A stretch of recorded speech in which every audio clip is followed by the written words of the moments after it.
All right. We are here, everybody. I've got my man Olvadi, who's getting set up as well. He's like, I need to get into this YouTube chat. I want to see what everybody's saying. Which it's good. It's always nice to have an experienced co-pilot, and Olvadi's done all these meta plays tournaments, and so it's really nice having him along for the ride because he knows how to keep track of everything. The other thing that we were laughing about as we kind of get started here, we pulled up this first game. We've got Havoc and CoH3 on. Hey, Mule. Queued up, and I looked at the match length, and it was not a 75-minute game. So that, Olvadi, you're saying like long match typically means it's a good match, but sometimes it's just a little bit of self-flagellation. It depends though. Some players are so campy that they get to finish the game like 20 minutes ago, but they still don't do it, and then it drags on forever and nothing happens. Yeah. So a couple intro comments before we get started. This is going to be a combination. We've got, oh god, I think I sent you 10 different replays. I've got a bunch of games. Yes, Mule, exactly. Long game plus Coastals equals bad game. We've got a bunch of different replays. What I want to do is mix in some high elo content with some, I'll call it level up content, but Olvadi, it's funny, like the guys that are sending this stuff in now, they're all at like 1300, 1400 elo, so it's not even low elo games. They're all extremely competent. So I want to make sure that we cast some of that too, because otherwise some of these guys might never get a look online. So I am ready. The other thing, the joke behind the name, right? 250 years of rifle spam. Today is the U.S. Army's 250th birthday, which if you are in Europe, that means nothing to you. And if you're in the Americas, that's a really long time. So, and if you're Australia or Canada, you're like, wow, maybe we'll get there someday.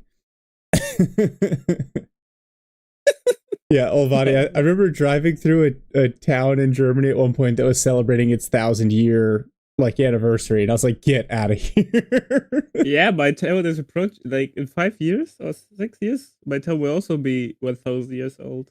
That's crazy. And it's still the same original hardwood floors. I wouldn't be surprised on some parts of it, yeah. But the bombing kind of leveled the city. Like 89% of the city was destroyed during the Second World War, so sadly not that many hardwood floors left. Yeah, it's some parts. Yeah, Germany got hit really hard at the end of World War II for some reason. Hey, Faragi. Oh yeah, and then the other thing, we'll talk about Broken Arrow later, but that's the other elephant in the room. Olvadi, are you ready? Oh yeah, I was born ready. All right, and we are up. The overlay does not look super janky. Unpausing in 3, 2, 1. Unpause. Live at 5, 6, 7. Oh, Faragi, I'm gonna play Broken Arrow. So we've got Havoc here in blue playing the DAC. For those of you who are watching my really sweaty live stream yesterday, I spent like 10 straight games trying to figure out DAC and 1v1 again. Thanks to Mule for the coaching. So I think this will be fun. He's playing CoH3, a really talented player from South Korea who's playing USF. He's immediately going barracks. We're going to see an armored build here from CoH3, so at least it won't be HMG spam. And depends. I recently saw a lot of people going like armor, get the Jeep at Vet 1, use the combat repair veterancy one so it can drop weapons, and then just later got MGs over the drop. Mm-hmm. Yeah, I like that approach. You see something similar with that, with like the Weasel and its weapons drops as well. One thing that I tried to make work for a while with heavy weapons was to get a Jeep out, get it to Vet 1, and then use it to drop HMGs. But getting a Jeep to Vet 1 without the armored veterancy is a little tough. Okay, so first thing, Mule's point. Havoc is using his crouch assist to cap on its own, and Mule would say, no, you want to use the point passing technique. But I think Havoc also probably pretty good at the game. So the capping order, I think, is really important. If you look at Havoc, right, he's gotten both of his +10 fuels. Same thing for CoH3. I mean, I guess that's pretty standard. You see players prioritizing the fuel over the VPs. It's interesting though that both players are really defensive and capping their side respectively and not trying to get into position on the enemy fuel. It's also sometimes that you see on Faymanville. Yeah, and I also think Dak, maybe you're worried about burst of the area, but you would have seen him by now. But letting the Dak players get too much tempo, I think, is dangerous. Right? The army compositions right now look pretty even, and typically with USF, you normally have an advantage early. Seochan already teching grenades. We'll see if that surprises Havoc here. Not a big fan of that. I still think grenade tech early is a big mistake. I tend to agree with you, but I think you do see it. Oh, look, this bike's done. The sticky bomb's got to come in. Oh, it gets out of the way just in time. But Havoc didn't realize it, so he gets a second step. Oh, that is huge. GG. Well played, Seochan. I'll take that. Yeah, early grenade. Wow. That was a nice pickup. And look at the engineers getting back on just like a tiny little bit of health, but no model drops. That's a huge early engagement in Seochan's favor. And I would say losing that much HP that early on is actually that good because it forces you into an early heal. That's fair. Like later on, obviously heal is not that important, but in the first 5 minutes, losing every bit of HP counts. Mm-hmm. Yeah, although I feel like it's a lot easier for the USF player to get healing out. Right? So then you see Havoc's got his 250, which you can obviously use for healing, but it's got a super long cooldown.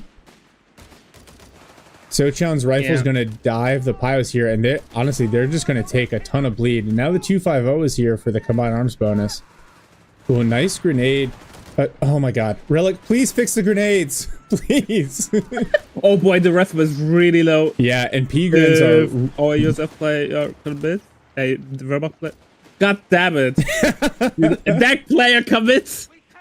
Wow. I cannot believe that rifleman got away.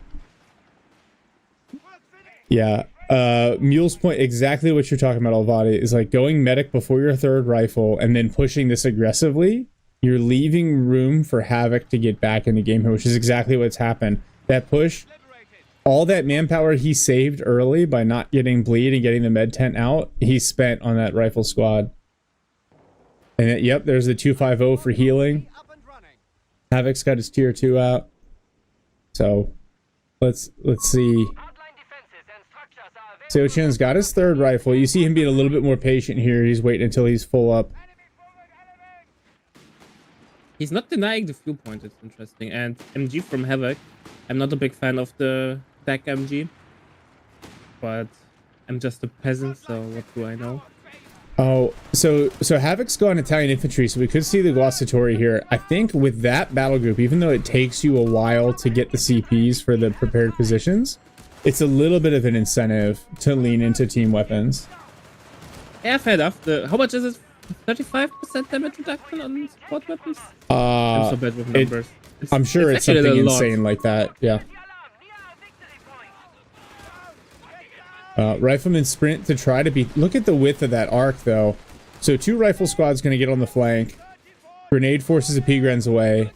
The other rifle squad's suppressed. Engineer's actually doing decent damage to this 250, but they need to, they need to get away.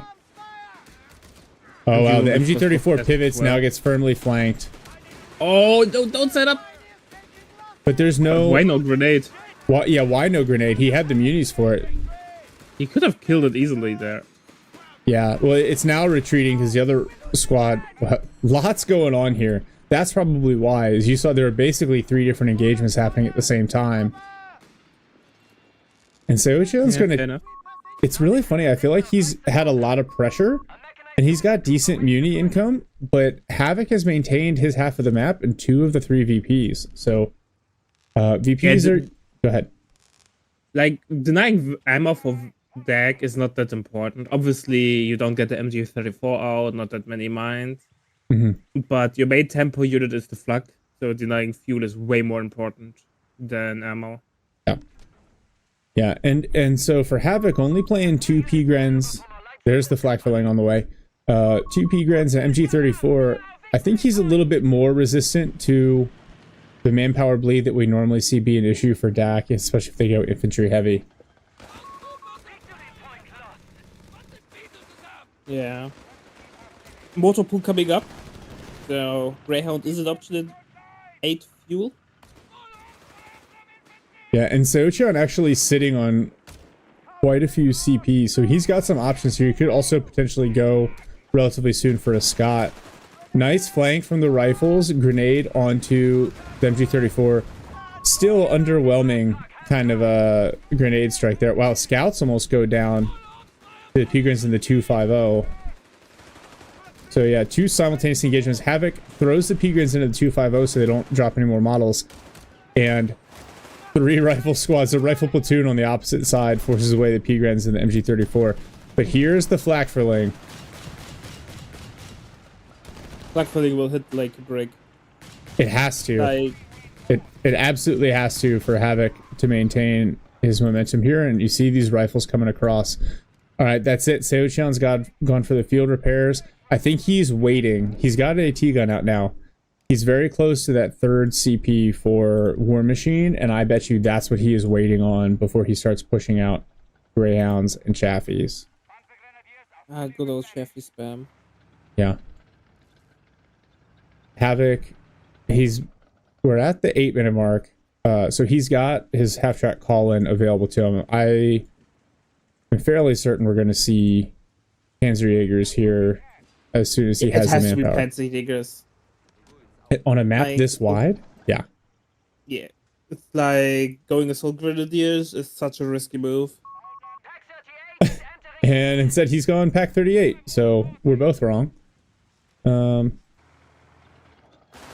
I think Pack 38 is tricky to make work on this map with how wide it is. That 250. Well, Dr. White's pack is better, right? Like the Daring characters kind of lose their momentum after a while because the damage isn't that great. It really. Meanwhile, AT gun obviously has the least momentum impact, but it will always do good damage against everything. Yeah, I think especially with the Dax vehicles, right? The AT gun's good against everything really against the Tiger and the Stug D. And if you... I'm sorry, I'm mixing up my players here. But against USF, yeah, Pack 38's fine. Except against the Pershing, which you know you're not going to see a Pershing, so... the Easy 8's got some extra health. Oh man, these rifles, that's a terrible retreat those path. rifles might be a wipe. Oh boy. Nope. Here we go. Big pickup for Havoc. I'm telling you, but the quad AoE is so weird. Like, sometimes it does no damage and sometimes it just instantly wipes your squad. I feel like a lot of that... Oh, nice AT gun positioning here from Seochan. Now the Chaffee's in place. And no snare option is close by. Yeah. Chaffee using vehicle detection. Oh, the Pack 38 also well positioned. Looks like the Chaffee may pick up the flak flame. There's no Vet 1 to save it. Wow. Havoc lost a P-Grand squad in the center and his 250 as the flak flame goes down. That's a huge swing for Seochan, who built the Chaffee without... He has the CPs for War Machine. Oh no, here comes the snare. Plus AT gun, this Chaffee is done. So I still think it's a good trade. Like, killing quad is such an important vibe. Yeah. The flak filling is basically required for Dak to make the game work here, especially against a rifle-heavy build from USF. And what does Havoc do from here? He's got Guasatori available, but I don't think... Well, there we go. We're going to see Guasatori. I love them boys. Some steampunk engineers. Steampunk engineers. As Tightrope would say, who you going to call? Oh, got them. I'm so proud of him for... Oh, nice use of the mortar barrage. Normally with Dak, I see the captain go, mark vehicle. But I guess if you see the MG34...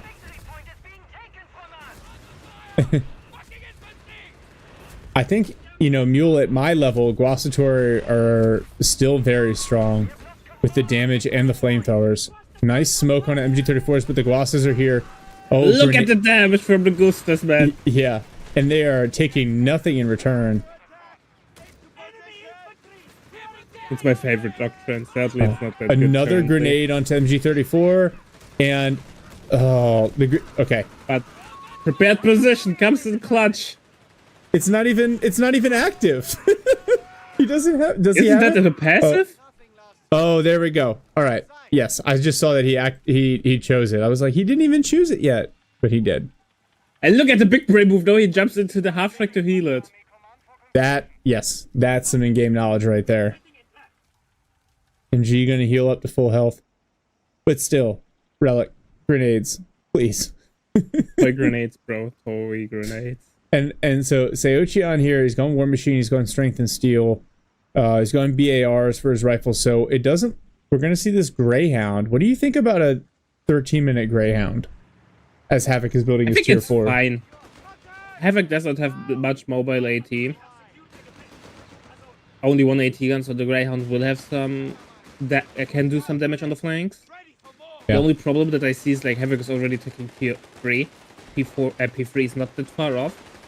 But on the other hand, if Dash 1 decides to go for Cheffy spam, should be fine. Well, and so Teller Mines just went down on that munition point. The big mine is on the field. I think that's a really good choice spot, especially against those LV spam, because they're one-shot LVs, I think. If it doesn't, it might as well be dead afterwards. Yeah. Oh, the engineers in the center go down. Seo-chan busy microing elsewhere.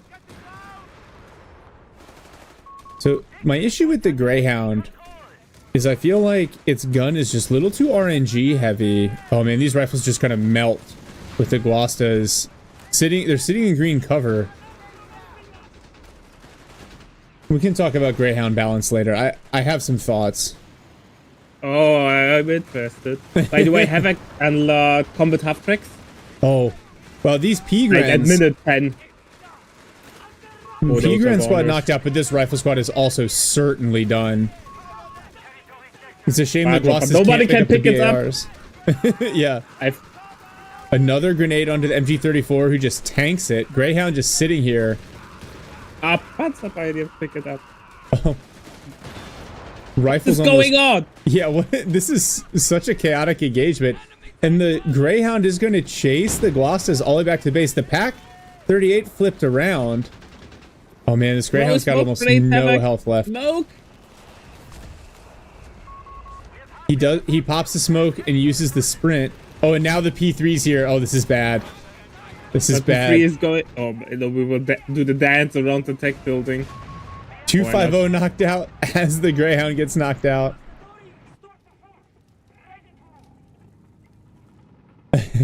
I'm not gonna lie.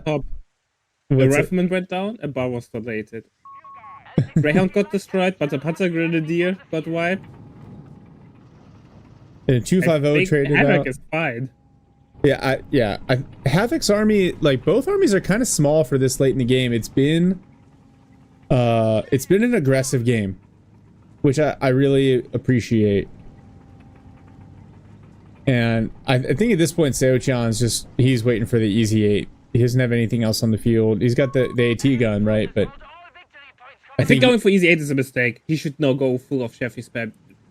You think so? Cheffy gets the non-upgraded P3. The P3 is naked, basically, no upgrades. Cheffy should easily beat it.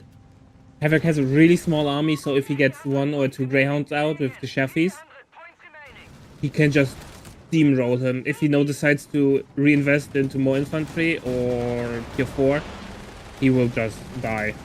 Yeah. No, I think you're right. Yeah, and you see him replacing the Lost Rifles, but his second squad of Guastatori out now as well. Now, Seo-chan went Infantry Support Center. Look at the Guasta. Alright, they're finally starting to take some damage.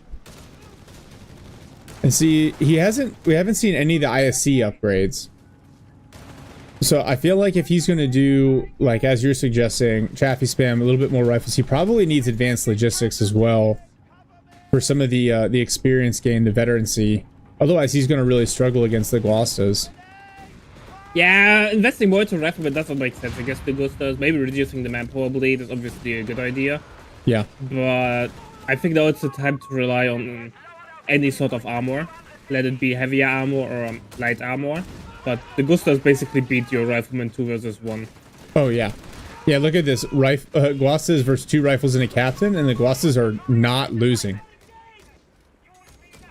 And they don't even have the flavor, right? The ones that have the flavor, they're just woke riflemen. Yeah, because you're screwed if you're in cover and you're screwed if you're not. All right. But Havoc will now run into some hefty manpower issues. 2 Gustas to keep them on the field, reinforcing. They're really expensive. It's like 40 manpower a piece? Something like that? So not Rangers, but still expensive. 39. 39. Yeah, that's basically Rangers with advanced logistics is what that is. But that's double Guastatori it's a lot of like pushing power. The problem is Seochan's got the triple cap here. Oh, you see Havoc worried about the potential for a wrecker. He's destroying the vehicle hulks, which is smart. He doesn't realize that Seochan's gone field repairs. Another mortar barrage in on MG34.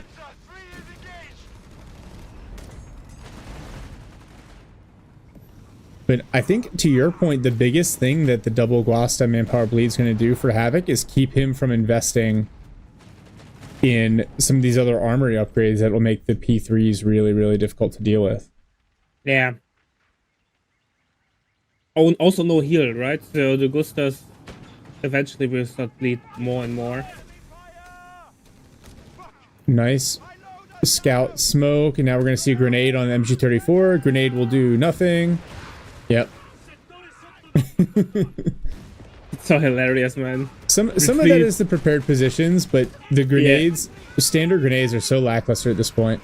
Thank God Guastas don't have grenades. Look at them just shoving away this USF prepared position. Yeah, and now they 2 more rifle squads because show they up. weren't fully HP. If they would have been full HP.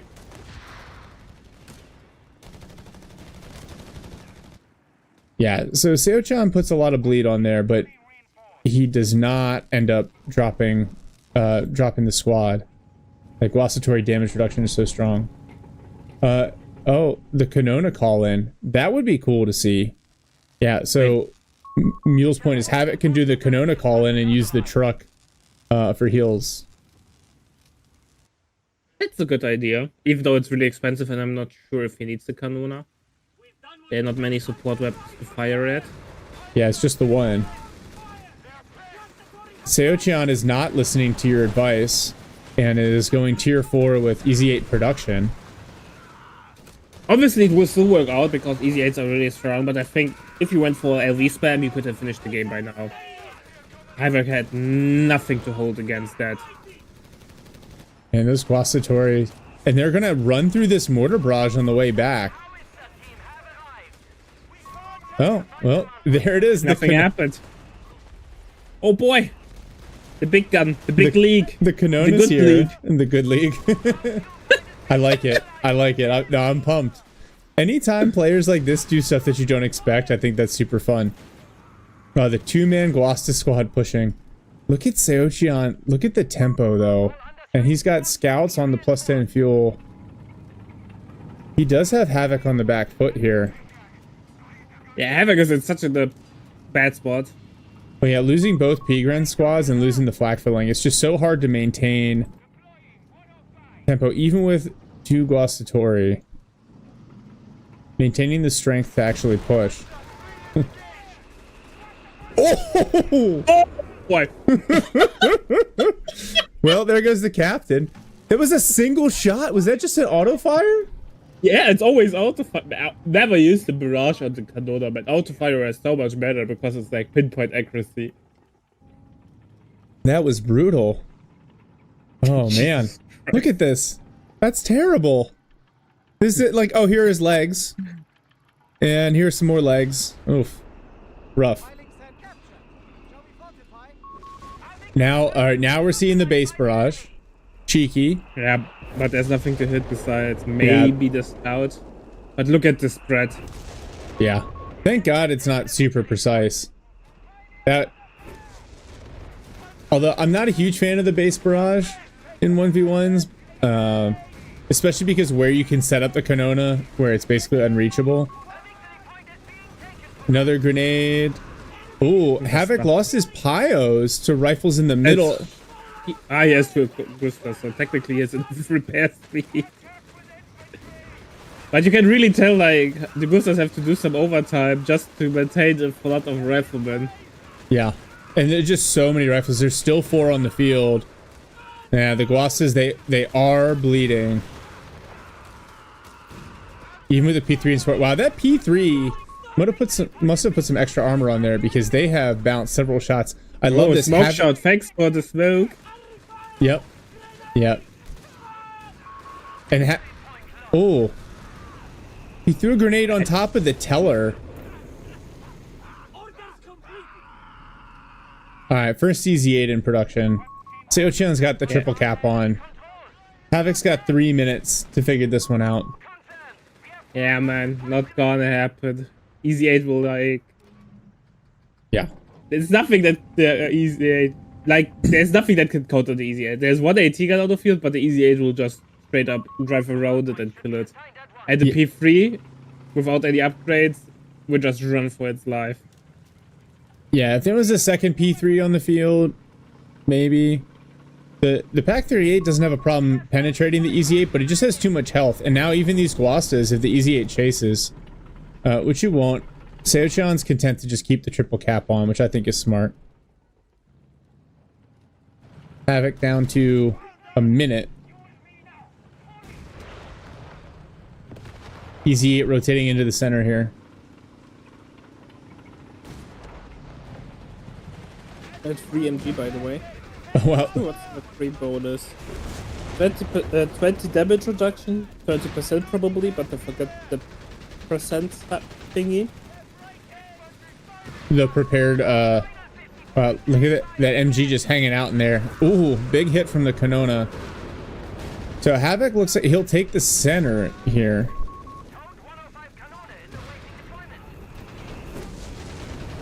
MG gets away. Yeah, but Havoc's still on the bleed. And now more infantry here in the center. At least the Guasas are fully healed. I like it. It's something. Yeah. So I think Havoc's smart here. He hasn't contested the right side of the map at all. And I think he's just realized that he doesn't have the army composition to try to spread out Seochan. Oh, there we go. Easy it hits the teller. Oh no. Look at that. Crawl. Attack on ground. Multiple attack rounds. Kanona coming in on the AT gun as well. Wow, but the rifles force the P3 away. The Easy 8, Easy 8 knocked out. Nice pickup. But was that enough? No, not maybe from an army composition perspective, but not from a VP perspective. Yeah, that's the thing. Get some nice insight at the flavor, man. Yeah, Havoc can jump on. He's gonna jump on the center. Race on the AT gun. Oh. We got another barrage coming in here on the base. But Havoc needs like a bike or something that can just run over and grab a VP. Oh man. Oh yeah. If he had like 10 seconds. 100 more VPs to play around, he might have the chance. Yeah, he finally. You look at the KD. He had finally kind of flipped it in his favor, and and all right, that's yeah. So Havoc, 98 to 77. That's a good KD for Dak. You need to be positive. Excellent use of the teller mine to get the kill on the Easy 8, but just unfortunate running out of VPs. And Olvadi, is this just like the Dak experience right now? It's the Dak experience when you lose the flag too early. If you don't go Bersaglieri. Yeah. Yeah, it's awful. I understand why people are frustrated playing Dak in 1v1 or 2v2s, because you're so relying on a single unit in your mid game to make something happen. Mm-hmm.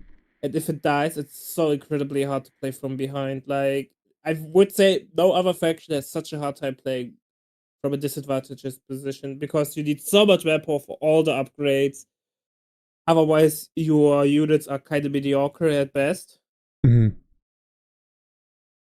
Yeah, I agree. Faragi, if you've got a replay, send it. We'll mix it in here for sure. Yeah, okay, he says give me a minute. For the Kanona call-in, it had a little bit of an impact there, right? We saw like, okay, it killed the captain. I think the biggest thing it did was it also got heals, but I think it was just another thing that cost Havoc some tempo. It's something that he talks about a lot if you watch his videos, but like Seochian was very clearly playing like a tempo heavy build, right? Hey, thank you, Macros. And I don't know. I feel like especially, so I'm looking at the build here. Sorry, I'll rewind a little bit. So Havoc's build, Panzerpio, Krodschützen, 2 Panzer Grenadiers, attack FG34, then double flak filling, double Guastatori, and then into the P3 and the Kanona. Both P-Grens knocked out, Panzer Pioneers knocked out, and then obviously the Krodschützen went down super, super early. I think, to your point, losing the Krodschützen early, he ended up getting a 250 out to provide the combined arms bonus, which you need to have your Panzer Grenadiers deal with the rifles. So smart there, but still frustrating. And and then losing the flak filling to the Chaffee dive. It's at 50 fuel, it's so expensive. Like if you lose that and you rebuild it, now you're starting from vet 0. Like that's just a difficult hill to climb. Yeah. I'm still not a big fan of double palm grenadiers. I know a lot of people preach that, but I still think you need 3 mainline squads, even though if they're mediocre, but it's just plugging those gaps with a snare just for spotting. It's obviously mainline infantry is not only for fighting, but also doing those tedious tasks. And if you lose one of them, it's always awful. And if you're only running around with 2, then you suddenly only have 1 snare option, and then you're sitting there and contemplating your life decisions. Yeah. I also think, the P-Grens, they scale so well. If you keep them alive late, if you get them the LMG, if you get them veteran squad leaders, thank you, Faragi. If you get them late game, they become like little mini Staastruppen, right? And so I think they're good. You got to keep them alive and you got to support them. Yeah, and it's a tough way to play. It's a tough way to play DAC because the faction wants to hang around light vehicles, but I feel like you're always fuel starved. And then manpower is tough. Really quickly looking at Seochian's build here, he went Scout Engineer, 3 rifles, or he did the early healing, which we kind of talked about, motor pool, AT gun, Greyhound. Or Greyhound was late. I think he did good work with the Greyhound. Chaffee early, and then the Easy 8. I liked your point about either going like you could stay motor pool, go Chaffee's. If he doesn't go seek and destroy, maybe he gets a Scott or 2 out. That could also be. I thought like a Scott, if you kite it and you protect it, maybe good against some of the Guastatori blobs and that MG34. Yeah, motor pool spam is obviously not as meta as it used to be, but I still think against certain faction in certain game situations, like we saw last game, where there are not many snare options on the field, AT is really concentrated down to 1 AT gun. You can easily reach critical mass and break your opponent's back. The only really threat are mines, but just get a second engineer.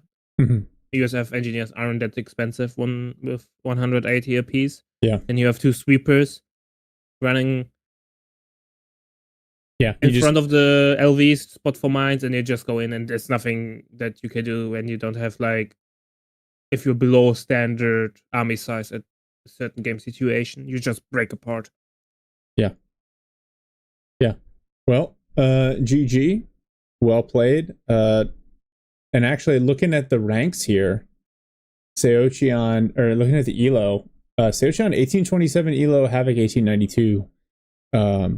This is what like a really balanced match looks like. Maybe some balanced matchup between players. Maybe some faction balance issues. Oh, real quick, because while I load up the next one. Did you have a preference? Do you want to do a 2v2 next, or do you want to do a 1v1? I don't care. I saw the auto. If we do a low elo one, I would improving cast. Yes. I would love to see Otto and Flying Pancake because I recognize those names. I played them sometime on the ladder, and I always feel like they're not that bad actually. Okay, perfect. Then let's cue that one up. So while we're getting set up here, I wanted to double Brit versus double Wehrmacht on Campbell's Convoy. This won't be a campy match. Oh, sorry. Yeah, okay. Never. Here we go. It's set up. It's not outrageously long. So the Greyhound, real quick before we roll into this one, and then Fergie and Mule. I see you guys sent replays. Thank you. I'll grab them here, and then we'll add them to the queue. I feel like the Greyhound, what it wants to be is like the 8-rod, right? Like a little bit of a shock unit. Doesn't really deal with other doesn't really lose to other light vehicles, but doesn't really win versus other light vehicles, and does some consistent damage to infantry that don't have snares. It's like designed, in my mind, to deal with like Guastatori, Panzer Grenadiers, Stoßtruppen, etc. The cannon on it, I would almost rather like it had a smaller AoE, but greater accuracy. Because I think what they've tried to do is increase the damage consistency primarily through like the pintle mount machine guns and the coax. And that sounds cool, but in reality, it just means that like if you see a Greyhound and you retreat, it can't really chase you down like an 8-rod cannon. And two, sometimes you can get some really good RNG where you just kind of sit there and eat several shots, especially on these units with damage reduction, and just don't take any pain. Hey, Limp Noodles. I don't know. What do you think about that for the Greyhound? I think Greyhound has just a way too high upfront cost. It's like the only LV with to pay for 2 upgrades for survivability and damage. Mm-hmm. Meanwhile, all other LVs that have an upgrade, they just get better. Like it's not that you have to get those upgrades; they're already like good from the get-go. Steward, and then I think it's actually other unit where you have to get an upgrade combat-wise. Yeah, and the Steward... meanwhile, the Greyhound without the upgrades is a really squishy, substandard LV, and it's a lot of ammo. And timing-wise, it's also not that great, considering that it's like a 40 fuel LV. It's like 5 fuel more expensive than your Humber, but it kind of performs like a Humber, but it arrives later than a Humber, so there are problems. And I think the shots are often colliding with objects on the map, therefore they never reach their target oftentimes. Yeah, exactly. Which is even more frustrating. There's also like follow-up problems, right? You don't have that much other things that you want to get from tier 3 if you're not playing armor spam. Yeah. And like with an 8-rod, if a couple of your rounds hit the sandbags or like have collision issues, not a big deal because you're shooting a shot every second. Yeah, Olvadi is spitting it. Yeah. This is why I love having Olvadi around, because he's a font of knowledge. I just feel like the Greyhound, when you get one shot every 3 seconds, it's underwhelming. Yeah. Yeah. Oh, okay. I am paused at the 2-second mark. Me too. I'm ready when you are. Hell yeah. Let's do it. All right. Unpausing in 3, 2, 1. Unpause. Live at 5, 6, 7. Awesome. All right. So we've got here the Allied team, Flying Pancake in blue, Colonel Otto in teal. We're going to see double Brits, and no surprise at all, Flying Pancake immediately going for Aussies. They're on the field here. No buildings required, just sappers and Aussies. In red, we have All Over You, who's gone invisible machine guns. Cool. And Demi in purple, who's gone breakthrough. So, Campbell's Convoy, I feel like this is a great map for the invisible MG42. And how do you feel like the Aussies square up against the Terror MG42 build? I think you have a relatively slower early game because you don't have the recce package for spotting the MG42s. Mm-hmm. But I think it's a decent sacrifice there, unless you screw up big times, because then you can just get bishops and saturate the area where the MGs are with indirect fire, and then you have some late game options there. So I think that's fine. Obviously, I'm not sure actually how well the Camo MG42 fares at the moment. I didn't see them that much. They've kind of removed them from the meta, I would argue. I think they're still good.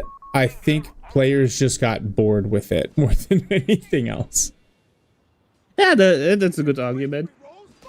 Obviously, the first engagement will go into the favor of the Axis there then. Mm-hmm. Well, yep. So Aussie's immediately suppressed. Force off. Dingo here from Otto onto these Grenadiers. Yeah, that's going to be a lot of bleed. Axis trying to push that fuel point, but the Dingo's going to push him away. Interestingly, no penetration, even though close range engagement from the Grenadier. Not a single HP was dropped. That's awful. That RNG. Is RNGesus looking out for his British comrades here. Dingo has found an MG42 team. Yeah, and the Vickers has to retreat immediately on getting suppressed by MG42. Yeah, Vickers is a weird choice. Against a Wehrmacht player, I would never get Vickers. I would just go heavy infantry and then I'll play the one MG42 there. Yeah. But I don't like the Vickers in the first place, so take my opinion with a grain of salt. Dingo's already hit Vet 1. All over you's been stacking his MG42s here. The Dingo's going to take some health damage, but otherwise be okay. And I feel like Otto's all over the map here right now. He's capping on the flank. He's got his Dingo rolling around the center. This is some good micro. Yeah. Nice usage of the Dingo. Dingo's such a bully unit against MG spammers. Oh, yeah. Now some Grens at range getting a couple penetrations. I think the Dingo is finally going to have to back up here. Dingo already coming in, though. Wow, that's responsive. You heard that first shot immediately.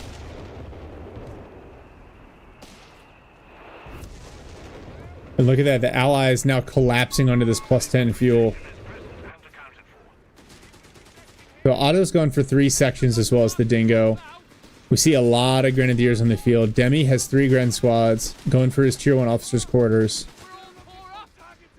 Oh, these sappers in a little bit of trouble. Those sappers, if he commits. Oof. Jürgen apparently wanted to go for sniper school, but was rejected, but still performs decent. Sorry.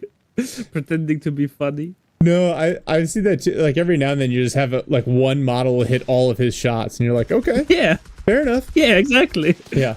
The guy wanted to go for sniper school, but got rejected, but still performs decent. Yeah. Or he's just waited. He was supposed to go and then his unit got sent forward to the front and they're like, we can't let you go right now.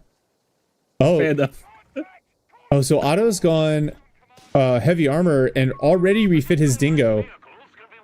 That's an interesting choice this early. I feel like the Dingo still has lots of utility, especially because it hit Vet 1.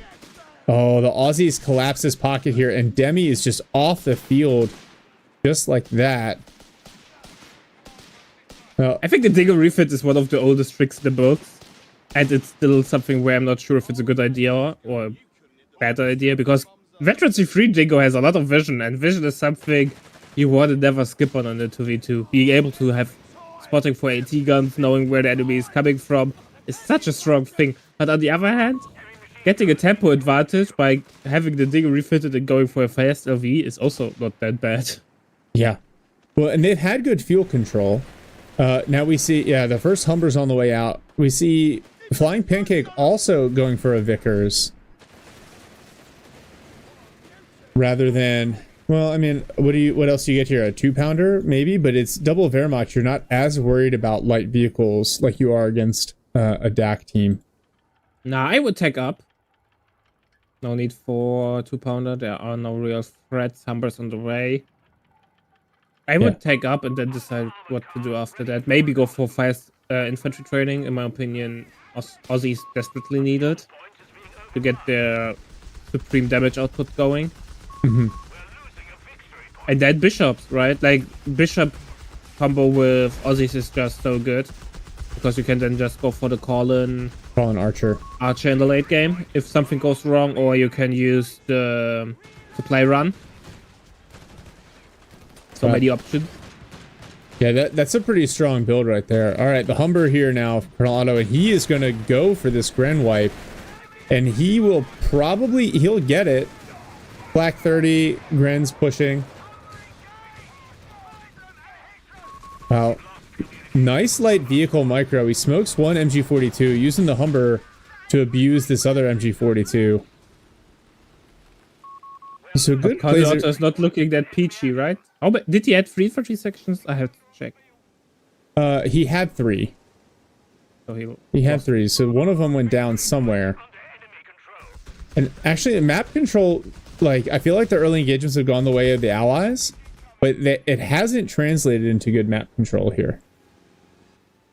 Yeah, the double MG are helping out with the map control there for sure. Yeah. Takes a lot of pressure to get them rid of. And then you still can't creep that up that fast. So, Flying Pancake says, screw your build, Olvadi. I'm going to get Stewart's out. That's fine as well. Over repair Stewart's also good. Yeah. You can basically do whatever you want with Aussies. This doctrine is so bonkers. Did you see the Pack 40 shot just went straight into that vehicle hull and gave the Humber a chance to back up? Good old... Oh, these Pyos. They are... Oh, and they are sniped, knocked out. One more Pioneer squad. You know, you gotta merge, Demi. You gotta merge. Oh, the Sapper's on retreat. Those Pyos knocked out. Couple of nice pickups. I know they're just Pioneers, but that's a lot of Demi's field presence right there. Both Pioneer squads down.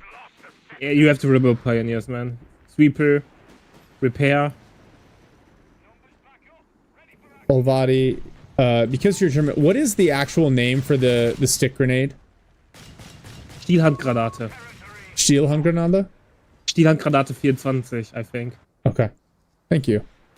Because I hate saying the Grenadier grenade. It just... That's fine, though. But it sounds so redundant. It irritates me. Alright. Mule says the Brit players are playing pretty well, but their builds are shitty. Their builds are inefficient. How about that? Now we see Demi with the 251 with the Stas Truppen. I'm a big fan of this build, especially in 2v2s, right? Panzer Grenadier headquarters, you get access to the Pack 40, the Stummel if you need it. With the 251, you get the Navalwerfer if you upgrade. And the Stas, especially this early, 9-minute Stas Truppen, they are tough to deal with. Interestingly, he gets the heal upgrade. I don't think you need the heal upgrade. This is the 60 that you could save, because the Grenadiers all veterans you want, therefore you have heal on them. Yeah. Basically, use the Grenadiers to merge into the Stoßtruppen to keep field presence and reinforce the Grenadiers on the half track. Yeah, especially, you know, against Aussies and other really infantry-heavy builds, I really like having the Stummel. Good smoke from the Humber. Otto's making a push down here on the south side, and that's going to force Demi to back up. Yeah, I agree. You definitely need a bishop on this map. Otto is going to be the one to build bishops, it appears. That's fine as well. Basically, both doctrines are really good for bishops. They're just leading into different aspects. With heavy armor, you get faster veterancy, which means bishops get faster to their magical veterancy 2 point. Mm-hmm. And also, you can call it a Black Prince in the late game. It's just basically different advantages, but both doctrines or both battle groups rather scale really, really well with bishops. What do you think is a bigger trap unit? The Black Prince or the King Tiger? Don't fight me on it, but I think both units are actually fine. You just have to read the game correctly when you get it. Because getting the King Tiger when there are 7 Crusaders or Hellcats on the field might not be the best idea. But if there's just a lot of support weapons on the field or grants or something like that, KT is super fine because then everything has to go into the front armor. And Black Prince, well, Black Prince is immune to crew shocks, therefore it's a huge advantage. It's just slow, but Wehrmacht and DAG don't have that many flanking tanks unless the enemy is going heavily into P3 spam. Maybe Pandas are a threat also, but Black Prince overall is more solid choice. I think both units are fine. It's just you have to read the game correctly when to get them. You just can't call them in because they look nice. Translation: it's a skill issue. Yeah, it's always a skill issue. Captain Zachary, thank you for the sub. Macros, thank you for the follow. We this is interesting. So the Allies had a good push there. I see All Over You has gone very heavily into the Jaeger build. He's even swapping out his Grens, doing the transfer orders for Jaegers. Up against the double Stuart, one of the Jaegers has the Recce package on it, the other has the Shrek. And I imagine that he'll have that third squad to get a Shrek. He's about 5 munis away. And then you've got Demi leaning into Stas troop in here. So Pack 40s and Stas. What happened with Otto? I could have sworn... Oh, he's just... That was base already. I was like, I thought the Bishop was already here, but I see it in the build. So it just now hitting the field. Oh boy, like the Shrek spam is not a bad idea against Stuart spam, but without Grenadiers, you will bleed so much manpower. Yeah. Without the merge. And yeah, these Gren's getting flanked by a section. It's also really interesting to me, the Axis team is playing very wide here and allowing the Allies to kind of have the center. And you don't normally see that, but I think it's a good strategy when you're worried about bishops and the artillery saturation to like not occupy the center. But yeah, the only problem though, where the Axis have to be careful if you play like this, you have to be wary of double teams or flanks, and with double Stuarts, something like this can happen easily. But their double AT gun is out. I don't think over repair is in though, so there are options for that. But I think the army position is solid enough not to die from a single flank. Well, Bishop barrage onto the Stas troop in. Oh wow, look at the spread on that. Yeah, no, he merges into the Stoß troop and nothing ever happened. Well, he's got to be careful not to merge early because there are only 2 Grand models left as well. Never happened to me before. But my own Grenadier to death. Look at these. The Jaegers just eating Stuart rounds. This could actually be really, really bad. 2 overpaired Stuarts could run these down on retreat. They elect not to go for it. Instead, focus on these Grenadiers. Oh boy, he's reinforcing the Stoßtruppen standards. That much manpower. The Aussies wipe out a Jaeger Recce squad on the far flank. Though. That's manpower bleed. In my opinion, it's the worst upgrade. Alright, so now Flying Pancake also going bishops. Alright, you know, fair enough. Stuart's in the mid game. Bishops available.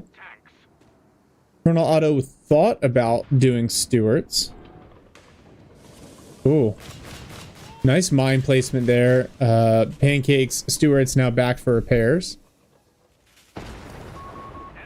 Oh, I think the Allies doing a mistake though, going double bishops there. Yeah, I think, you know, having both players get bishops, again, feels a little inefficient, right? Yeah, you kind of sacrificing the beginning of the late game, right, where the first tanks come out. Yeah, and I realize it's tempting in a 2v2 because you feel like you have a little bit more resource security, but that stuff at high levels, that stuff matters. And right now, the Axis have every bit of few matches.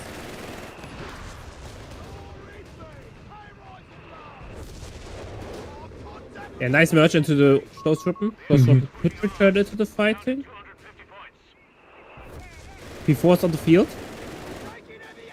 Yeah, first P4. I would not be surprised to see Demi invest into tier 4 officers quarters too with the double stas on the field. Their vet 1 ability is just so cool.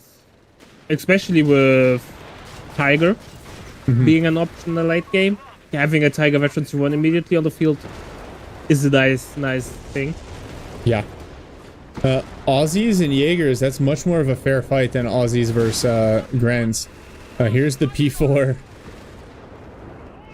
No, it doesn't look like it's going to run down the sappers, but man, Axis on double fuel and got the triple cap.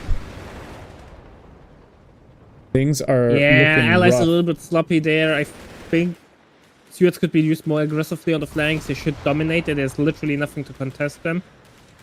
Oh, these... And infantry section should be semi-decent against the Jaegers with infantry training, which both players have. Yeah, we saw Aussies get run down on the flank. The double pack 40 in the back. P4's trying to spot for him. There we go. That's officer's quarters. So P4 hits vet 1, as do the Stas trooping. So the downside to Pancake's build, if he chooses to not build tier 4 and go for the call-in, oh, flak 30 cleared by a bishop, is he can't refit these Stuarts. That's a potential That's okay, weakness. though. With over repair, they're semi-competitive against the P4 as well. Yeah, that's fair. Demi's force is in desperate need of repairs back here, but man, the Axis map control is nuts right now. And Flying Pancake's gotten a 2-pounder out. We're about Desperation 2-pounder. Yeah. See, there's a 221 up here, which I imagine All Over You is going to use the radio net upgrade for a little bit of map hack.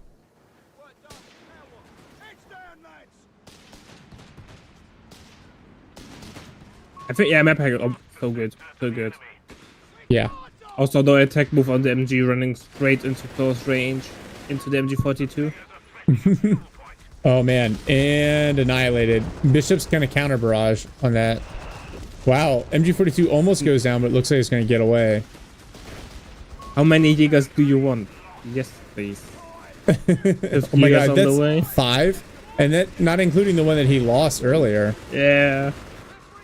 Oh, finally, Aussie snipe shot comes in on the Stas troop, and they finally start to drop a model.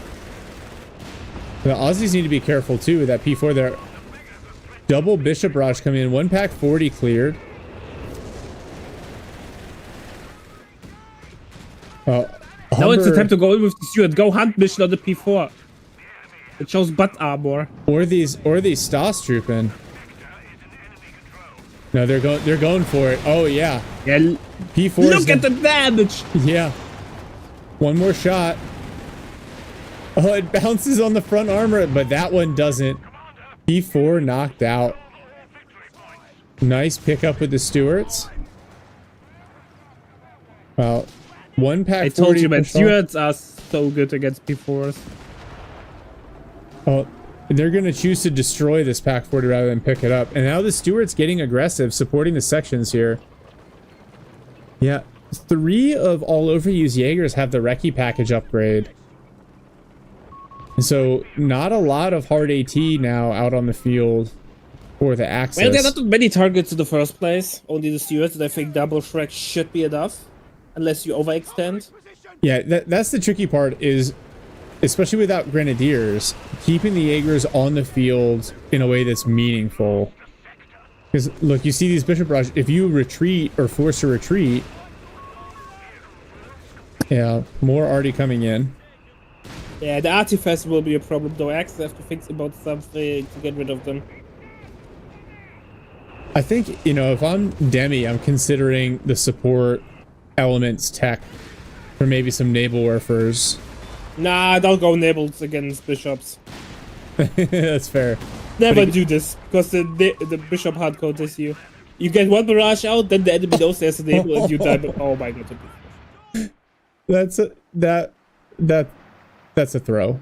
Yeah. P4 rolls up, just eats several AT gun shots, 6-pounder shots, and immediately knocked out. And that's tough, because Demi really needed that P4 to create some space. Yeah. Allies they've basically fully recovered. They have 2 of the 3 VPs, and they have their own fuel back. A sacrificial P4 against the bishops would have been fine, but not like this. Even though trading off a medium tech against indirect fire isn't as common in CoH3 as in CoH2, but still, with Blitzkrieg from Wehrmacht, you can do that. You can drive around and then pop the ability on the P4 and then direct get the necessary... gets nothing. Glorious. The bishop's going for direct fire, and they both just whiff. Their shots collide with the P4 Hulk. Glorious, man. That's unfortunate. I really love the bishop direct fire, but it needs to hit. Meanwhile, Stuarts have found some Jaegers on the opposite side, but they're worried about mines. Oh no, they're worried about the double Jaeger Shreks here.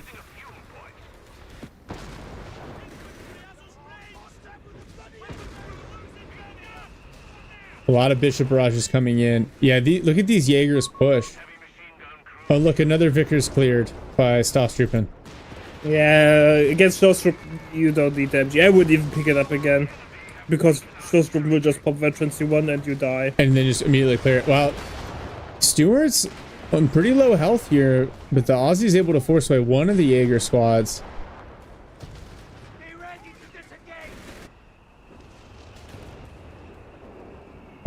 And Demi is just eating a lot of artillery between the bishops, the base howitzers. Yeah, that's the beauty of going AT guns. You have 2 magnets for indirect fire.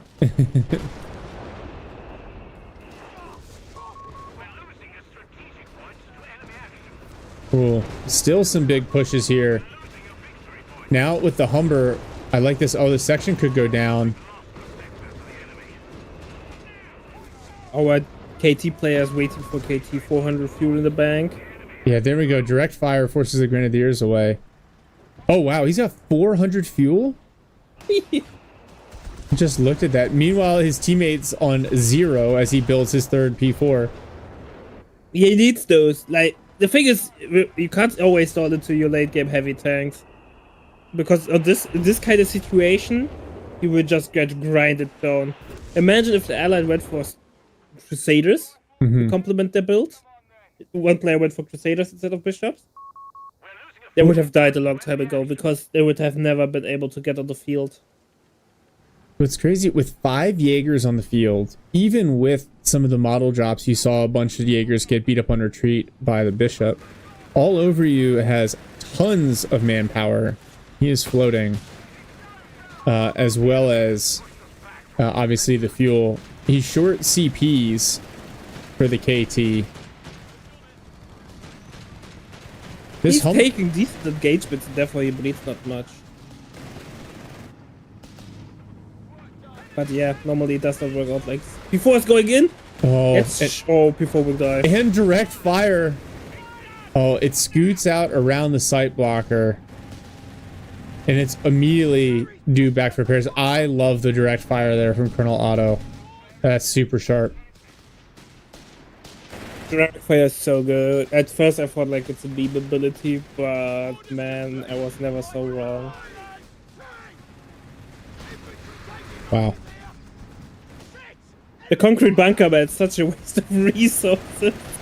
What's that? The concrete bunker on the top side. Which just disappeared. Just immediately annihilated. Two Stuarts and 2 Bishops. Yeah, Flying Pancake clearly waiting for the Archer because he's just 1 CP away. Yeah, and once the Archer's out, KT and Tiger might have a pickle. Will be the pickle there.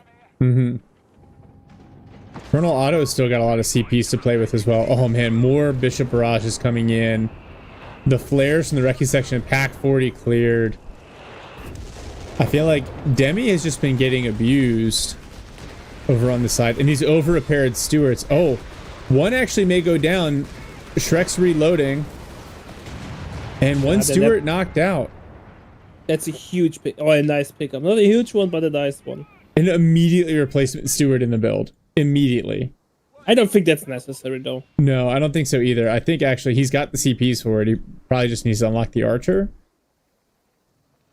Get Mr. Archer. Archer will be set up in the middle. Anything that's bigger than the P4 will just get beaten up badly. The Aussies should zone out any Jaegers that even try to get too close. By the way, still no upgrade on the 221.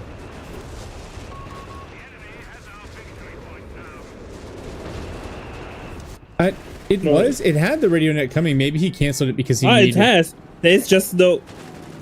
It has the upgrade, but there are no antennas for me. No antennas? Okay. I got cheated! The Stas trooping on the Allied fuel again. Oh, these Grenadiers. They get a Faust off on the Bishop, but that's all. KT has been unlocked. Yeah, we should see KT is 700 or 800? Yep, 700, 180. Or no... fuel is not the problem. Yeah. P4 is now healed up. Are we gonna see... Oh, wow. That first Bishop shot onto the retreating Pyos. The scatter. The Pyos barely get away. Now, Otto's doing a great job on the south side. Pushing Demi back. But Demi's been able to contest this fuel consistently. That's going to be a problem if Otto wants to get like a Black Prince out. Yeah, but Black Prince is also some time away. I think it's 11 CP. Yeah, I'm so bad. And he does... Oh, he has the other things. Never mind. Yeah. No Crusader AA? There we go. KT on the field. The big boy. All right, everyone. The slow boy, but the big boy. Slow boy. Still not as slow as the Black Prince. Nobody's as slow as the Black Prince.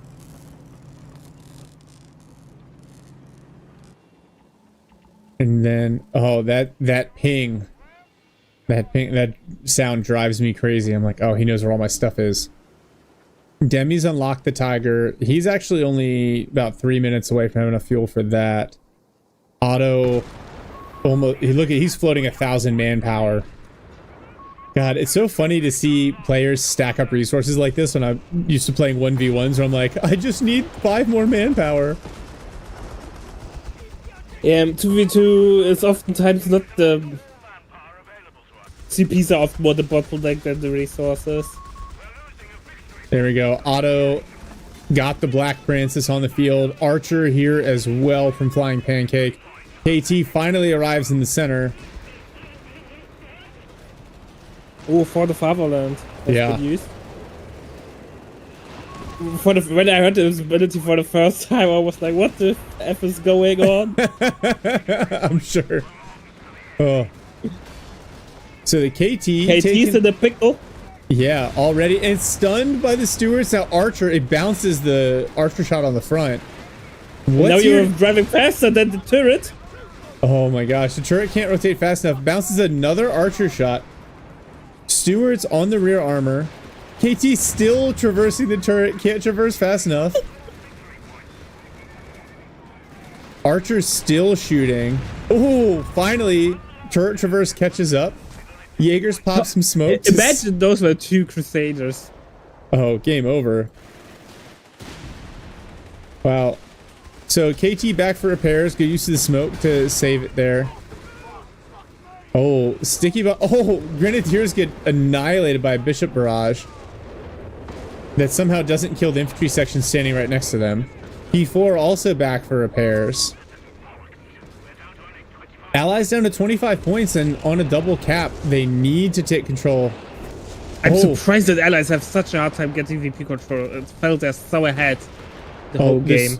The Vet 3 Stewart catches the 221, forces away the MG42. The Aussies still pin though, so they can't cap. But it looks like the Vickers here in the middle will be able to cap the center. All right, so the Allies are they're going to be down to about 15 VPs or tickets, but they'll save themselves just a little bit of time. Black Prince. Oh, the Black Prince is here. I just announced it like 6 minutes ago, but it has finally made it to the front.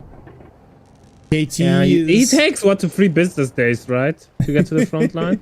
Yeah, I didn't pay for rush shipping on the Black Prince. I'm cheap like that. All right. But yeah, allies need to think about triple capping. Though. With 6 VPs, if you lose like the double cap VP once, might be over. Bishop Barrage forces the Jaegers away. And so now, I mean, the fuel penalty for all over you not gonna matter. And he's got tier 4 being built right now. No, that's support elements. Never mind. So maybe Stugs to go along with his KT. Interesting. The mighty Dangeschütz. Dangeschütz. I like it. He'd be so proud. Yeah, but no, X will be the hot. I would go in for a second archer. Let's see if he has vehicle heavy tank training or tank training. Nope, it's needed for the archer for the extra penetration. Yeah. Well, Starstruppen, they're clumped up here. Oh, they just ignore the Black Prince. Now the Tiger on the field for Demi as well as the P4. Where's the archer? The archer is nowhere close.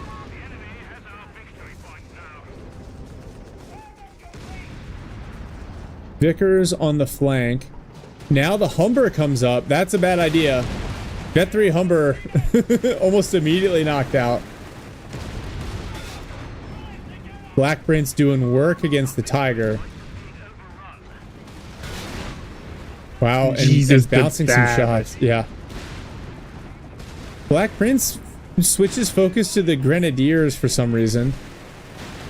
And look how fast the Black Prince reds up thanks to the veterancy thingy. But I feel like I always see the Black Prince at like Vet 3 immediately. It's probably it's always after the first engagement. It's always Vet 3. Always. Yeah. Or rarely not. When it's shooting at a Tiger, you know, like vehicle damage in general does so much. KT is also hit Vet 1.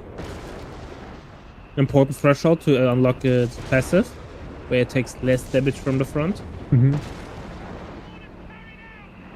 Alright, so we've got an entrenched AT gun here. Tiger's gonna find it. Tiger focuses on the MG first for some reason.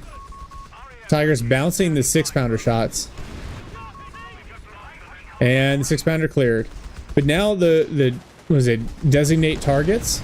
And the Black Prince is here. We rarely see it, even though it's amazing. It's a great ability. And the Tiger is slow to react. Tiger. Black Prince is going to get another shot. Oh, but it shoots at the Pioneers. No, shoot at the Tiger. And, oh, Tiger smoked. Pioneers crushed by the flying turret. Black Prince is going to hold. That Southern the VP. Big Boys defensive 3. Well, look at this. Jaeger's hiding in smoke. Flying Pancake building an MG bunker in the center. We have a nibble on the field. Big mistake in my opinion. But that's the downside if you play double. Oh, Bishop comes in for direct Tiger's in the pickle. Oh no, the Stewart's on the flank. One goes down to the KT, but the Archer gets it. While the Stewart phases through it. And now the Archer is flipped. Yeah, this game. Oh, this P4 is done. Absolutely done. Oof. Vet 3 P4 knocked out as well. Jericho trumpets here in the center, but that's not propaganda leaflet drop, and so those sappers will say, stay in place, maintain the triple cap. Don't win harder than you're already winning, because then you throw. Stewart chasing down this 251. Yeah, there's nothing to stop him. Nothing. Well, there are these Grens here. Stewart just going for a base inspection. Oh, the Stewart's going to get double fouled and die here. He's veterancy free, right? So he has no HP. Nope, he will get away. And then the Shrek's on the rear. Yeah, he gets from behind. No. But they still get the med half track. The Stewart kills the 251 and goes down. And now the Vet 3 Black Prince. And even it has to consider backing away from the Jaeger Shreks. Yeah, wow. X is called it. Yeah, as they should. Look at the army composition. Wow, what a comeback for the Allies there. that was kind of wild. What did you take away from that, Olvadi? I think Axis, even though they had an advantage there throughout the game, or like should have had an advantage, but throughout the game, because they're like overinvested, because they wanted to close the game, because they're only 16 on the clock, right? So they think like one more push and we win the game. Mm-hmm. I think that's the wrong mentality. If you see the enemy has only 16 VPs and you can't get the break in or break through the enemy line, and you have still a lot of VPs on the clock, one gear down, rethink an approach, and then try something. The enemy has to hold at any cost, not you. Yes. No, I could not agree more. I think there were a couple the team play on the Access, it felt just a little bit disjointed as well, because you had all over you like really just focusing on saving up for the KT, and then meanwhile Demi, 3P3s, the first two get knocked out really really fast, and he finally gets the Tiger, but like he's so strapped for resources, you think maybe there's something you can do as a team. The other thing is the Axis really really missing the artillery. Double Ver, I don't know what your ideal artillery option is. Double Wehrmacht, maybe if one guy goes mechanized for the Vespa, but the Vespa's not as strong as it used to be. And so if I'm being a little cynical, I'm saying like, well, this is the state of team games. You can use bishops to dig yourself out of a hole. Yeah. But yeah, that was wild. The build there, flying pancake, a little bit of a meme build with the 4 Stuarts. But Stuarts, I wouldn't call it a meme build. It's something we see regularly. Not as meta as other things, but 4 Stuarts into all-ins happen. Yeah. The archer did work, the bishops. Yeah, I'm gonna roll back real quick and look through some of these comments here. Just to make sure, because I missed a couple of things. Yeah, I feel like the builds are a little all over the place for both players. Like not hyper meta. In some cases, having both players have bishops, but that also gives you some flexibility. The thing is here, I know Otto and Pancake are an arranged team, and they're playing together, and they're on comp, so they should be able to kind of talk through that. One player build bishops, but in this case, it worked out for him, I think. Yeah, it was fine because both Axis players stalled into the heavy tank in the late game. Mm-hmm. Yeah. Yeah, and the bishops really help you deal with the Axis team weapons. The Pack 40s can really start to cut down allied vehicles if you don't have a counter for them. And I think it did just enough to force off the Stosstroop in there. Stosstroop is super strong, but a little bit fragile with only 4 models. So cool. Let's take about a 3-minute break. I'm gonna grab some coffee, and then we'll roll into the next replay. Sounds good. All right, be right back, everyone.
All right, we are back. So going back, I just wanted to break up the balance discussion here. There's some good comments in the chat. Weasel greater than Greyhound. Macros, yeah, Weasel's really nice, especially when you get it vetted up. Greyhound.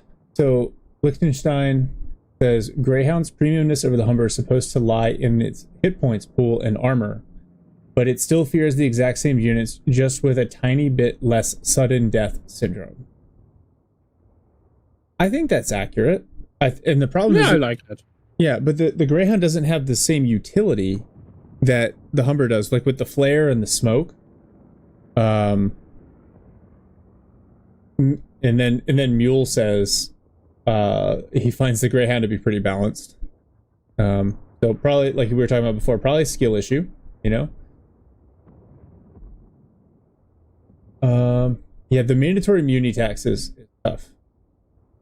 Mule's comment is the bigger problem is the tier 3 tech cost is the same as going for tier 2 and getting a GMC. I think that's the most accurate thing. I think the GMC is just too good to skip on it. It's the most cost efficient upgrade. Yeah. What would you think about like how in like DAC and VAR some of the units are locked behind some side tech? If the weapon support center, like you'd side tech to get the half tracks, or if you built the motor pool, you got access to the half tracks, but then they like reduce the cost, maybe the munitions upgrades for the half track, something along those lines, right? To slow the timing of the half track and encourage people to use the motor pool. I think the biggest problem, and I might sound like a broken record, the GMC on its own, it's fine. It's just a combination of insanely good anti-tank and the long-range barrage. Because at the moment, the natural counter against those AT-HTs would be AT guns. But you can just barrage them away. Yeah. Yeah, but exactly. You just barrage them away. Yeah. Yep. And they also have such a long-range barrage that they can't be threatened while they're barraging, and their mobility. Yeah. No, oh, man. It's tough because, like, the USF definitely need that mobile artillery. But, yeah, having it be both... man, I don't know. That's tough. I don't know how to balance that. Maybe take away the barrage and add a mortar half-track variant, but the USF needs something that hits like a pack howitzer. Anyway. Okay. Yeah. Let's do another 1v1 here. Let's do here we go. We've got this Maxi Boy high five. Do you see that one? On Jebel Pass? Yes. Yes. Okay. Let's boot that one up. Because these guys so like I was kind of talking about earlier, like I'm considering it like the level up style game, but these guys are about 1300 elo, and so this is not this. I think this would be kind of instructive. We'll see at the non-pro level kind of how this works, or what the kind of the builds that players are using, the mistakes that they're making. Red Wing says, what if we made the GMC only producible by tier 4, but the barrage is now a nuke? That the is Manhattan project. What if wasn't there like a Reddit post or something like that where you added tier 5 for USF and call it the Manhattan project? I don't know how serious it was. Yeah, and then the captain can bravely provide terminal guidance for the nuke. Or if you get like a kill streak with Rangers, it just immediately nukes the opponent's headquarters. Yes. I like it.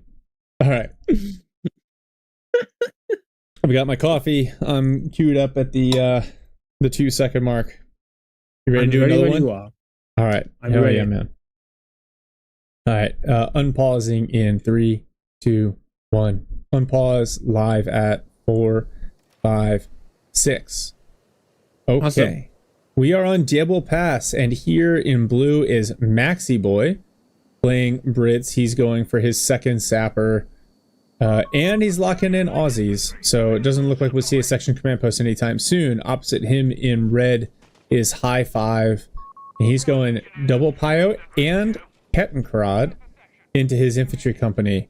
What do you think about the Kettenkrad? I feel like it has been slightly less meta lately. Well, I think against certain build orders it could work. The problem is it's such an early unit that you never know if the enemy is playing this build order. So it's tough. But it feels a little bit weird going double Pioneer and Ketten. I think this is maybe the one map where I'd be like, yeah, this makes sense. What is this? Oh, I'm sorry, I'm misreading my own overlay. All right, so we're going to see an MG42 out. High Five's gone breakthrough. Yeah, this map is so large for a 1v1 map. I feel like having the speed, but the trick is keeping the Kettenkrad alive. Because just like... Ketten's a terrorist unit, it never dies. It's not as bad like... on the flanks. You know, if you lose a Kettenkrad, it's not like losing the Krad in his DAC, but it's still not ideal. Yeah. So this is interesting. So Maxi Boy is essentially building a Sangar wall with his sappers while his Aussies stand there. And you see this? Yeah, I saw it. I think going Wire with sandbags is faster than building Sangar wall, but I'm not sure. I'm not the math guy. Well, so we're going to see just the one Aussie section from Maxi Boy. Actually, this is great. He jumps his sappers into that green cover so the MG42 doesn't suppress. And those Pioneers forced off immediately. Now everyone can focus fire on the MG42. And now, once the MG42 starts reloading, he flanks it. Yeah, oh, that's a great play right there from Maxi Boy to force the retreat. Sections on the field. Interesting, the sappers on the opposite side have gone for the +10 muni instead of their own, like, organic +16, and now he's got the section capping them. A very early med tent for Maxi Boy. And makes sense, though. Look at the Royal Engineer. Yeah. MG42, if it's not suppressing, does at least a lot of HP damage. Yeah, I like this from High Five being aggressive on the cutoff with the Kettenkrad here. Now, Maxi Boy's teching grenades... I think probably premature. I think he just wanted the opportunity to get a sticky bomb off on the Kettenkrad. Yeah. Also heal out from High Five. Base heal. It's a little bit too early for my liking. At least now it's just manpower, but yeah, you worry about your ability to maintain tempo, especially because the Brit units in the early game are so good. Right? These Aussies should definitely win here against the Grens. The sappers will win against Pioneers and Grenadiers if you're used appropriately. So, yeah, I think giving up that early tempo for the base healing. Oh, the sappers just step out of the circle. It's unfortunate. And it feels weird to go for heal that early if you don't have badly damaged squads.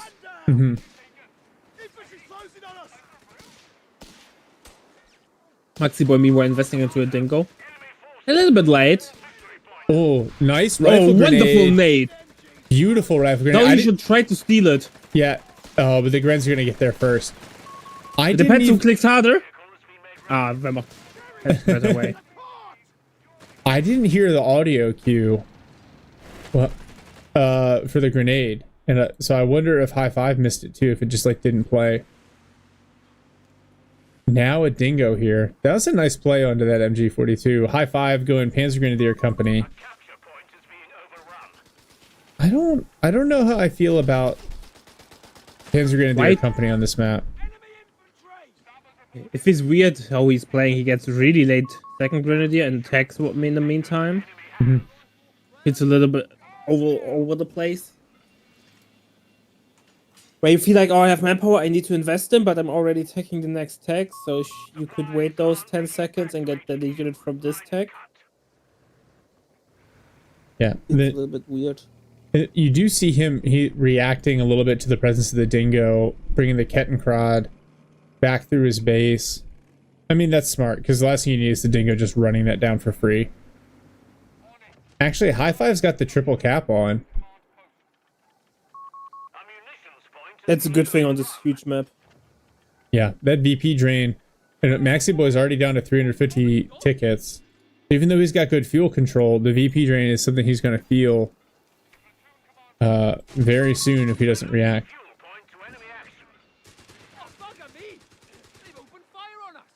The sappers catch pioneers out. Oh, these pios. Yeah. What are they doing? Going home. You should go home. Yeah. Oh.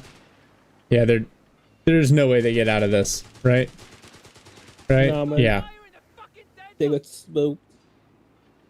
It's a little disingenuous because you think, oh, they're both engineer units, but man, the Royal Engineers just do so much damage up close. So I have a useless World War II fact for you. In the late years of the war, the Germans copied the Stand gun one-to-one and even used the same markings on the gun. And built roughly 6,000 of those copy-paste Stand guns because they were so cheap. Well, because it's probably just stamped metal is easier to produce than MP40, right? Yeah. It's just hilarious that they even replicated the same markings. Like we don't bother translating anything or thinking about what those might mean. We just do them. There's no way the British would put something non-functional on their yeah, exactly. machine pistol. It must have a reason for being there. Nazar says, can't wait to see what exactly they're planning to change in Breach. Well, like the grenades, I feel like the Breach has been underperforming for a while, and so I am also excited about Breach. Can't wait not to see my squad back out on Breach. Yeah. And then stay there. Alright, Pigren's rolling through the center here for High Five. Just as the Humber shows up, the Panzer Grenadier's natural predator. Pack 40 on the way out. Man, I really feel like the Humber should just get right up on these Panzer Grenadiers. Yeah. Pack 40 will never get a shot on the Humber on this map. It's, yeah, huge map. Oh, these Pioneers could go down. Humber and Dingo available to chase. At least the Grens are there to screen. But the Grens are definitely going to bleed. Is he running the Grens up to try to get a Faust off on the Dingo? He is. On the Dingo. Gets the Faust off, but I don't think... Yeah, no, the Humber can just drive in right as those there threat. Oh, but the Dingo, you got to keep back up. There we go. And so you got to keep backing it up. Maxi Boy's going for a second squad of Aussies.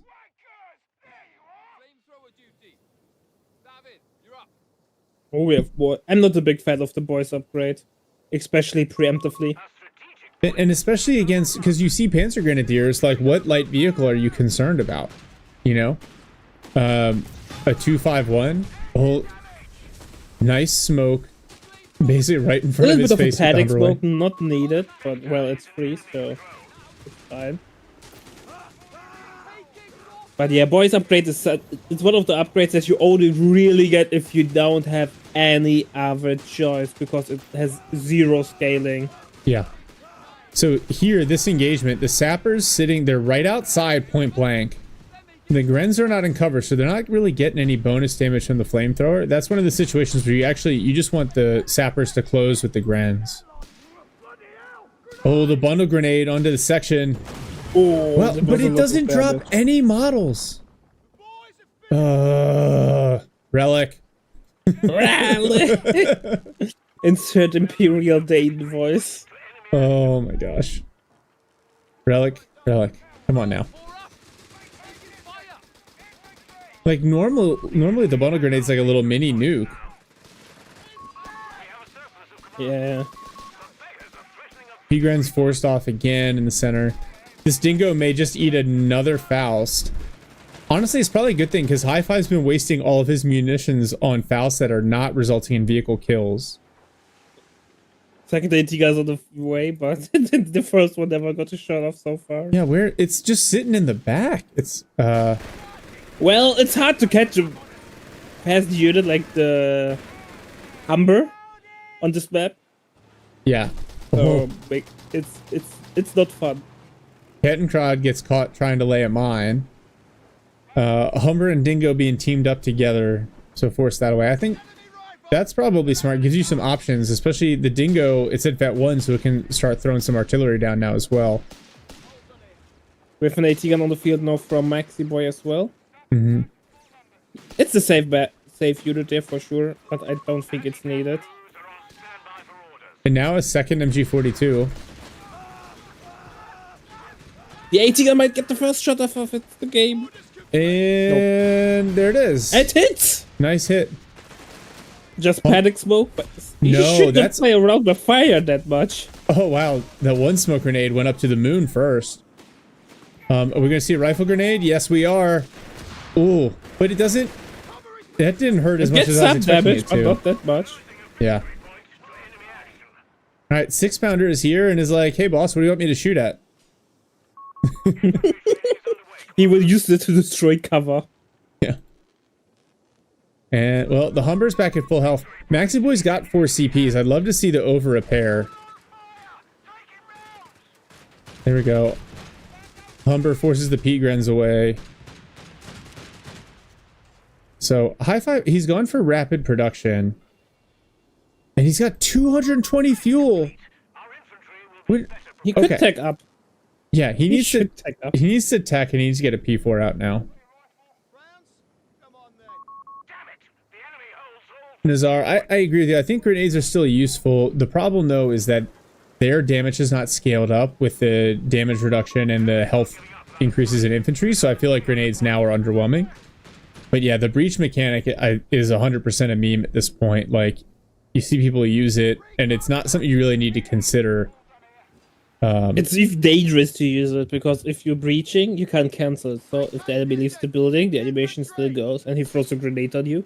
Yeah. And if you're really unlucky, the squad gets stuck in the animation. Yeah. Gren's getting burned down here, even when they close to short range against the Aussies. Yeah, against Aussies, you can't go close quarter upgrade. You take too much damage before you're even close. Oh man, now the sappers are here. These Grens are done. They're gonna get roasted. He sees it and goes to retreat. But the sappers start shooting at the P-Grens instead. Oh, target switch. No. Oh no. The P-Grens hit their press V to win button. Plus walk super slow. No, they won the engagement, but it will take forever till they learn to work again. What is it? I'm hunting wabbits. Being very, very sneaky. It's like my dog when she sees a squirrel. Like, she slows down and, like, takes one step every 3 seconds. Like, oh my god. The squirrel sees you. Just run after it. Alright. Kettenkrad's hit vet 2. You know, this is nice here from High Five. Keeping it alive, using it to harass this fuel, throw some mines down. It's smart. And now he's floating a ton of munitions here, and he's got rapid production. Also still floating 125 fuel. What do you think? P4, Brumbear? Like, what's your vehicle of choice from tier 4 now? Ooh, I think P4 is the safe unit. I don't think High Five has such a big lead. Resource-wise, that we go for P4 Brumba.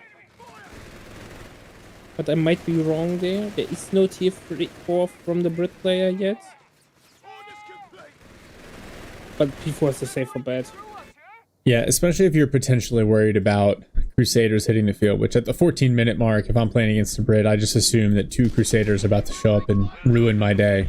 He has 2 AT guns though, so if he keeps the AT guns close to the Brumba, they are safe. But that would greatly limit the mobility of the Brumba. Not like that the Brumba has a lot of mobility, but still.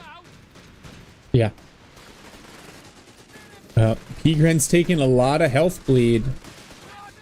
Not dropping. P-Grens might get wiped if they're unlucky. Yeah, if they're not careful. You kind of want to see the Grens rather than trying to close with the Aussies, because they're just gonna get melted. Use the merge to keep the P-Grens on the field. Oh, those poor Grenadiers. Now these Pioneers, they're not careful. I think it's probably because High Five is managing this engagement on the opposite side of the field as well. The Humber was over repaired. Oh no, it could go down here. Oh, it will Faust go down. come in? No Faust. No Faust. Reaction, He's got sprint. They're assault grenadiers. Oh no. We have Bomba on the field.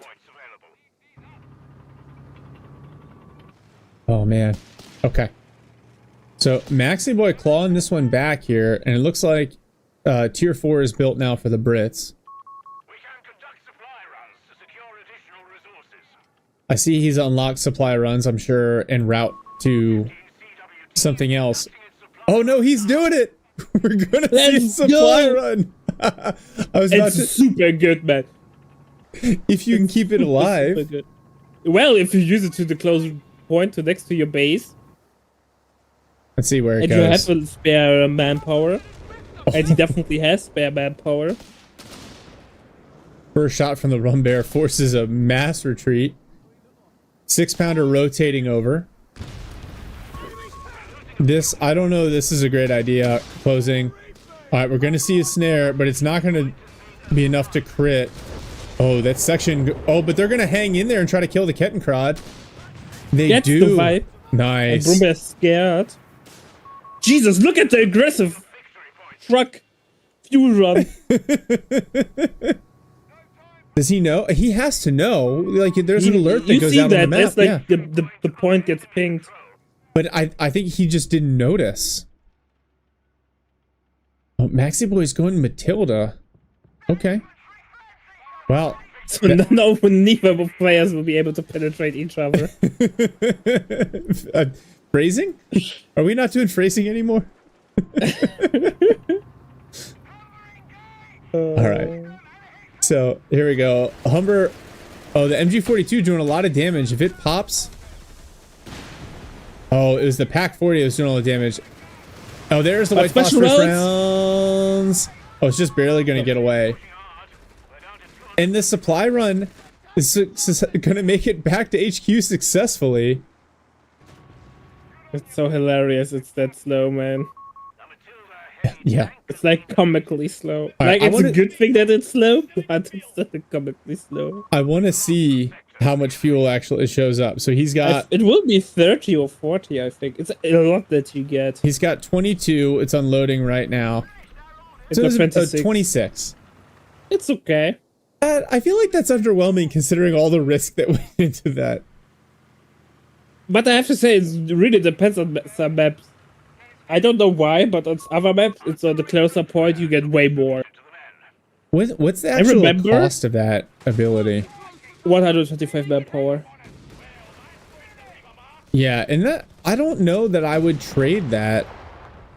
But I think it depends on how much spare manpower you have and how much... Because obviously it's better tempo-wise. Oh. Because you have to fuel immediately instead of like for the cache where it takes some time where you get this much of fuel. Yeah, that's fair. So basically it's tempo. And I think on certain maps or certain build orders it makes sense. I love to use it in the like early game to speed up, to get faster Bishop, faster Crusader or something like this. So units where timing is all matters. Yeah, that's definitely fair. Wow, the Pack 40s, having 2 Pack 40s paying off for high 5. The Matilda's forced away.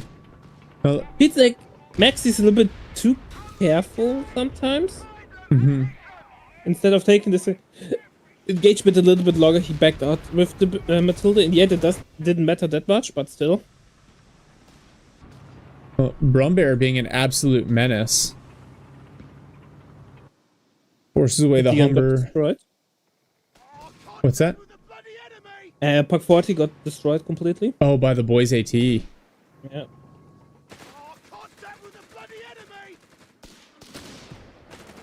That MG42, yeah, they need to retreat. Let the MG42 set up. That's no bueno. So Maxi could get the tank out. Here we go. Crusader's on the way. I think it's a Crusader or is it another Matilda? I swear the icons look so alike. They do. They look really close. I really like the Crusader, especially on this map with how wide it is. Like a Crusader train is just really, really nasty. Aussies force off the P-Grans, and look at the fuel control for Maxi Boy. Now, for high five, he's got all the fuel that he needs. Is he just trying to stall for a Tiger? Too much CP, I think that's reasonable. Yeah. But I would rather see, especially because he's short on fuel income at the moment, I'd love to see him go for a P4 here. Something that can, with a little bit of maneuverability, can get around this Matilda. That's fair. It's just that the P4 has such a hard time penetrating the Matilda. Yeah. And it's the same thing the other way around, so Matilda also can't penetrate the P4. Maxi Boy was repairing his sandbags. Misclick. I swear it was a misclick. The sappers have their welders out to repair sandbags, which is really funny. I love this bug. Here we go. Pack 40 is focusing on the Matilda. The pickle. Oh, this is a big push. And the Pack 40 packed up. Oh, that's a dead Pack 40. It's a dead Pack 40. It's a dead MG42. Yep, knocked out. And now Matilda pushing. Can't help out. Crusader pushing. There's a second Pack 40 in the rear. But that's not going to be able to kill the Crusader unless Maxi Boy totally misplays this. Alright, so one Pack 40 cleared. Matilda should go forward. What is he doing? He's just over repairing right there. AFK. Oh no, this Crusader is just sitting still. He played super careful earlier. Now he was like, oh no. And he's immediately building another one. That's fair. But the first one should not have died in the first place. Yeah. Like, it's cool that you get another one. But... It's one of those things where, like, you can tell... Because he's microing across the map. Yeah, it was a micro mistake. And the Pack 40 is sitting there, but it doesn't have vision until those Pioneers show up. And then all of a sudden, it's got vision. And by the time you react, it gets the second shot off. Because the Pack 40 was already set up and not an attack move, worth noting. Oh, these Aussies take a ton of damage from the first shot, but no models drop. Rumbear is going to focus a 6-pounder now. Oof. Rumbear is amazing against a single AT gun. Yeah. He should have went for the kill there. But maybe not with the snare. Maybe he was actually doing the right thing. Yeah, boys AT section doing... With the snare, now the 6-pounder, it's got to consider moving up. He's got a Crusader. He could dive this right here. High Five... He should dive it. He should. High Five's got the CPs for the Tiger, just not quite the resources. Really short on manpower. He's got 3 AT guns. Oof. Oh, then I did nothing. Brumbear gets away though, because Maxi's a little bit scared. Oh, the triple Never mind, here we go. Matilda throws smoke. Pack 40s rotate. What? The Crusader. He missed a wipe. He was over microed and then left. I think that's fine. Well, sometimes knowing your limits, even though it might be if you had like a 5-star IPM, you would have gotten the wipe. But if you realize that I'm barely able to keep up, it's better to back off than lose the unit there. Yeah, and actually that was really nice smoke from the Humber to make sure that the Crusader didn't immediately eat 3 Pack 40 shots as well. Oh no, this Matilda, no. It goes on hold fire, but the Pack 40 doesn't take the final shot. Okay, ticket's about even. Maxi Boy's got the triple cap. He's got foot guards coming, which I actually don't think that's a bad idea. Nope. I like foot guards. Oh, even though they're expensive, I still like them. Yeah. Especially as they vet up, they just become very difficult to deal with. I think what he probably needs to do, though, is he needs to bring all of his sappers back and just take a second and get all these vehicles healed up and over-repaired. Stop shooting grenades, force the Vickers to retreat. Oh, the Humber and the Crusader, they got to be careful chasing. That might be a wipe. Is that the... That's a mine! Yeah. Stas trooping knocked out with a mine. Very, very nice mine placement. So how are the data so called, actually? I call them always infiltration grenades because of CoH3 from the Spec Ops battle group where they were called infiltration grenades. Yeah. Well, because but you would like not their name. Charge them up by infiltrating. I call them like a grenade assault. Ah, yeah, that's also fine. And Brumbear supported by all these AT guns. Oh, that Crusader is dead. Yeah, There's that's a no goner. chance for it. Oof. It's tough when you have 3 Pac-40s. Lit noodles, and they call it a mine. Yes. I think a mine is the only way to appropriately deal with Stoss trooping. You got to get them down to 2 models. They retreat thinking they're going to be safe with their fancy pants damage reduction, and then they hit a mine and they didn't survive because of their fancy pants damage reduction. So Jaeger Papa says the fact that he hasn't refunded the Humber is driving him crazy. Bro, this Humber has done I think work. refunding Dumber is not a good idea. It is. Like, the flare is so good. The flare is good. He's done a really good job with the smoke. And the fact that he's kept it alive with 3 Pac-40s on the field is a little bit mind-blowing to me. The infantry section, they pick up the 6-pounder. Oh, the MG42 is perfectly layered. The Matilda's still on hold fire. Oh, thank you, Flint Noodles, I will. All right. Oh, He's still on hold fire, still the on hold Matilda. fire? At least he's manually targeting it. He's but... manually firing. Brumbear taking a couple of hits. The Pac-40s could be attacking ground right here. Maybe the Brumbear will do it. Oh, what is this? The incendiary... Fire bombing! That's gonna hurt. Oh, that MG is done. AT gun knocked out. Ooh, that's big. That's a big hit. Maxi Boy still on hold fire. And now the Archer's here. I feel like Archer will be nice. Archer's nice, but it's hard countered by 3 Pac-40s. Yeah, fair enough. He needs something to deal with the pack. But he has the Matilda to soak up damage. Oh, man. Oh, Brumbear is dead. 6-pounder picked up. Oh, you called it. Wow. Now here comes the Pac-40 salvo into the Matilda. Look how much a hard time the Pac-40s have to penetrate it. Yeah. Oh, you got to keep the Pyos up there. I know it's tempting to run them off. The Pyos are your vision. Oh, now here are the Grenadiers. They clear the 6-pounder, but they need to immediately get out. Matilda should run though. Getting low. Mm-hmm. Oh, the Aussies are there to screen. Now the Humber on the backside. Oh no, the Pac-40 is going to get at least 1 shot. It pops smoke. This micro, man. And knowing how the timing works is amazing, man. Bro. Usually, I never attempt to do things like this because I would die. His Humber micro has been on point. Although now it's just chilling here. This scares me. But the Aussie screening is great. Archer knocks out one of the Pac-40s. This other one could get picked up or destroyed here shortly. But the big boy is on the field. The big boy is on the field. Will the Tiger be able to turn the tables here? Tide? And it whiffs its first shot. Come on, bro. Let's get some big hits in. Nope. Nope. Still just doing some Aussie tickling. There we go. There are a couple of big hits. Meanwhile, another Pac-40 cleared. And now... Yeah.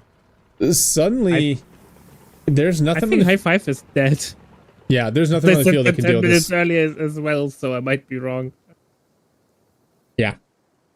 This is potentially rough for him. Maintaining the tempo is going to be tough. The Aussies have now fully scaled up. Yeah, Archer just kind of perfectly positioned to keep the Tiger at bay. Got to make use of this over repair. Got to do it. Yeah, he's a little bit of a repair problem. He got the second Royal Engineer for that because capping and repairing is a little bit, or it's too much at the moment for a single Royal Engineer. Yeah. Oh, it's a shame nobody has a wrecker available to them because there are lots of dead vehicles around the map. Kyle, the breach challenge. I would say I did it against the AI.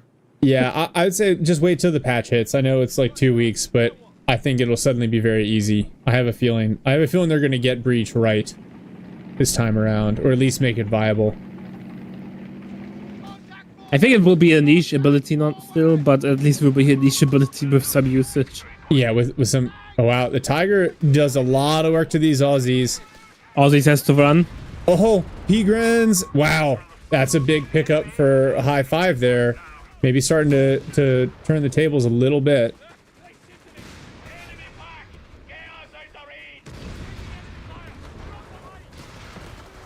Yeah, Kyle, I think you'll get there. You just... The patch should help. Oh, MG42 goes down on the flank to the over-repaired Humber. I kind of think I like the idea of a second Matilda for Maxi Boy to kind of help him screen for the Archer. Right? Because if you keep the Archer in the back, the Tiger can't ever really push it. Yeah, and the Matilda absorbs a lot of damage, so that's actually fine. Mm-hmm. I think his game plan, even though it looked weird at the beginning, makes a lot of sense there. Wait, and whatever... Okay, no, he's actually repairing... He's repairing the sandbags of the sappers. He basically... Yeah. No, I think it's deliberate. All right, here's the Archer onto the flank of the Tiger. MG42 set up. Oh, nice rifle grenade. The Vet 3 Grens gets smoked. Tiger force back. The Archer get another shot. It doesn't have sight.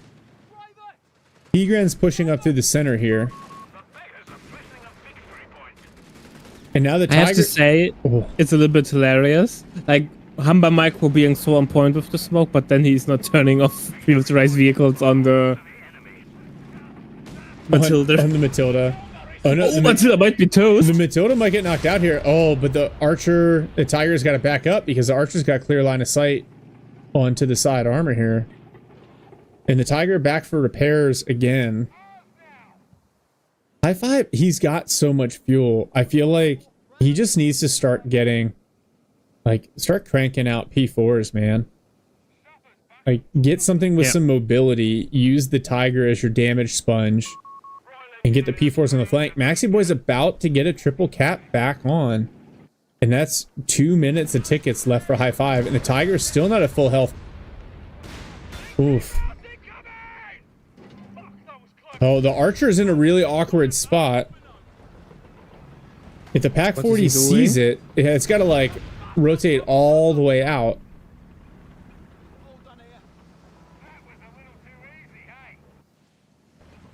Yeah, this triple cap is going to hurt for high five here. Vet 3 Pack 40 immediately gets smoked. But one shot comes out. Blasted. Oh, the attack nice round whips. try with the attack on ground, but misses. Yeah.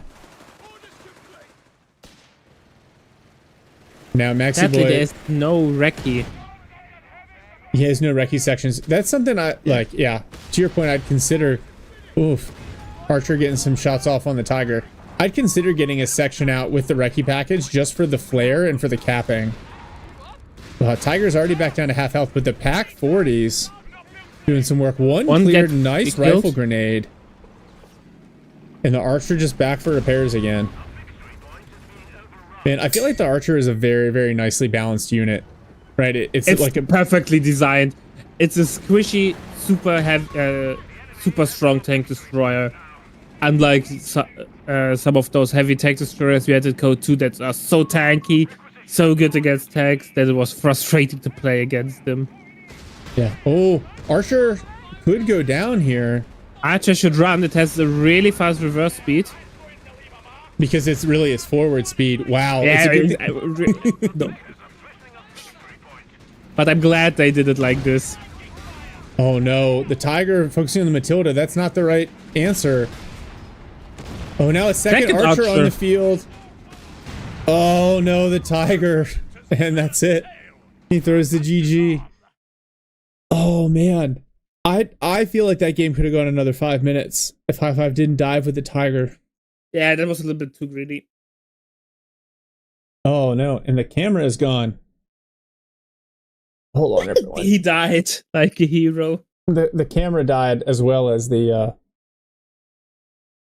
is it working? There we go. There's something. All right.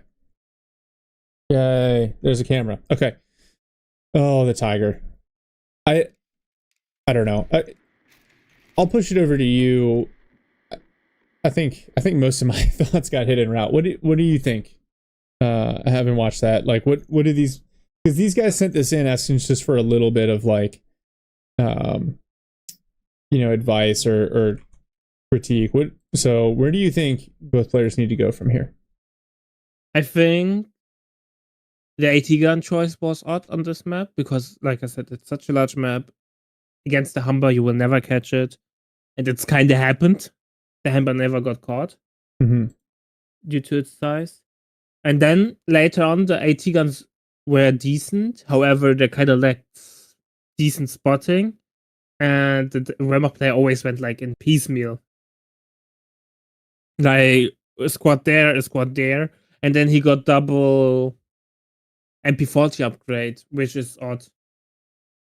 Like one MP40, I can understand it, but then you need 2 Grenadiers in the backline just for matching. And Panzer Grenadier did nothing besides bleed manpower. It's just an interesting especially build. Against those Aussies. Aussies just use a sniper shot, then you are slowed, and they just kite you back and you die all the way there. I think the Brit player, if he would have done overall, I liked his build order. There were like some issues here and there. The infantry section with boys AT is a little bit odd. I think if he went for Recce package, this one infantry section would have gotten way more value. Yes. Then I think if he went first Crusader, then Matilda, once he was closer to the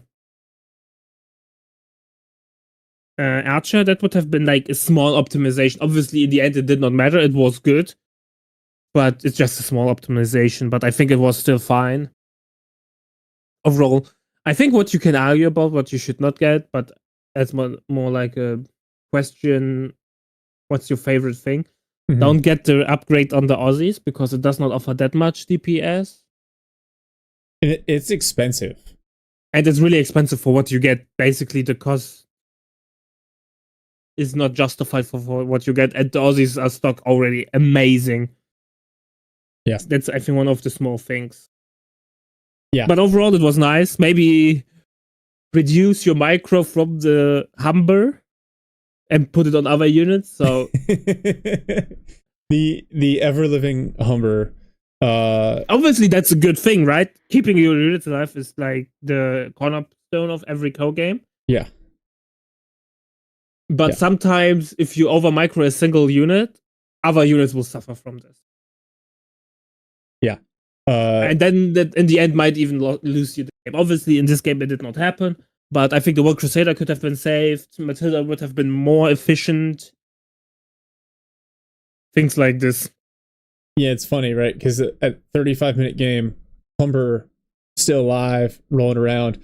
Both Crusaders just smashed within about 30 seconds of them arriving on the field. Exactly. The 2 archers. It's funny because I think about this map differently. Like, I like the Aussies for this map because the ranged combat, right? And so on the Ver side, you would think, like, for me, like Jaegers would be a natural fit with, with the 2-2-1 into potentially Whirlwinds, especially when you see Aussies because they're a little bit more susceptible to vehicle play, right? Like no snares.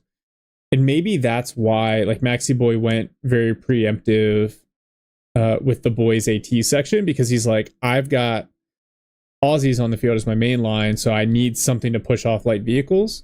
But I think he made the call to go boys AT after he'd already seen the Panzer Grenadiers. So I think if I was gonna, I would just say, like, make sure that you are paying attention to what your opponent is doing and what information they are giving you about how they're building. And then I think about this very differently. So I liked his approach, right? With Matildas to kind of hold the ground and Archer AT gun in the back to provide that AT. I think about this map very differently. I think about it like, I want 3 or 4 Crusaders to drive around, use their mobility, and then ideally, like, you force a retreat, and because the map is so large, it's a long, painful retreat path, and now you can just smash stuff as it's trying to run back to base and attrit your enemy that way. But this clearly worked. Once he got like critical mass, there was really nothing that High Five could do to manage it. Yeah. But cool. Let's take a 3-minute break here, and then do you want to watch Fergie play next? I don't want to sound like one of those, but it would be amazing if we can cast the game from me next, because Macros asked. Oh. If we can do this as the next one. Okay, but there's one rule. Is I have to be mean to you because it's your game. That's fine. All right. No, perfect. We'll do that. We'll do a 2v2 and then we'll roll into the next one. Everyone, we will be right back.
All right. We are back. Welcome back. And now, Olvadi has asked for some self-flagellation. Yes. With Macros, Blue Skid Row, Legion, and Ghost.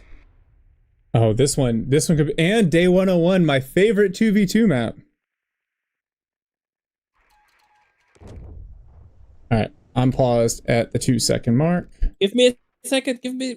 Yeah. You can take all the time you need. I'm just setting up here. All right. You were way faster than I anticipated. I know. No, I just because I set a 3-minute timer when I get up to go get coffee, so I really want to stick to it because it counts down, and I don't want people to be like, "But it says he'll be back." Oh, I'm ready. Okay.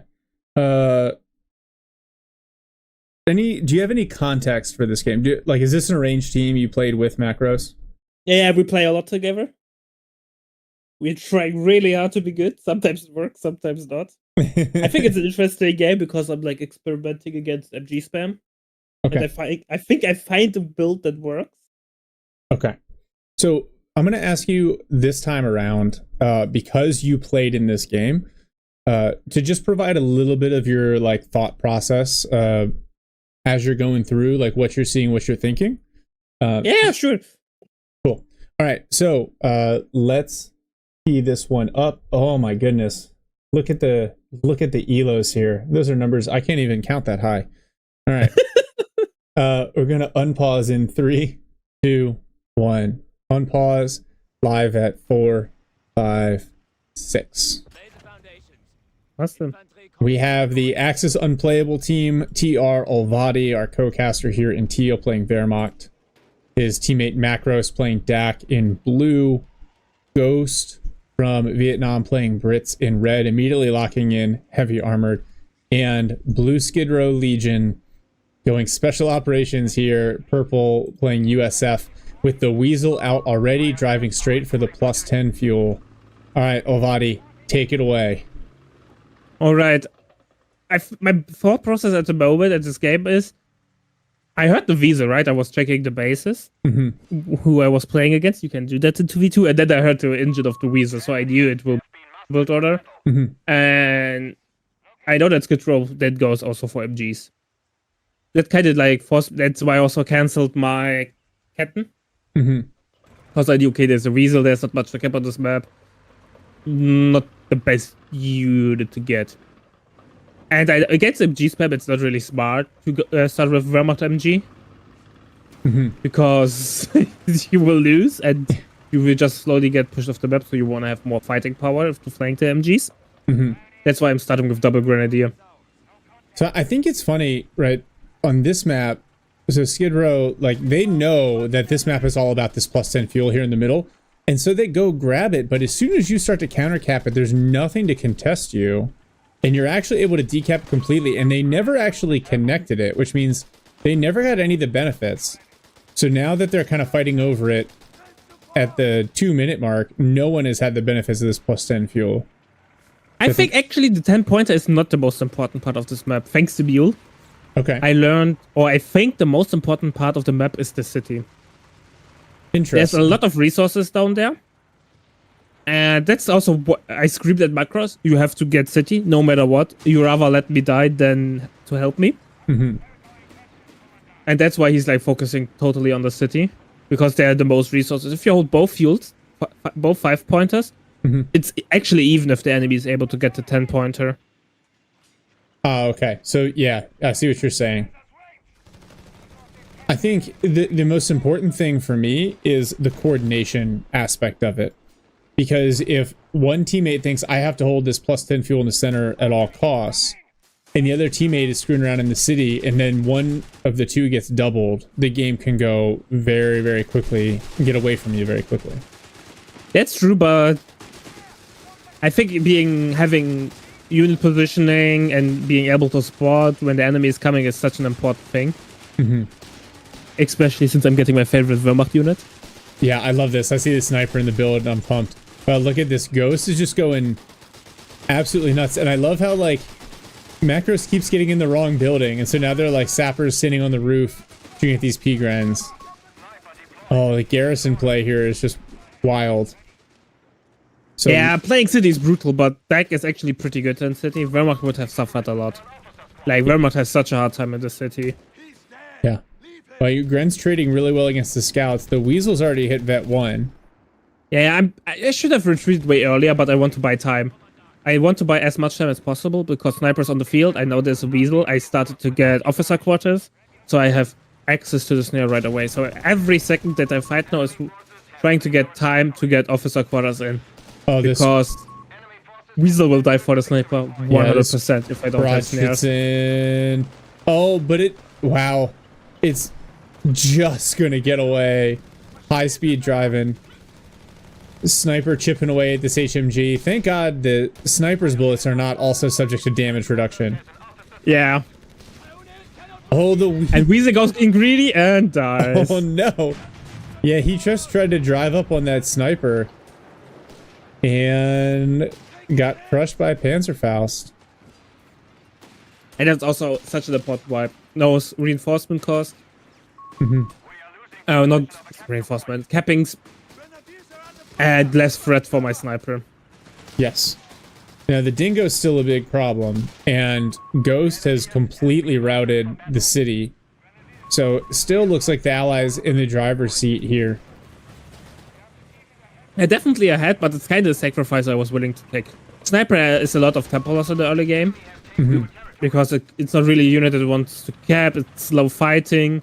But it's really helpful against the MGs, because MGs have a hard time fighting back against the sniper. Well, what happened? The captain? Blue Skid captain goes down to some P-Grans in the center.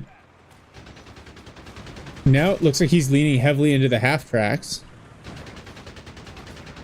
Makes sense. But I think he's doing a big mistake there that we will see the second with the half-tracks. Or like build order mistake.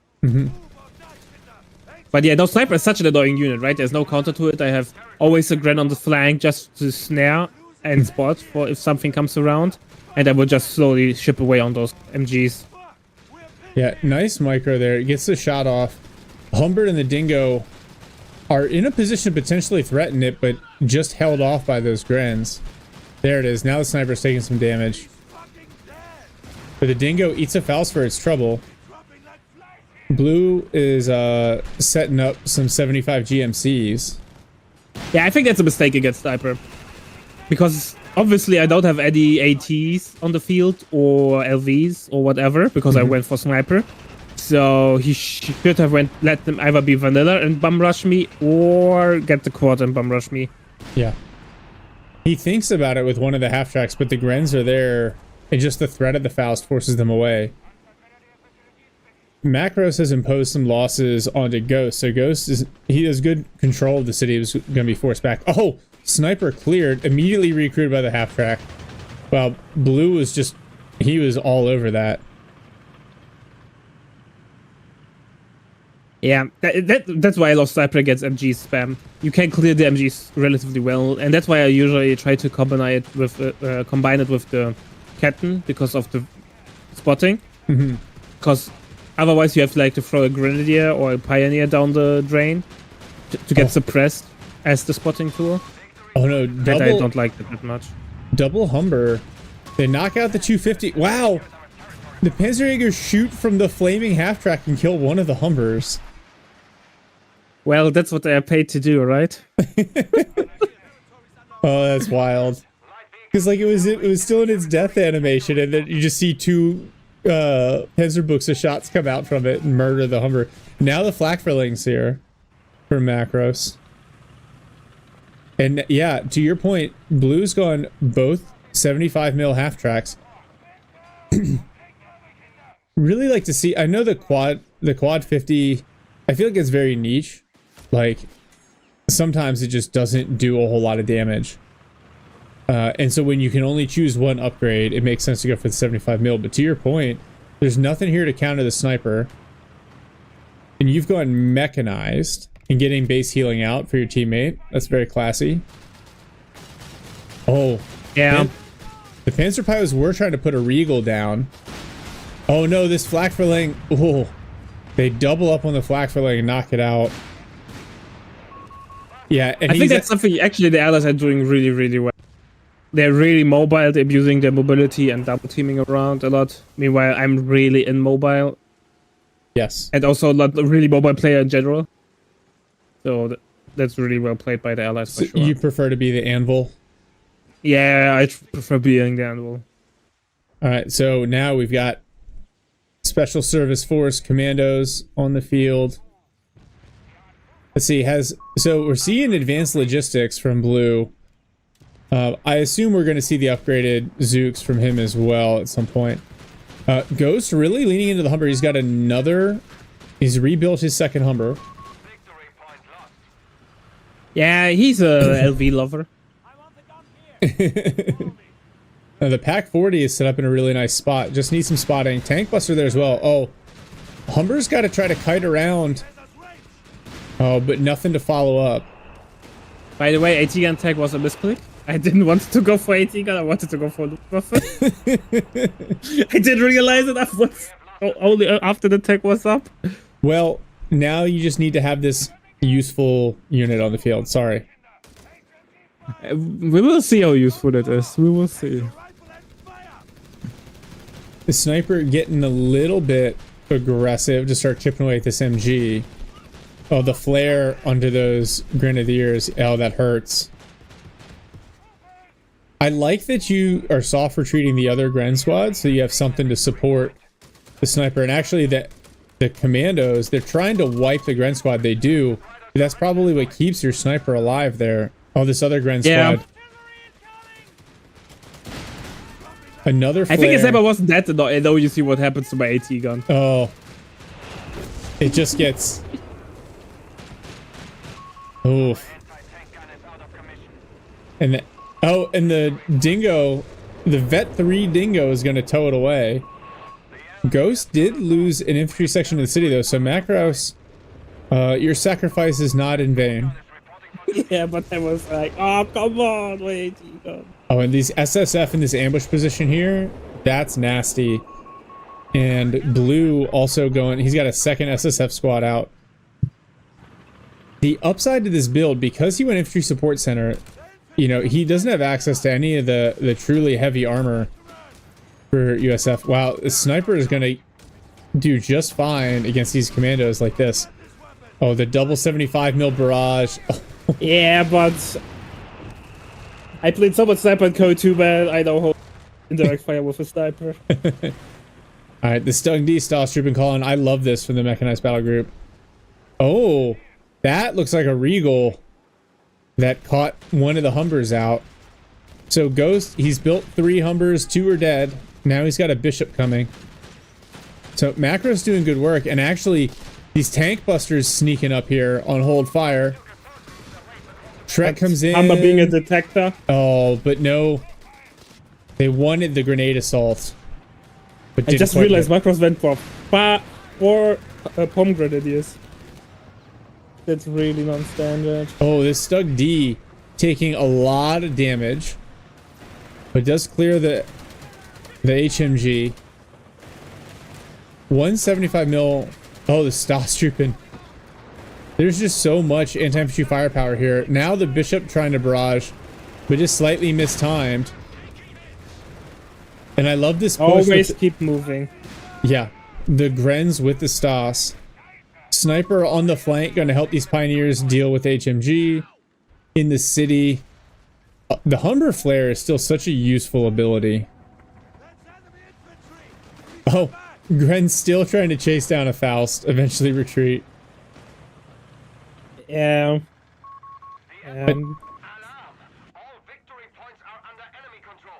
Another Panzerjäger call-in as I pour coffee down my shirt. Classy.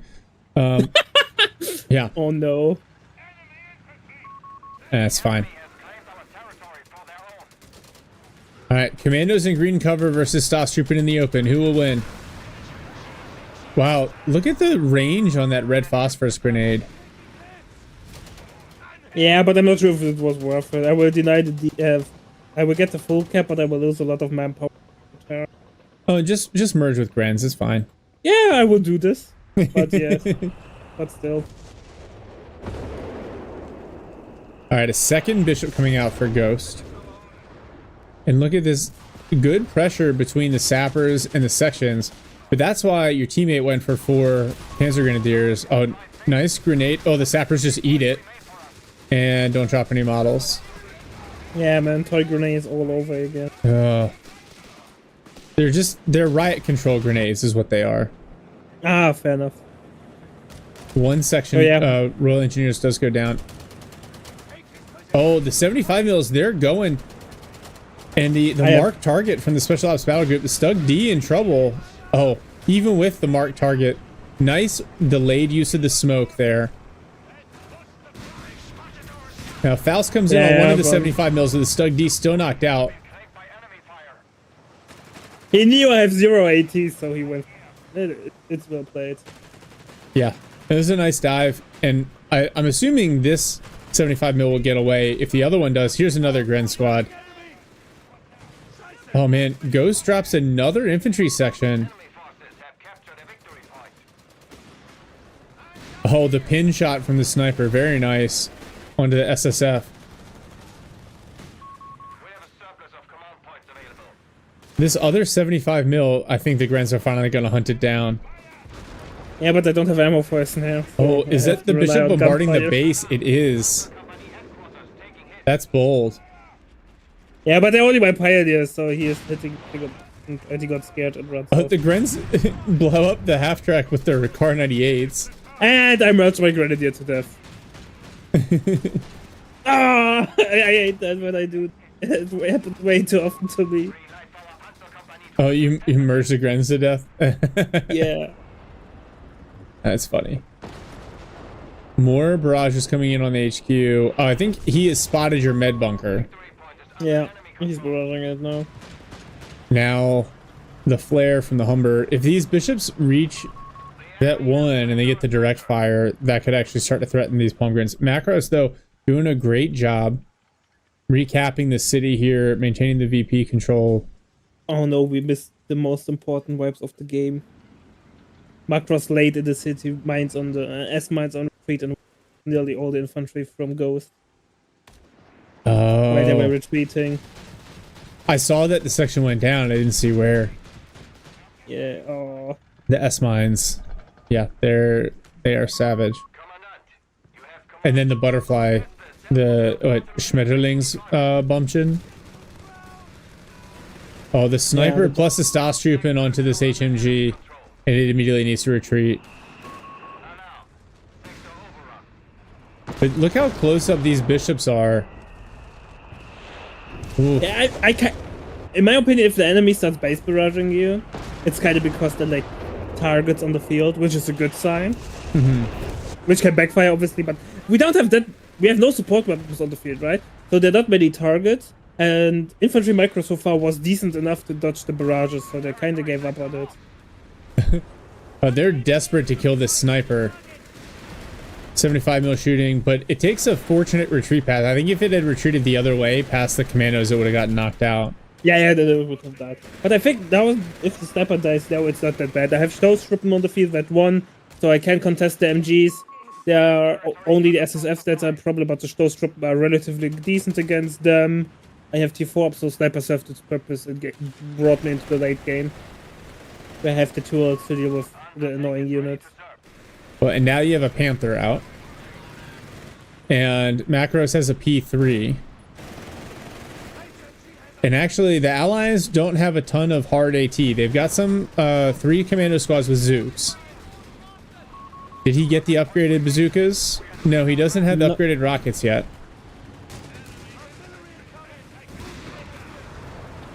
Well, blinding shot.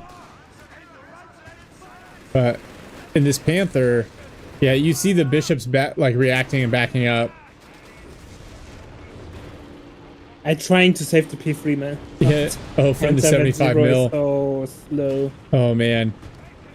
And the half track is just so fast, and the Panther. I feel like if Macros had at least tried to lure the half track back towards you, you might have been able to knock it out with the Panther. And he's like, yeah, you know what? I need Tigers. I need to not be dealing with this.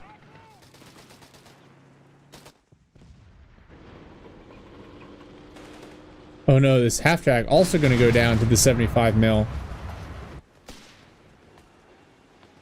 There was something that hit a mine over here, but I can't find it. It's Pioneer hit a mine. My Pioneer hit on the left hand side of the mine. Oh, Bishop Barrage is coming in now as well. Yeah, that's what I thought. So I think to your point, I thought the Panther was going to dive the Bishops. Oh, now Whizbang as well.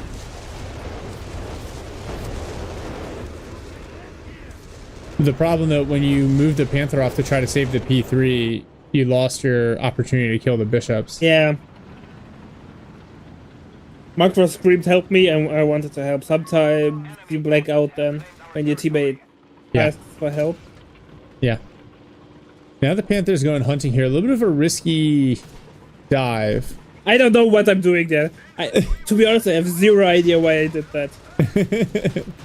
That makes no sense. Maybe I wanted to use the Panther for spotting the MG. But still. The Panther spotting for the MG.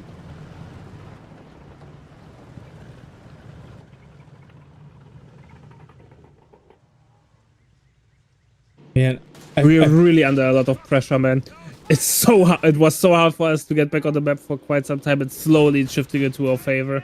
Yeah, and that's where, like, you're down to 160 tickets, but you've got decent map control now.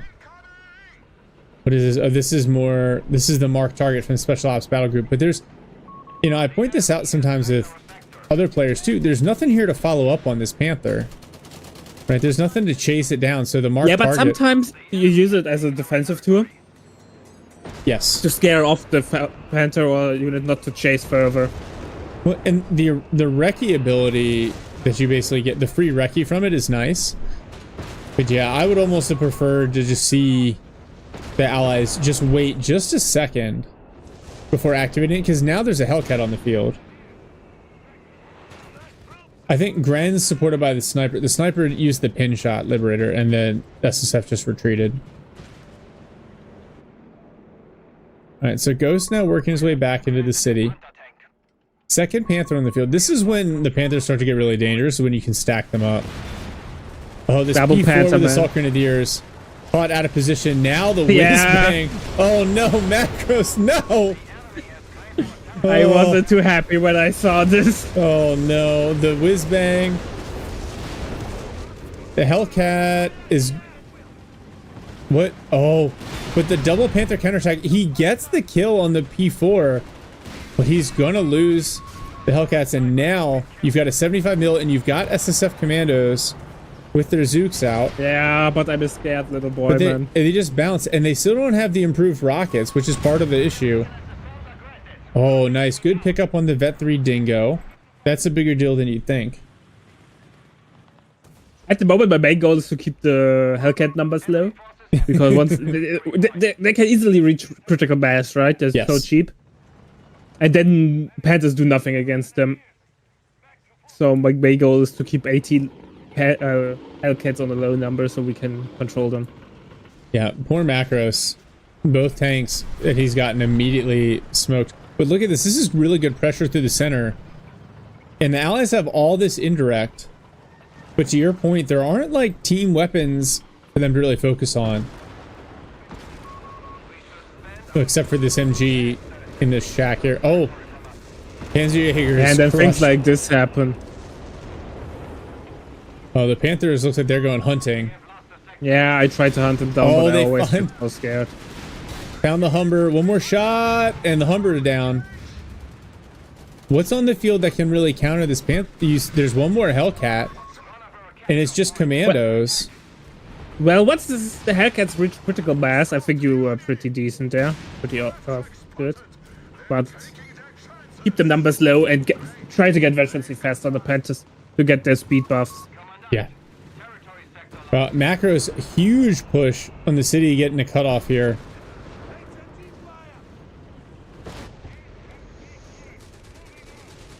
If you get the Panther to Vet 3, it'll take care of an infinite number of allied tanks. Yeah, that's true, but you have to get there first, and if the enemy has already a good mass of tanks, oh my gosh, you might die on the way there. Vet 3, plus 40 damage, plus 15% rate of fire, plus 30% rotation rate. Okay, I can see why you would say that. Yeah, because then it starts to actually look like a speedy medium tank, but just does a ton of damage.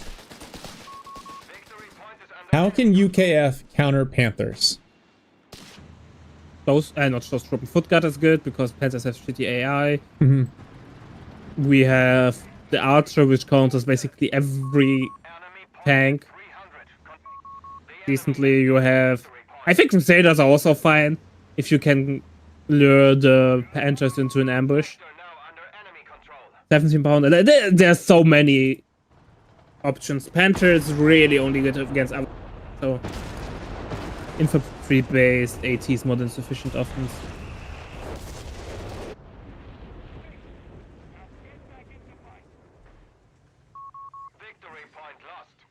But yeah, I'm really happy with my army position. I have 2 Showstrom on the field, 2 Panthers, 2 Engineers, MG. I stolen 30 cal. I feel really comfortable in my skin there. Grants aren't that good against Panthers because Grants are like want to fight frontally, and Panthers have decent front armor. Oh, I just realized I don't know how long I've been muted. I must accidentally tapped it. That Regal, all the way back there from Macros, annihilating one of the bishops. That's awesome line placement. Oh my god, I didn't saw that. Yeah, He even told me during the game. Maybe he didn't realize that. That's insane. Well, and now Macros has done such a good job contesting the city that now you see Blue is focused on the city, and now his unit's caught out of position. Here's the Panther dive. Oh, with the mark target on one of the Panthers, but the Hellcat destroyed. Your Hellcat extermination plan is working. 75 mil gets knocked out. The Whizbang caught out of position here too. Oh no, and this Bishop. All the allied artillery is about to go down here. Bishop cleared. Blue just a little slow to react to the Whizbang. He's clearly microing in the city. And these 2 Panthers just wreck everything. But look, there's still no Veg 3. I killed so much in this engagement that there's still no Veg 3. Yeah, meanwhile, Black Prince, just by the time it makes it to the middle of the map, it's Vet 3. Oh, and Blue, he's not quitting yet. He's getting another Hellcat. And then I think this is smart, right? You got what you need. You got the kills you needed. Now you're backing up with the Panthers. This Stas chip. Yeah, this is accomplished. I will run though. Maybe I should destroy the Pack 4 there. Oh, and now. But Macro streamed at me there. The SSF coming from the flank, so I decided I should go home. Yeah, and 4 commando squads for Blue. But no survivability, no improved rockets, and actually, without the survivability, the commandos will really struggle to deal with the Stas trooping. Although I think, yeah, Blue blobbing USF. I like your choice to just retreat here though and not bleed too much. Yeah, I was like, I have a shitty retreat path. I have to retreat through his whole army. You might not be the best case to take this engagement. Yeah. You still have the pop cap space for another vehicle. Yeah, the Brumbear, I think that's the right choice against this SSF blob.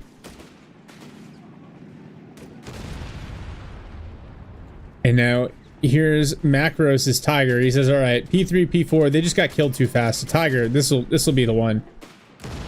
I like Tiger. It has decent AoE against infantry blobs. Yeah. Black Prince is on the field, but it took a wrong turn, so it's the Black Prince is coming. Blobbing in CoH3, how dare he? Yeah, exactly. The tactical concentrated firepower formation. I think Blue's going to get a second Hellcat here. So this game, despite that epic push with the Panther and the lack of artillery now for the Allies, the Allies are not out of this just yet because they built up a huge lead on tickets. And so even though you guys are draining them, they are in a great spot. Yeah, they still have a lot of options. There's still decent resource income.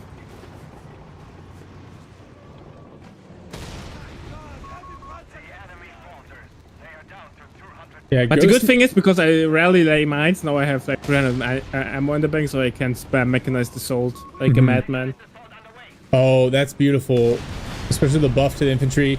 Here come the Panthers plus the Tiger. The Black Prince already has to throw its smoke down. Panther's doing some good work on attack ground. The SSF commandos come out trying to help. Oh man, if this Hellcat could just get immediately annihilated if it's not careful. This is a really nice push. Black Prince almost knocked out. Oh no, it didn't even, it fired like one shot. Now, here's the designate targets, but wow, that was a really effective push. Black Prince knocked out. Ghost just on the back. Yeah, they're falling back immediately, right? I achieved my objective. Yeah. No need to like overstay and throw. Just fall back. Hey, we don't encourage that kind of self-control on this channel. Alright? I want to see stuff blow up.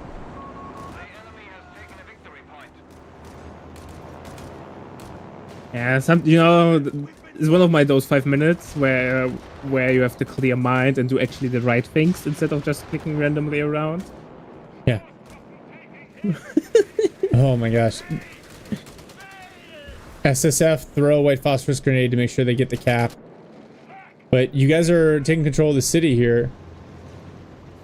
I think that the allies have totally gone into hey, we need to win on VPs because the army composition is not looking good for us. Oh, these SSF just gonna get gunned down on retreat by the Stoßtruppen. Yeah, no, Stoßtruppen adventure free. We have a decent army. Ghost is pretty much toast. Yeah, he just doesn't, especially once he lost that Black Prince, he just needed that to vet up. And now you've got Blue Skid Row just throwing everything that he's got at the problem. But Macros, I mean, you gotta expect mines down everywhere as well with the Panzerjäger command. Some of his Regals on like retreat paths, the S mines to get the infantry section have been great. All right, and now you're PopCap trying to get your third Stoßtruppen squad out. Yeah, I realized that I PopCap. I cancelled it. I will not get cash and bunker, repair bunker. This is really risky. Hellcats come up trying to support SSF, but Tank Buster's there and 2 Panthers. And I clicked the button. What is mechanized assault activated? Yes. Oh, here we go. 1 Panther hits Vet 3, taking some damage from the Hellcats. It decides to pop smoke and back up, which I think is smart. And then, yeah, so this is something you've done a great job of, is not overextending. Oh no. Commando is fine. Now this is where, like, if he had the improved rockets, that probably would have killed the Panther. I think he has him already. Yeah, no, he does not. No, he doesn't. Whoa. And it's driving me crazy. Now you've got the allies down to 75 points here. And the triple cap is on, so a minute left for the allies. Brumbear in the middle. The fight, so it really is, yeah. Oh man, that's got to be it here, because the commandos, I see you retreating, but the commandos would have struggled to really push through that. And with the Brumbear and the Tiger here in the middle, oof.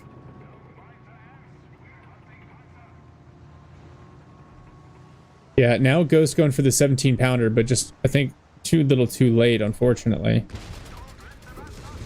Yeah. I think this is one of the rare games where going Black Prince was good. We had so much strong AT on the field and that no screen for the Black Prince that we just drove over it and killed it. I know it's rare that allies get into this problem. You know, usually it happens to Axis. That they get drove over. Yeah, I still think the Black Prince can be a little bit of a trap unit. Oh, this section here just gonna get gunned down by Panzer Grenadiers. There's not enough here to stop it. Using SSF like riflemen is such a waste. So, Mule, as an SSF enjoyer, I will say SSF against DAC, especially if they lean really heavily into light vehicles, can be really nice. One of the reasons that SSF, I feel like people feel the need to use them, is that rifles don't scale that well. But even then, you see the SSF struggle against like Stoßtruppen.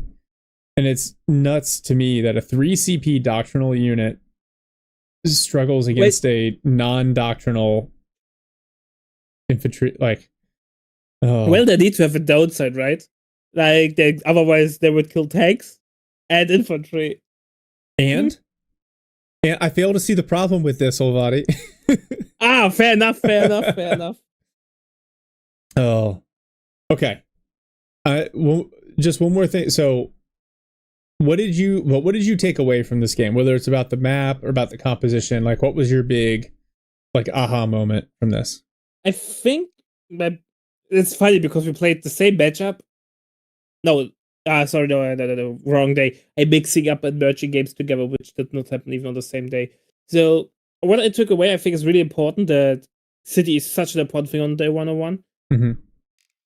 That people often underestimate it, but that's thanks to you. He taught me the way. Mule is a good coach. Yeah. And the biggest thing that I learned, though, I still think Sniper is really, really good against spam. It might not be always possible to keep it alive till the end of the game, because, well, it's only a 100 HP unit, and you don't get more HP with Veterancy. When did it go down? It died during after the second Panther hit somewhere on the left-hand side. Okay. But I think it really offers you, like, it gives you a tool to contest the MGs without throwing down some insane plays. It basically levels the micro field against the MG. Normally, the MG player has no micro going on. Mm-hmm. And the Wehrmacht player or the deck player has to micro pretty well to get rid of the MGs. Meanwhile, with a sniper, it kind of levels out. It's still not easy. You have to be careful about LV flanks. But it helped greatly. I think as a third unit or third or fourth unit, it's fine. It's still risky, but I think it works really well against MGs. And then in the late game, just knowing your limits with your tanks, when to go in, when to go out. Yeah. Mule's point. So he says the Panther usage without proper sweeping before him was a bit risky, but other than that, it's a really well played game.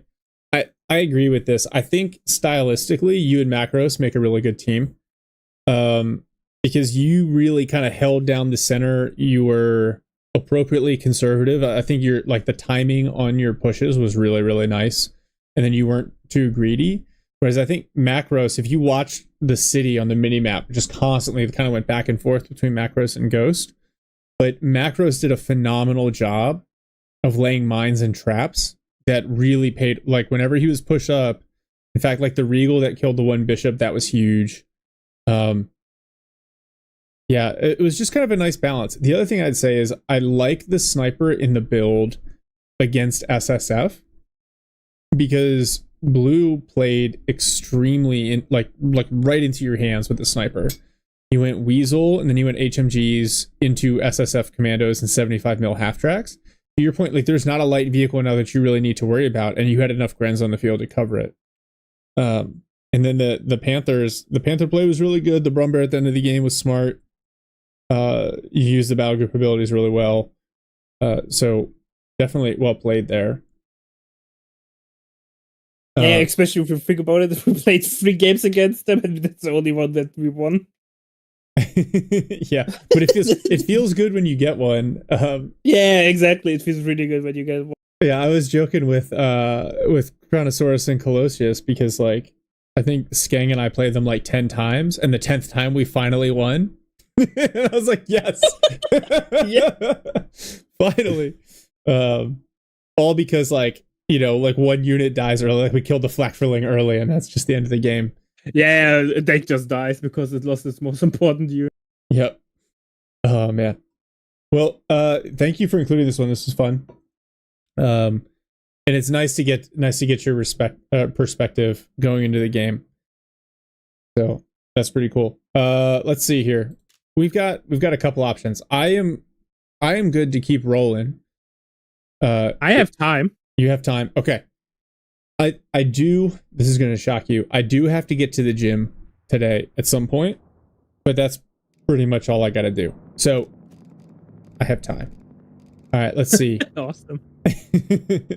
This is my normal gym window on a Saturday, but it's fine.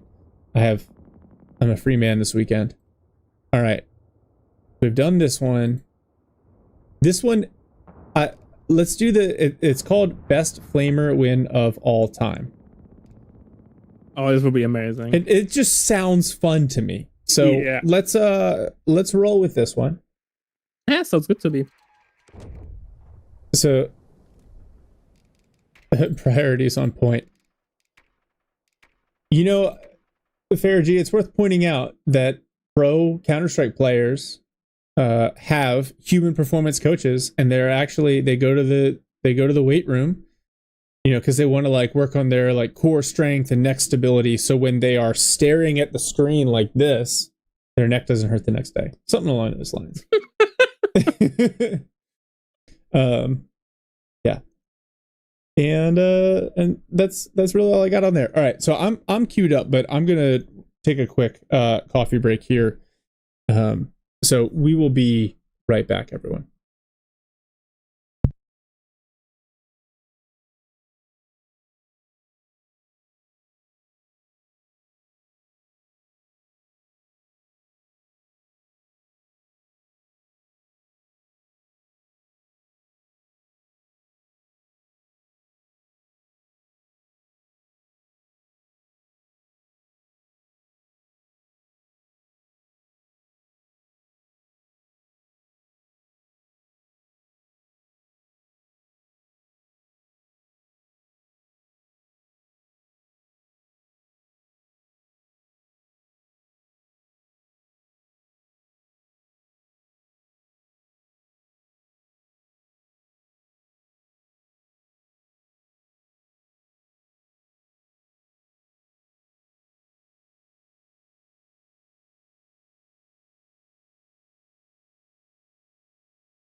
All right, I'm back. Faragi. So I agree with you. I see your point here about being active. One of my favorite things to do when I'm at work, if I'm like, if I'm doing a lot of stuff and like really beat up or my brain feels foggy, at lunch instead of eating, I'll just go for a run. And I find just doing a little bit of like that cardio, that activity helps me think about things, and then I usually come back to work feeling refreshed. Buster in it, maybe next patch. Broken Arrow player base, I think, is going to be huge. There is a tournament scheduled for the last weekend in June, so like a week and a half after release, with 65 5-man teams already signed up. Yeah, it will be start after the CoH3 tournament. Yeah, it's because MetaPlays moved their date. Yeah, we wanted to include it into the new patch. Now, I personally think that's a little aggressive in terms of timing, because like the chance of like major bugs to hit on release is pretty high, as we've seen with like every Company of Heroes patch and every other game. So I wonder if scheduling a tournament that soon after release is a great idea, but it's not my tournament, and I'm just gonna I'm taking the risks there. I'm taking the risk. I think as an organizer, you can put out bans, discipline people. Usually it works pretty well. Yeah. I will I'll be playing. I'm gonna do some videos, but they don't have a replay system for Broken Arrow yet, so that'll kind of be the tricky piece of it. Maybe what I'll get Faragi to stream his game to me, and then but isn't there live casting? They're going to do it via stream. So like one of the players will stream their game, and then the casters will watch. But there's no like God mode casting overview.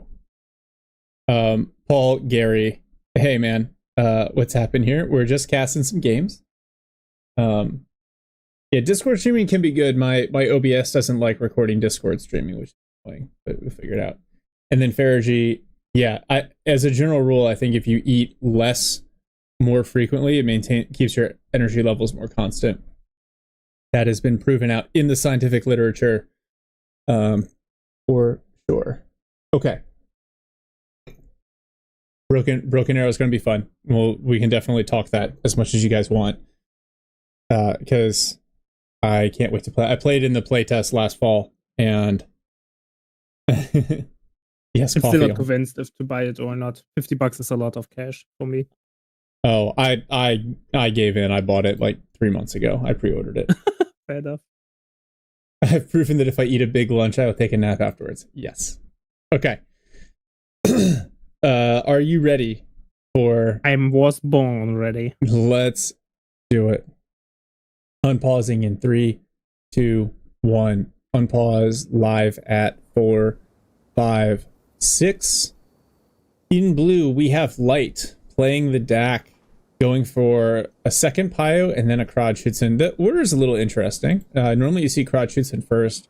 We are, as a reminder, we're on Road to Tunis here. Maxis in red playing Brits, going 2 Sappers into a Vickers. All right, let me check here. Okay, so we are in the 1200 to 1400 ELO range here. So again, not I would not say that this is not a low ELO game, because ELO is supposed to be a bell curve, right? So you're already in like the top third of players, but not a pro player level game. And so I think there's a lot that you can learn from kind of the play at this level as well, just by seeing kind of the choices, inefficiencies, and mistakes. Bergy, I would love to lift with you. Next time I'm out in Hungary, I'll let you know. This. Lifter bros. Oh man, Mike is going for capping on the flag. I think it would spark a debate if someone would say, yeah, you have to use it as a combat unit more and not as a capping unit, and then someone else would say the opposite there. So I can see the value in both. Here is the way, based on my DAC marathon yesterday, the way that Mule explained it to me is you actually want to pair your bike with your infantry early on and use point passing to make sure that it gains a veterancy from capping points. And then once it hits vet 1, or once you're in combat, you actually don't use it for capping. You use it for the sight, for the vet 1 tracer fire ability, and for the combined arms bonus. But that's if you're playing very heavily into Panzer Grenadiers who really need that bonus to be effective. And Light is not doing that. We see a 250 now out with these Panzer Pioneers. I'm still not a big fan of the 250, especially against Brits. And the current Ripper with the Dingo and so on, 250 damage isn't that great, and its survivability is really bad. Yeah, you really need combat half-tracks for it to be viable, which you can get relatively soon, but then the Brits can pretty much hard counter that kind of build by just getting a couple of sections of the boys AT. Mule, oh, here we go. Dingo chasing down the 250, as predicted.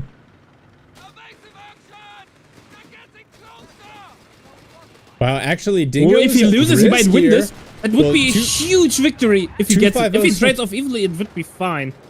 Wait, Panzer Pioneers, can they? Oh my gosh, the Dingo's gonna get away. Well, wait, what is it doing? No, get back. Back it up. He's got the Vickers coming out now. If the how many 250s do you want? He wants 2 more apparently. The Krodschützen, it's only on like half health. I feel like if it had any more health, I would dive with it. Mule says, "Oh no, the thing that always happens happened." Yeah, that's the DAC experience. That's the DAC experience. It happens like every second game. I am going to call out Rather Splendid Cromwell, because he has made a bunch of good videos, but he doesn't play DAC. And I really want him to just start playing DAC and make a DAC experience video. Just like this, the Dingo it picks up the Krodschützen. Oh, man. That reaction there, though. It should, he says it should be a loading screen tip for Brits that the stationary Dingo does infinitely more damage. Oh, boy. Now, 250, can it kill the Dingo? Is at vet 2. Dingo knocked out. The 250 might get killed by the Vickers. Oh, the Vickers says reset up. Oh, another 250. Olvadi, what are we watching? Dingo's dying. And 250's dying. Oh, Light is down to 2 Pioneers into 250. He's got his tier 2 out, but neither player with a battle group choice. All of his resources cut off. He still hasn't even he needs to capture this +10 fuel. Oh boy. Oh, Paul. Dak was in trouble the minute the first 250 died. Two 250s and a Crotchets and more 250 Rex to scavenge. He did it on purpose to speed up CP gain. Yeah. Yeah, he gets the scavenge ability. What he's gonna do is he's gonna get the mechanized company out, get the wrecker, and just start salvaging everything. James says, just let it. That's really cost efficient. Getting 75 manpower.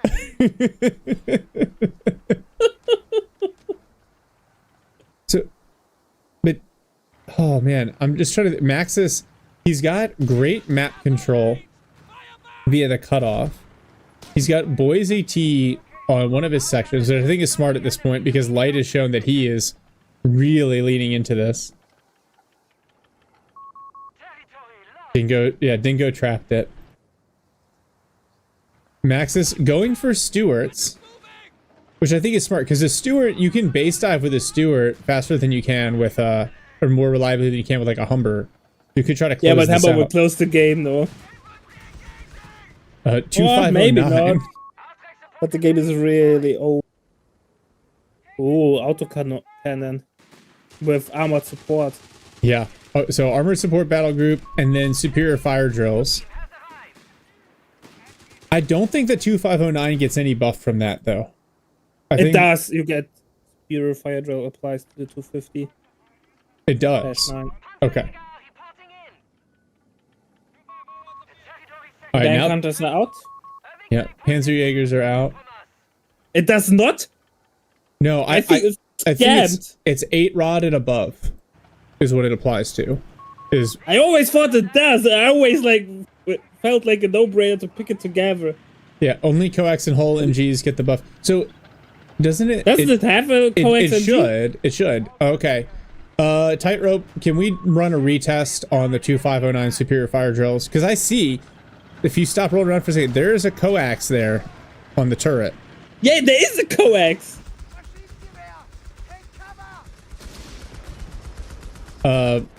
Big Poopa says, what are some big things you think should be addressed the next patch? Damage reduction on HMGs. Jaeger spam. Damage reduction across the board.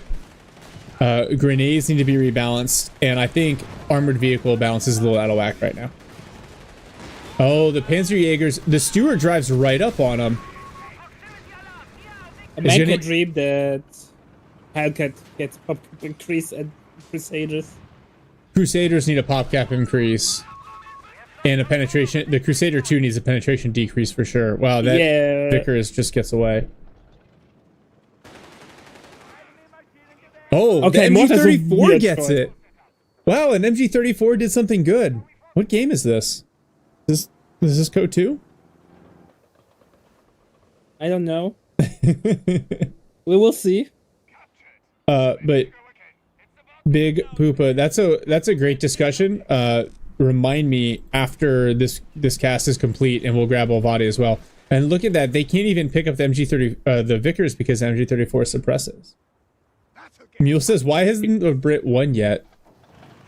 Brit is not clicking buttons out enough and he decided to go for Mortar. I guess that's still MG. Yeah, it's because he lost the Dingo.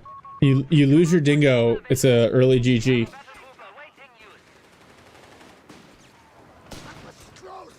Panzerjägers run up and pick that up. Okay, alright. Now it's expensive, but it's still fine. Light's floating. Oh, he was. Alright, so now we're gonna see a martyr. Okay. But we're also only 1 CP away from the Flampanzer. And so I wonder if we're going to see like a tier 3 plus Flampanzer build from the DAC. Maxis still has not chosen a battle group. Is Maxis going for the Polston? I see a 15 CWT on the way out. Polston's actually not that bad, but it feels a little bit of getting it that late. You've got to be forward reinforcement. You've got to be smart with how you play it. All right, so the Stewart's going for the tank commander, which I think this is an underused ability because of the buff it gives your infantry, but it means your Stewart doesn't auto repair, so it's just something to keep in mind. You have to be Johnny on the spot with your sappers. All right, now double 2509, but they're not garrisons, so their fire rates can be very slow.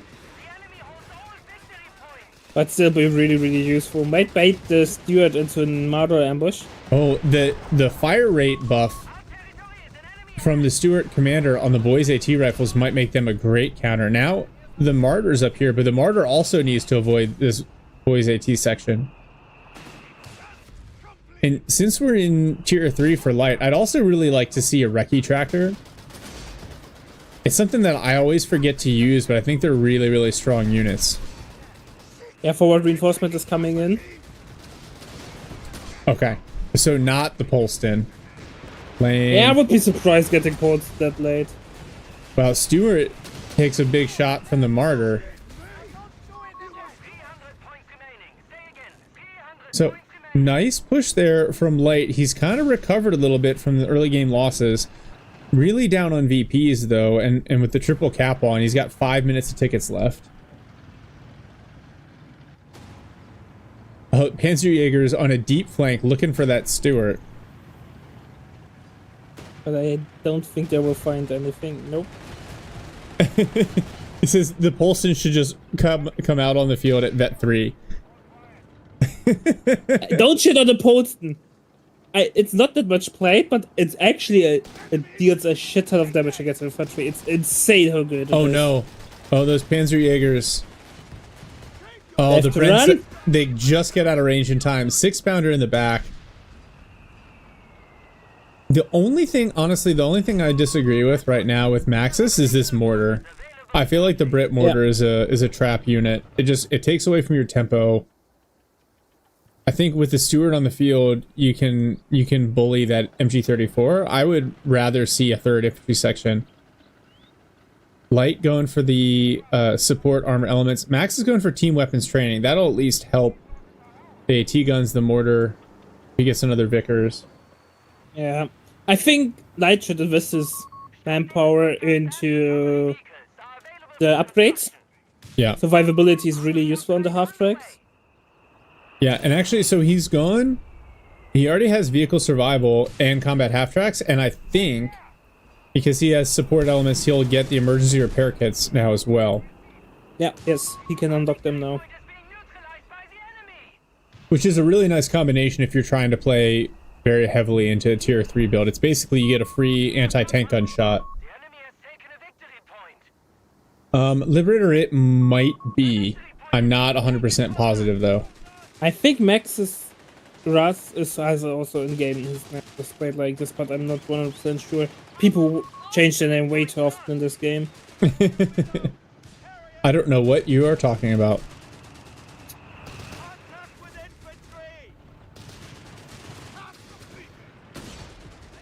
Oh, thoughts on the state of USF? All right, that is a basically it's overly reliant on HMGs. It still needs late game artillery, and rifles are either overwhelming or underwhelming depending on whether or not RNGesus loves you that day. Yeah. I think USF without HMGs is not competitive at the highest level, which is really frustrating. Yeah, USF with standard rifle bolts are really not that good. And then they're really like one-trick pony at the moment. You either make them work with MGs that they're really, really strong, or they just die. I like this. I like this mine placement. And the Flampanzer's here. All right, let's go. Let's burn down some team on weapons. The field. Yeah, and that's that is a whole separate balance discussion that I would love to have. It's tough to do mid cast. Captain Darling says USF needs some love. MG Zook, but yes, it is boring. That's the biggest problem with them right now, is they can be competitive, but only in a way that's really boring and not fun to play. All right, Maxis is gone. Canadian Shock, but hasn't actually unlocked any of the abilities. It will be a call in Flame Tank. Okay, there we go. Incendiary munitions, pyrotechnics. Oh, that flame tank. How much fire do you want? Yes, please. Both players going heavily into fire units. I like the support with the 250s. Where's the Martyr's kind of back in base, though. You got to keep the Martyr near the flame tank to help counter the Stewart. They're very Yeah, well, the complementary. die cutters are close, so it's Oh, not this the is end of the bad. world. This is real bad. Oh boy, that The will sappers hurt. go in the building. Because it does so much extra damage to units and buildings. I like this from Light, though. Him kind of like flipping to, instead of playing through the middle, playing on the flank. And so he's got, Maxis has totally relocated his entire army. Here's a problem for a duck player. Yeah. But, oh wow, the steward just ran right over the treasure. I didn't know it could do that. That's kind of cool. Oh, this is a second flame tank. Okay. We have how much? We have survival training and emergency repair kits. So no advanced, no rapid advance, and we have some speedy flame tanks on the field. But no rapid advance yet. If they get it though, or is it on the way? It's not on the way, but it would. I think would be a nice addition. I agree. I think that'd be a lot of fun. Hey, thank you, Captain Darling. All right. So we've got Max is kind of set up in the center, and I understand not wanting to overextend, but I feel like he has relaxed a little bit.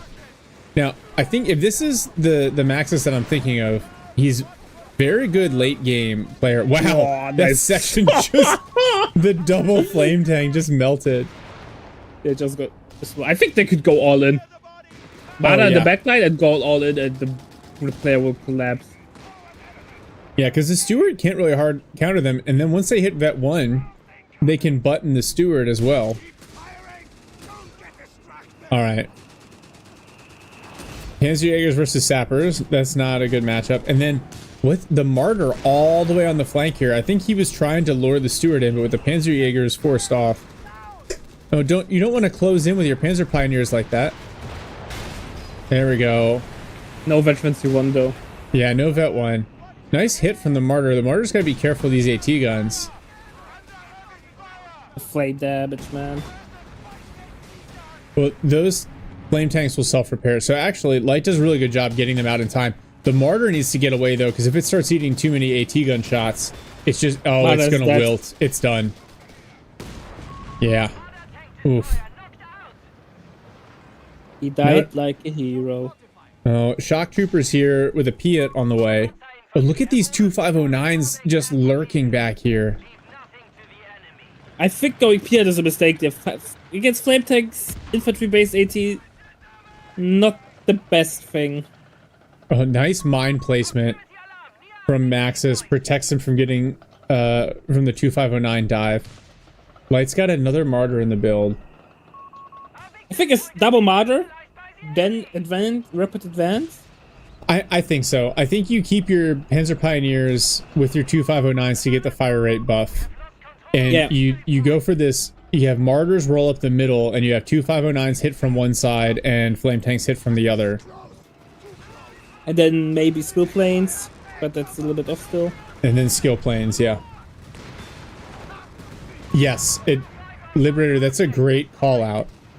So the med truck got vet 1 from the mine going off because it was in proximity to the sappers who also got veterancy from the mine. The shock troopers take a lot of health damage, but because they're so chonky, they're actually going to get away. Flame tank gets away with a nick of an HP. Sapper grenade. And then the flame damage. Oh boy! Oh. But fortunately, out past 10 meters, the sappers are shooting rubber bullets, so that MG gets away. Yeah, Bootyquake, it really feels like Maxis is waiting for the croc here. So flame tanks against flame tanks, I guess, is what we're going to see. Suddenly have a flame tank has a gun on top as well. Yeah. That's a cool flame tank. You want to see my flame tank? I'm just sad that the croc does not have like its trailer like it does in real life. Yeah. Where the flame oil is stored. Yeah. Yeah, because you're telling me that a tank crew doesn't want a big drum of kerosene to just sit above the engine? Yes, that sounds like a good idea. I'm impressed with Light dragging this one back, though, because some of those early losses... Oh, no. Instead of a second martyr, it's a third flame tank.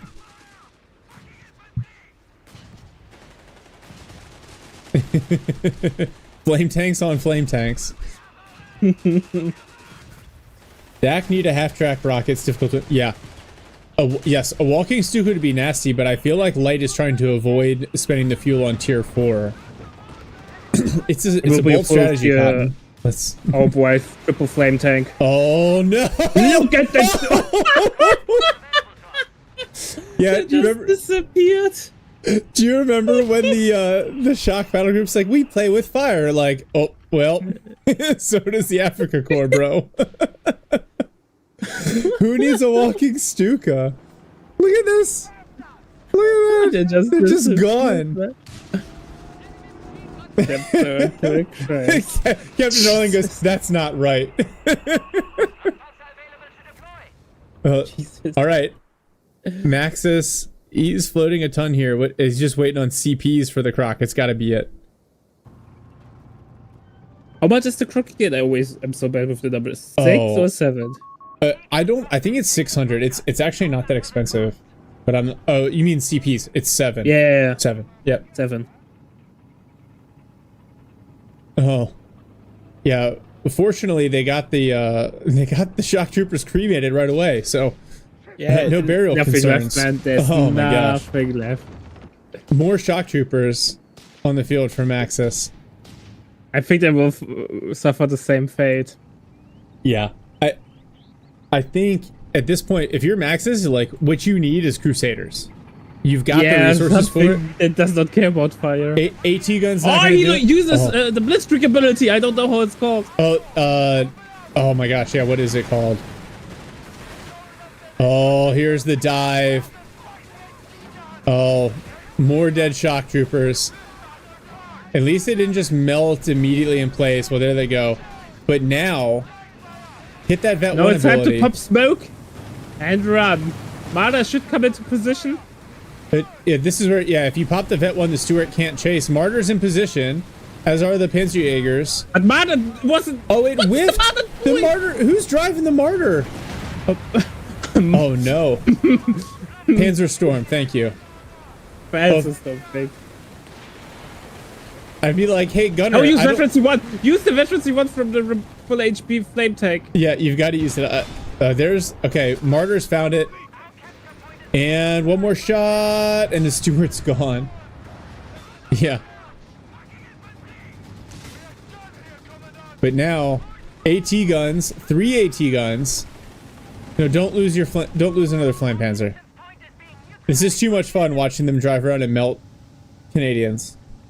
It's Croc o'clock. Yeah, Croc's available, unlocked. Oh, Croc will hit like a brick. So, third Flampanzer. And then the Croc's here. The Martyrs... The Martyr penetration against the Croc. I feel like you need tungsten core. I think you do for reliable penetration. Yeah, yeah, it's decent but not guaranteed. All right, another Stuart here from Maxis, because he also doesn't want to build tier 4. Then build multiple Stuarts.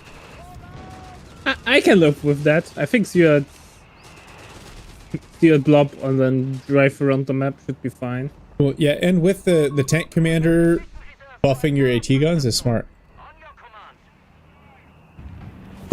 Oh boy, Panzer Pioneers.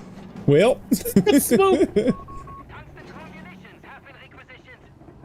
Yeah, Liberator. Yeah, that's why like it had the trailer in real life. All right, here's the triple Flam Panzer. This is you need support. You got your 2 Martyrs. You got to bring them up here. Oh no, that's a lot of AT guns. Yeah, Light's rethinking this choice. Where the Martyrs? They're kind of in the back there. Alright, tungsten core on the way. I think there's also value taking your Panzer Pioneers, put them in the 2509 and using that because they'll live just a little bit longer against the Croc in the 2509 than they will on their own. Oh man. Max is just creeping up these AT guns. This is something I've learned firsthand. He's very good at managing kind of the late game. He's got light on the VP bleed again. Oh, can he lure the Croc into this mine? Yeah, rockets needed. Hey, White Flash, how you doing, man? Or the dive legendary bomb. White Flash. Yeah. Master of map making. And a lot of other titles. Too many to be named all. Oh, the Stewart. Is the Stewart gonna hit the mine? Back up with the mortar. Back up with the mortar. Oh my god, they're just sitting like right next to it. Waiting for skill planes. Oh, that MG. There it is. They both And get you hit critted both. by the mine. The same mine. I was waiting for that to happen. Now the martyrs move in for the kill. Yeah, I know he will die. Oh, one knocked out. Because The P3s are just gonna dive these AT guns. Stuka dive bomb coming in. Oh, will it hit? Kill the Croc? Oh, it doesn't kill the Croc. it kills nothing. Oh my gosh, 2 Flampanzers go down. The Croc is still alive. Oh, those Colton. Relic, please. Why? If you went for skill plates, you would have gotten the vibe. I know. It took a direct hit. Mule says, imagine spending money on that. Yeah. But all the dive bomb does a lot of damage to tanks. I killed a lot of tanks with it already. Alright, but here's a pack the 38. AoE is weird.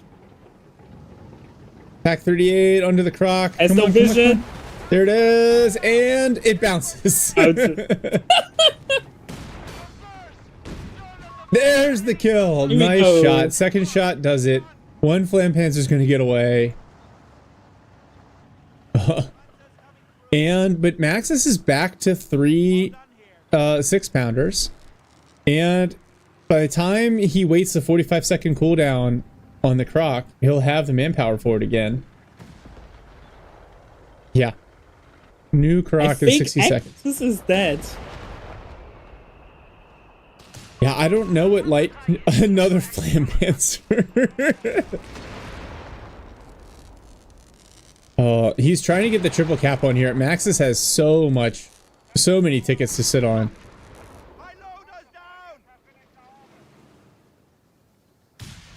What a messy game. Oh my gosh. I can't believe that dive bomb did nothing to the Croc. Oh no, this Flampanzer. Yeah, it's just gotta get out of there. I love Maxis's use of the vet ability on the 6-pounders to make them just a little bit more durable. Hey, so here's my other thought. So Light, he's got tier 3 out and he's been salvaging some of these vehicle hulks. Get the wrecker out, because if you can rebuild them for half health, that's better than salvaging and rebuilding brand new.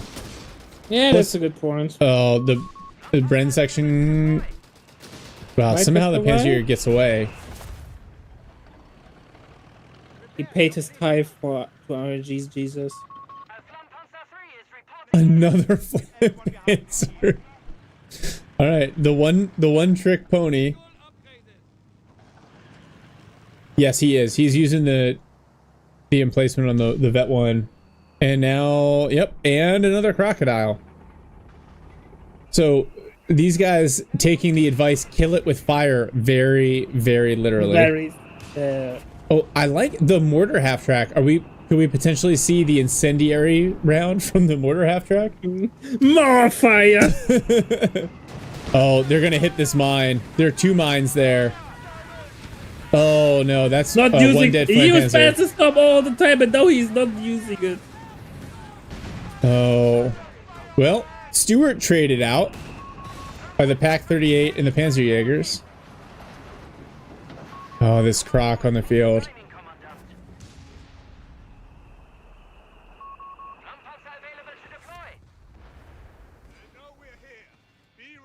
Oh, I love those messy games.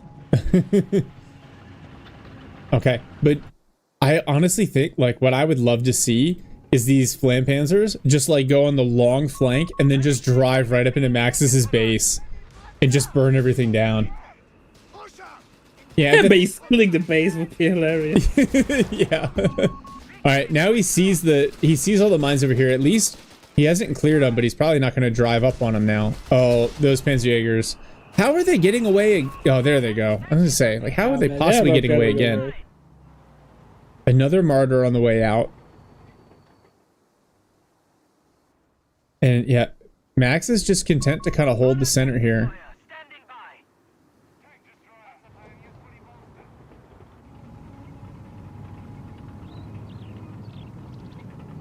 All right, as P3 is going a little bit on the flank here. You know, it'd be really cool. You know, they had that Operation Scorpion for the espionage battle group. It'd be really cool if it just made your vehicles silent in the fog of war, so you could go for like crazy flanks. Because right now, Maxis can clearly hear this. You see him kind of repositioning his AT guns. Oh, is this it? Are we going to see the base dive? Oh, here's the base dive. Yeah, well, how much damage they've toned it down a little bit, but oh my god, it's still it's a lot of damage very, very quick. The Croc's on the way. The AT guns are like, oh, we are out of position here. All right, so one base structure down. No, ignore the bunker. You don't need to care about the bunker. No, he needs to make space to get to his infantry. Platoon command post, Panzerstorm activated. Oh, they actually killed the HMG nest. Look at them drive around to avoid the Croc. The 6-pounders are rotating. Another P3. I swear to God. Will the tech go down before the Stuart hits the field? Look at this. He's burning down the platoon command post before the Stuart can come out. And then... No. Don't worry about the HMG nest. Now focus the base and you win. There's no text left. Section command post is getting rebuilt. Look at that. Using that mobility. He still doesn't have rapid advance. If he had rapid advance, now another Flampanzer diving in the center here. The base is getting mined. The base is getting mined? That's really funny. Anti-rectly mines, as some would call them. Oh. Yeah, that Flampanzer then takes a bunch of 6-pounder shots. Back for repairs. Martyrs up. Second martyr on the way. Light able to grab the center. We see section command post being rebuilt. At this point, Maxis needs to rebuild his base buildings just for survivability purposes. Yeah.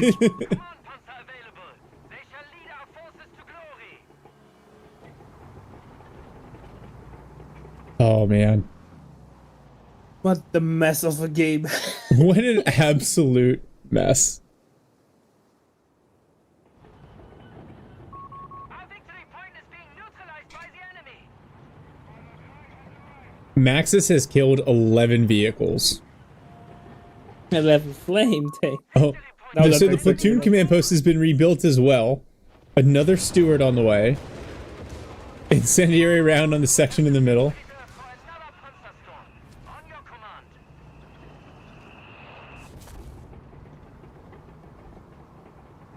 Vet 3 6-pounder braced up in the middle.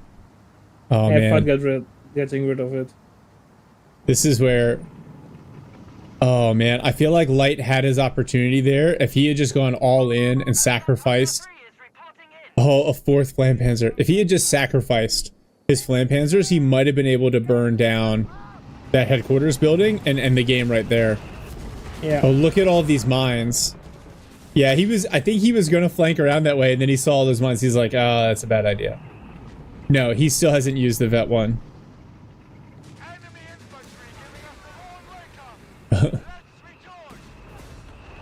Wow. That Vet 3 AT gun. Now the Stewart's here, going for the tank commander.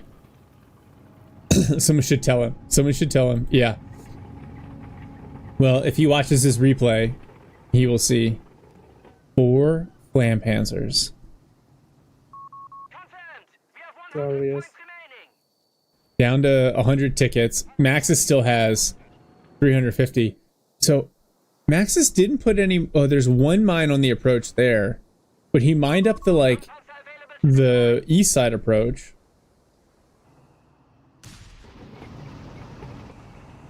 I wonder if you get more mines in the base for Love of God. I wonder if you get the command panzer out to go with the flame panzers. That's the rate of fire above even the effective flame tank? Yeah. Because how do you calculate rate of fire for...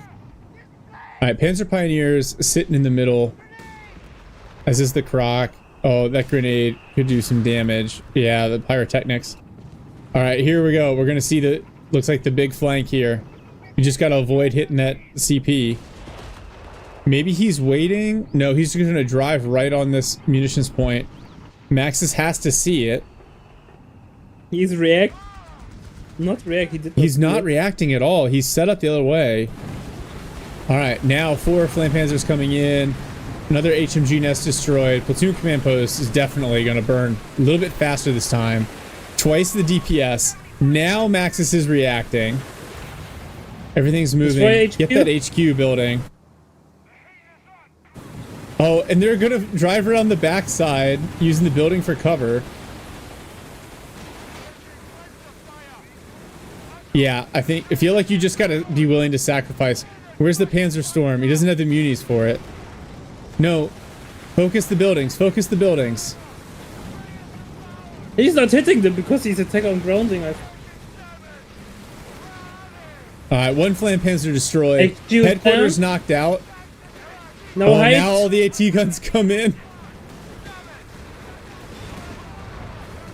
2 flame panzers left, but they're just gonna get knocked out. He can't destroy it in time. Oh no. Lights is so close.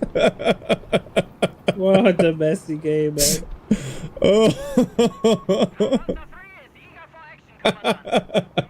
Booty Quake, what am I watching? Thank God we got the opportunity to repair bases. Well, and then like everything else here, if he had crept up these martyrs and these AT guns, could have potentially smashed everything in the middle, but he was so focused on the base dive. Now the Stuarts, I wonder if the Stuarts considering an a counter base dive. Oh, well that's not going to work out for him. 1 Stuart knocked out. The other Stuart killed. The flame panzer's going back in. Oh no, but it hits 2 mines. Panzerstorm, it ignores it.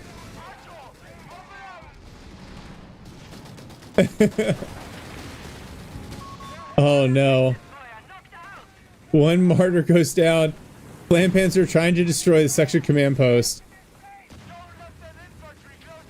That's a Bren section with a picked up boys AT rifle. Section command post goes down. This flame panzer's dead. And Maxis. Wait, did he win? Wait, did Maxis quit? Wait, Maxis surrendered.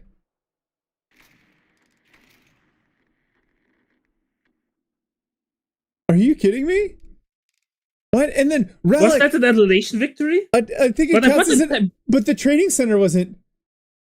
No, the small one does not matter. The small one does not matter. That counts as an annihilation victory. But I thought he repaired the building and the HQ enough that it does. Oh, no, it does not. Are you kidding me? I would fucking smash in my keyboard for that. I would be so fucking mad.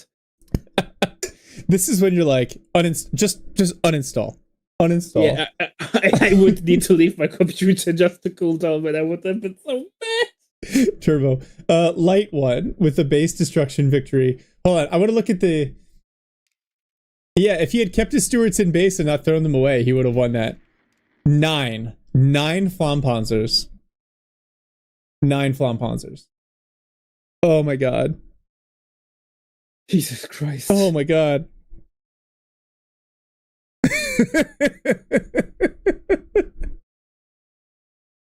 All the fire. All the fire in that game. Napalm units only. Jesus Christ. Booty Quake says, okay, I'm gonna go play golf and wash the taste of that hideousness out of my mouth. That's fair. But you're gonna be thinking about this all day. All day. This game will live rent-free in my head forever. Oh, James, was this you? Limb Noodle says, "Don't teach Light about the Vet 1 ability or else." Oh, yeah. Okay, so this is James N in the chat. All right, insane. Flampanzer at Vet 1 gets an ability that basically allows it to button vehicles with the flamethrower. There were a couple times. Really strong. Go ahead. It's really, really strong. It's free. It's not a 100% button as it used to be, but still like 90% or 75% speed reduction. So basically, it's a wipe if you have AT close by. Yeah, it's fantastic for just it, even like a get off me, right? When you had the Stewart chasing your Flampanzer pack. I'm just gonna say, Olvadi, I'm really proud of myself for having the idea, like, what if he just dives the base? And then, I've never. a minute later, it's such an unusual thing in code to win by base annihilation that I don't even try to think about. Yeah, I almost never think about it, but yeah. And then obligatory Shark Wrecker comment. You're playing into tier 3, get a Wrecker out. 1, repair super fast. 2, as you losing those martyrs, when you said that you were losing it, yeah. Yeah, I bet. If you get the Wrecker would have been really nice. I know you went for advanced salvage and then rapid advance, even better.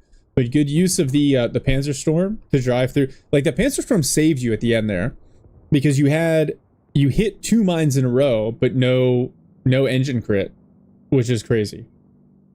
Whew, that was a game. That was a video game, as Jamie would say. It's a good thing the Brits don't get the big mine. It would be hilarious. Oh, that's really funny. And then, James, sorry about your dive bomb. Yes, it did. Especially the fact that he built 2 crocodiles. The shock troopers just melting was hysterical. Well done. What's so funny?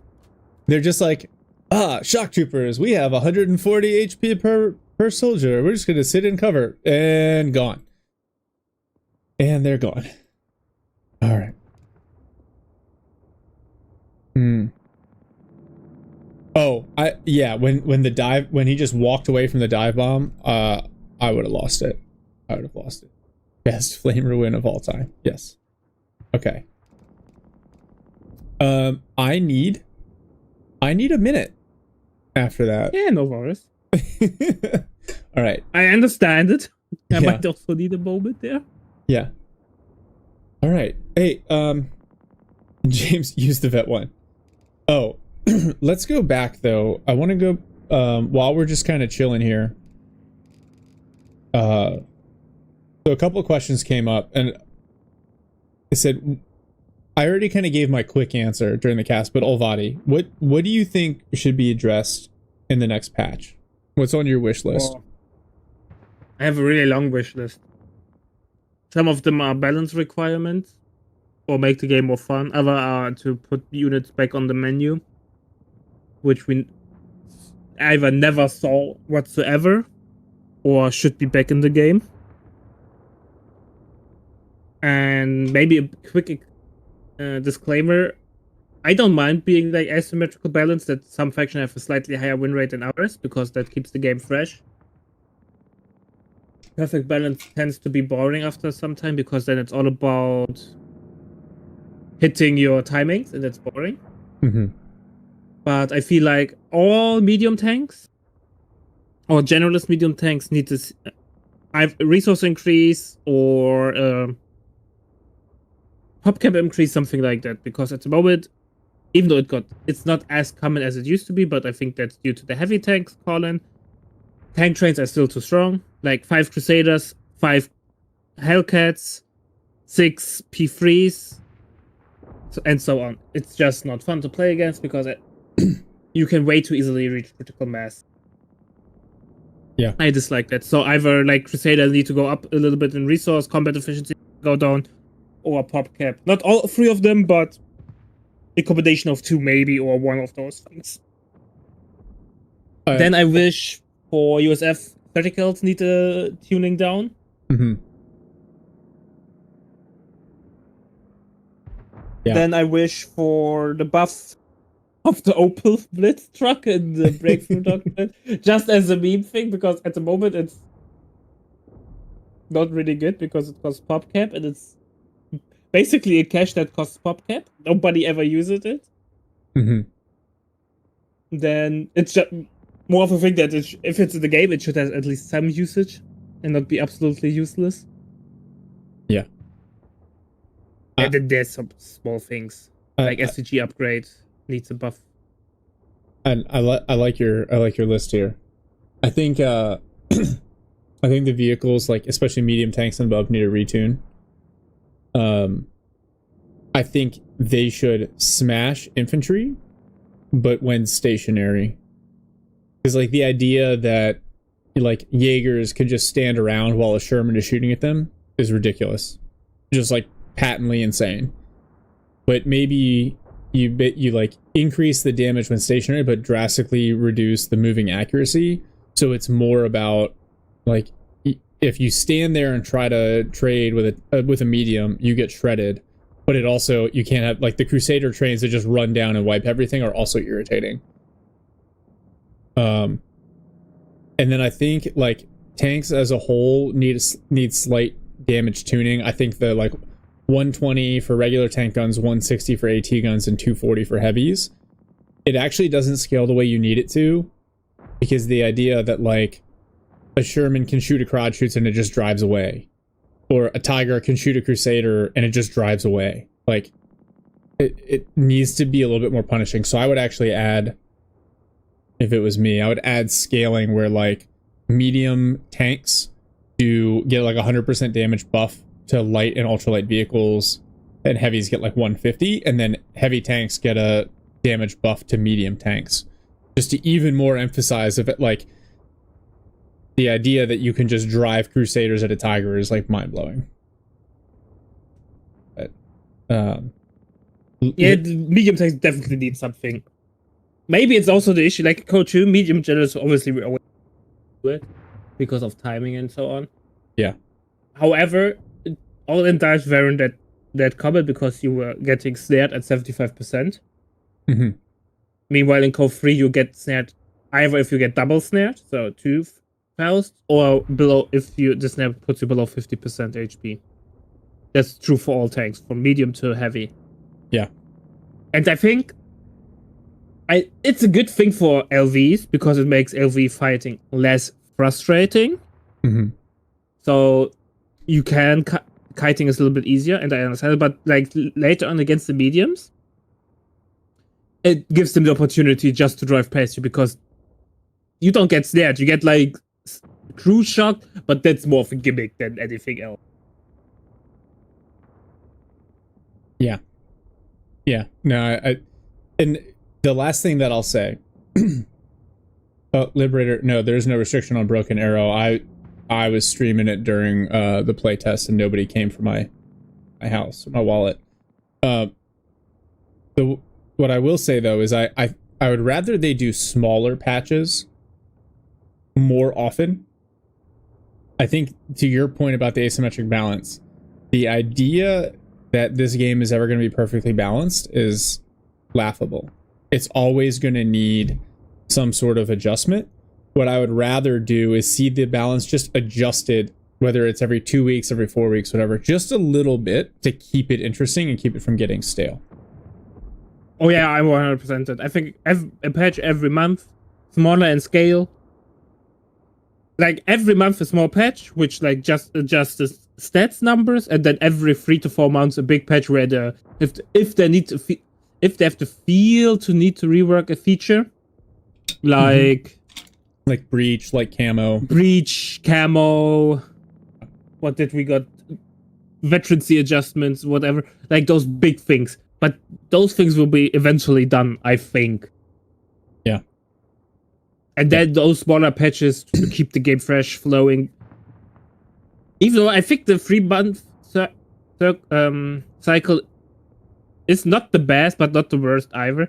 Because if remember when we had the how were they called, the Italian coastals were released. Yeah. They released them over the Christmas break, and they were totally nuts. And then we had to wait for 4 months to get the patch, and it was really awful. Yeah, it's tough. It's tough to manage this, especially from like a programming point of view. Like I understand the challenge with like the devs and managing all of it, but that doesn't mean that I wouldn't occasionally like wish it to be different. So, okay, Olvadi, let's take if you got time for one more. I can do one more. Okay, let's take. I need to eat something. Yeah, 2 minutes. Get refresh your beverage, and then we'll choose the last game to do here. All right, everyone. Yeah, we'll be right back.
All right, Olvadi, I am back.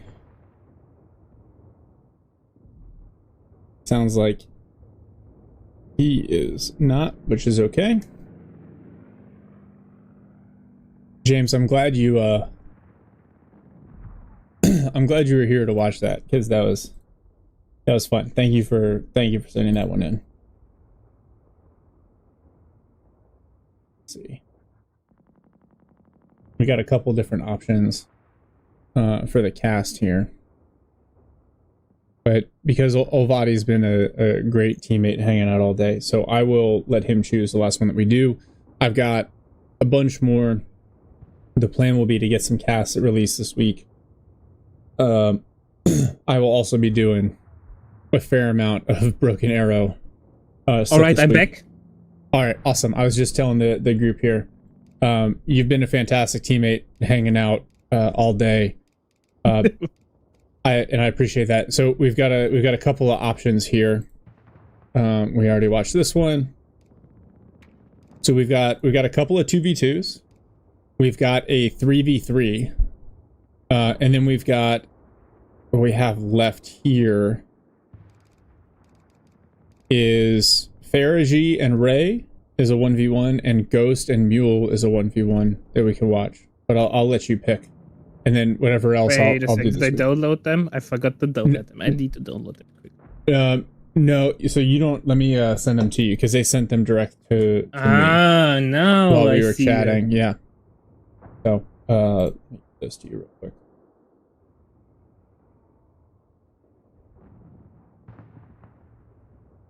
Boom.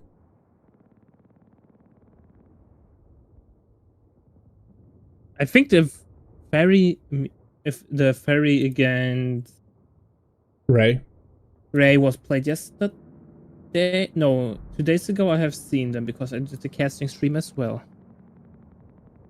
Okay, so you've seen that one already? Yeah, that was yesterday. I think. I don't know, obviously, but there's a chance if it's on. Oh no, it's on the. No, it was yesterday. I did not have seen that. So feel free to pick a one. I think Ray against Ferry will be the best though. Okay. Ray against Ferrigy. Liberator says he wants to see Mule's game. Well, I will cast. We can go Mule. I don't care. And since chat demanded it, I would also cope with Ghost against Mule. Okay. All right. Let's do Ghost Mule, and then I will cast and post Ray Ferrigy later this week, along with Lady Ritsu sending a good 2v2. So I'll do that this week as well. I've got time because I am on vacation. What happens? All right. And there's been so little USF today, but that's okay because I don't like HMG spam.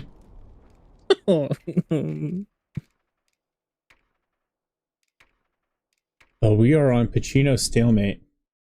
Mule, as an aside, I realize I have Pacino Stalemate banned or vetoed in my 1v1 lineup.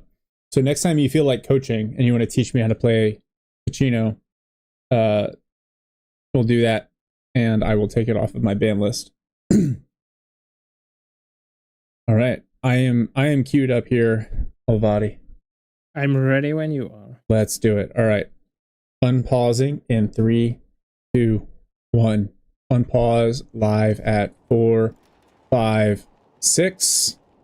We have Mule here playing Brits. All right, easy win right there. Brits 100% win rate. And then Ghost here in red playing Dak. Immediately locking in armored support. Mule, I swear to God, if we just see Flam Panzer spam from Ghost and you knew about it and didn't tell me, then we're gonna have a conversation. We see the CoH3 coming out as well as a second pioneer from Ghost. Mule and is Ghost is going triple. Ow, I know what will happen. I know what will happen. Is it a triple engineers into or sappers into shock troopers? No. It will be more pioneers. Oh no. All right. This map, I think they've moved these cutoff points a little bit further back.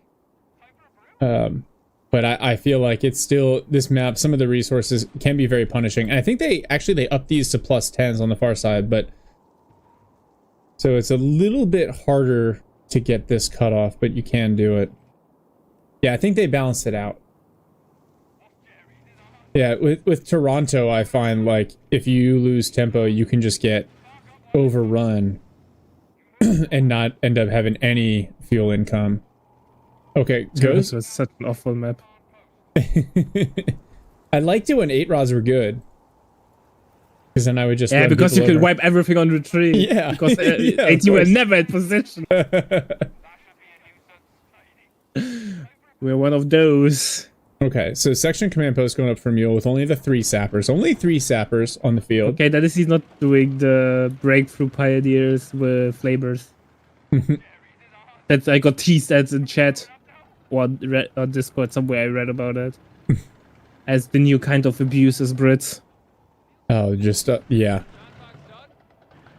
All right, and Ghost, good fuel control early. He's already teching up. So he's got his 250. He's got his CoH3. First section out for Mule. Both players. This is very respectful early game. I don't know how I feel about that. I like this from Ghost. 250 hops in just to deny the capture here.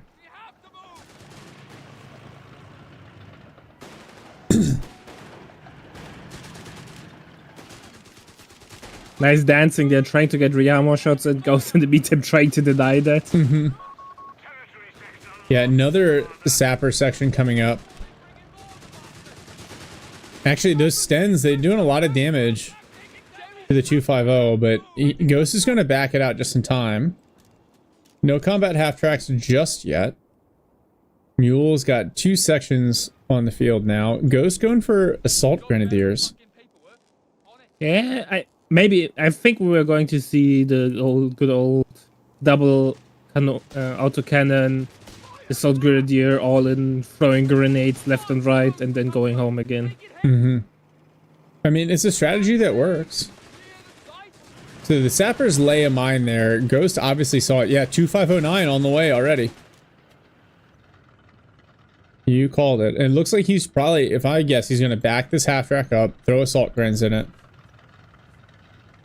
But, you know, to our earlier discussion, I feel like this is something that the Brits can counter better than anybody else, with the ability to get Boys AT, the shock troopers with the Piats, the Humber. And Mule... It always has been one of those meme strategies, right? It's not bad. You can actually... an unexpected enemy dies really fast to that. But once you know it's coming, counterplay against that is pretty easy. Oh, the autocannon pops on the 250. Now the assault grens get out. The Panzer Pioneers taking a lot of damage. They could go... They do go down here. They go down.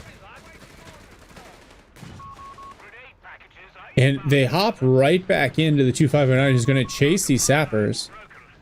I think he should have chased the section there. Maybe he would get the wipe there. Oh, these Panzer Pioneers need to be careful, because there's a section on their retreat path as well. Oh, he's got superior fire drills. And they do pick up the sappers. It's an aggressive play, and... he had the cutoff briefly. Mule's picking it back up. Now, Mule has unlocked grenades.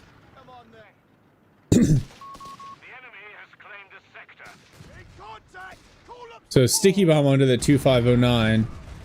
Yeah, but there's no follow-up. Should get away easily. Oh, yeah, Duckbird, thank you. Ah, there's some... and they're gonna wait. Oh, sappers! If the sappers hop on the rear armor here with the Stens. Not sure if they're enough. Oh, I don't know. Doing a little bit of damage.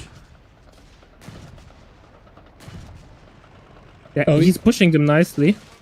Yeah, and there's nothing... Yeah. Oh, they almost got it. There's nothing in the vehicle, so its fire rate is slowed way down.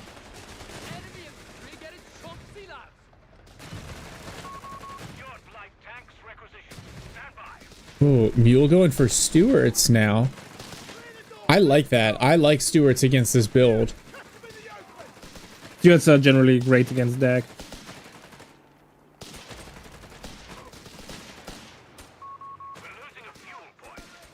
Nice kiting these assault grens, and now the assault healing for the Brits. So he's got the Panzerjägers. I think this is smart. So he's got 2 assault gren squads. He's got Panzerjägers in this 250, but he's probably going to pop them out because they are right now rocking the 2509 upgrade.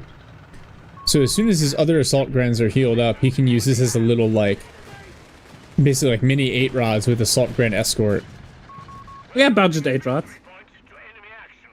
What's that? Budget 8 rods. Yeah. 250-9 pretends to be an 8 rod. It's a fear rod, but if I zoom in, it looks more like a Zvansik rod. Oh, mine. Well, wow, that's a really advanced mine on that +10 fuel that kills the cross shoots. A nice pickup from Mule. Yeah, mine is the best tool to contest the bike that never dies. Oh yeah, Zvansik rod. Yeah. Sorry, that is my stereotypical German voice, and I apologize. It's fine. To everyone that I offended with that. Nah, it's fine. Actually, it's really fine. I'm immune to such kinds of jokes. Now, the downside with the 2509 is the assault grens. They don't shoot. There's no, like, firing ports. Oh, there's the Stewart. Panzerjägers come up to support. Oh, the Stewart just not... Oh, the section gets it. And now these 3 sections... Can the Stewart get out in time? Yes. Now the Panzerjäger is going to bleed on retreat.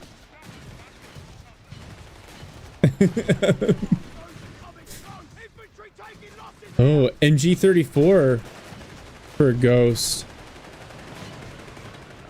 And gets only 1 suppression, man. Yeah.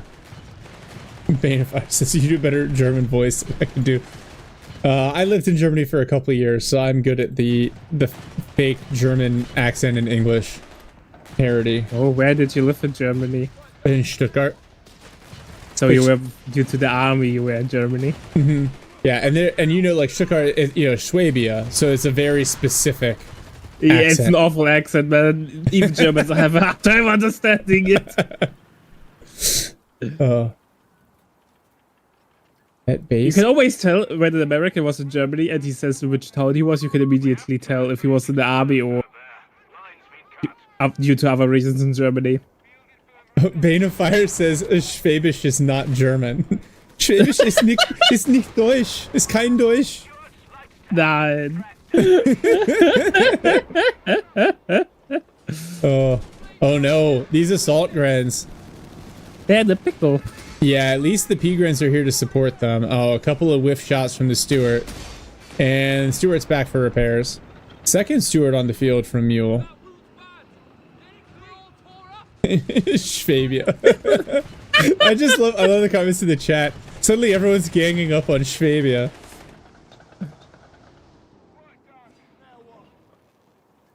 Germans are really high competitive between each other. Sometimes, and things like this happen. Yeah, I mean, it makes sense. Okay. So, oh no, do the Panzerjägers see the sappers with the flamethrower? But the sappers aren't shooting for some reason. And now... Yeah, but he still has to go home. Oh, that's a terrible retreat path. That's rough. Oh, yeah, nice smoke from the assault grenadiers. Yeah, but the Stuarts don't care. Yeah. Yeah, as my CSGO buddies would say, it's a smoke, not a wall. But it does succeed in defending the Panzerjägers. And then Mule's got his section blob over here on the flank, countering the harassment from the Panzer Pioneers. No. Ghost he's like what 2000 and 2v2 and 1700 and like that. 1v1. He's a good player.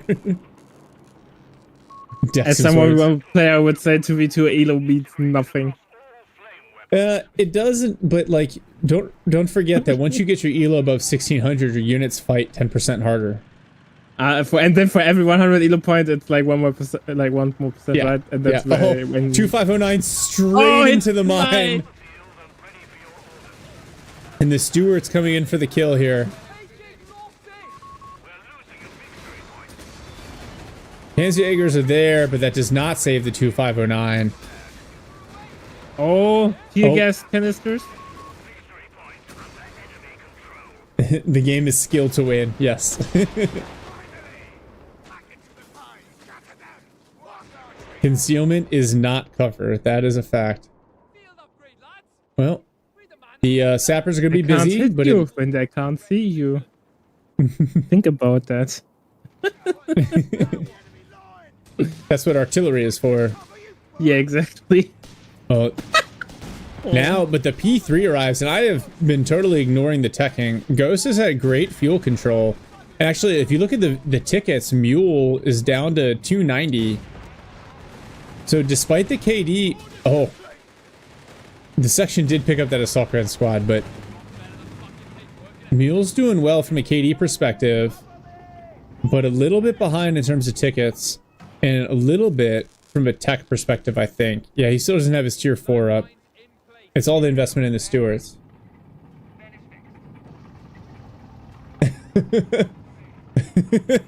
Will you counter the first stack tank with a creative build deviation by building even more Stewarts? Yeah. Oh, he's getting an AT gun! Oh, it's an AT gun. And these Stewarts just running down assault grenadiers. More assault grenadiers called in by Ghost with a half-track deployment.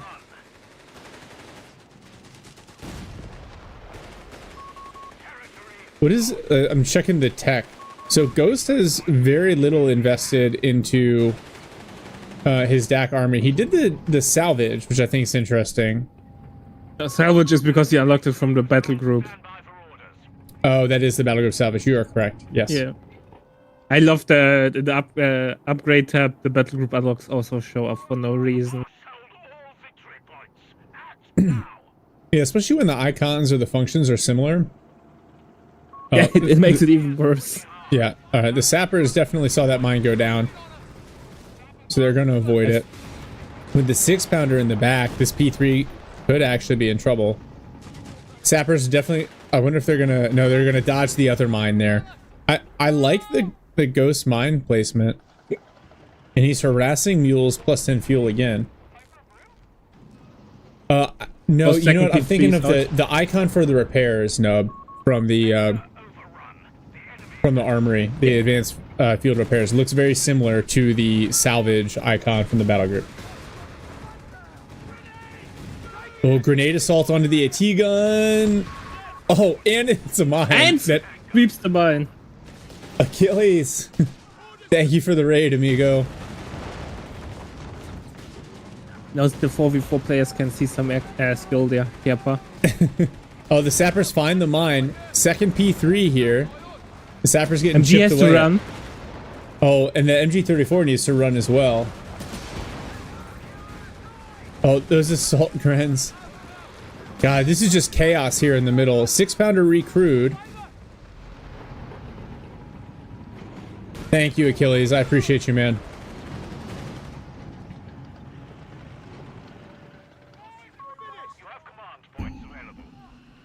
Now, no upgrades on the stewards, which I think is interesting. I'd really like in this case to see...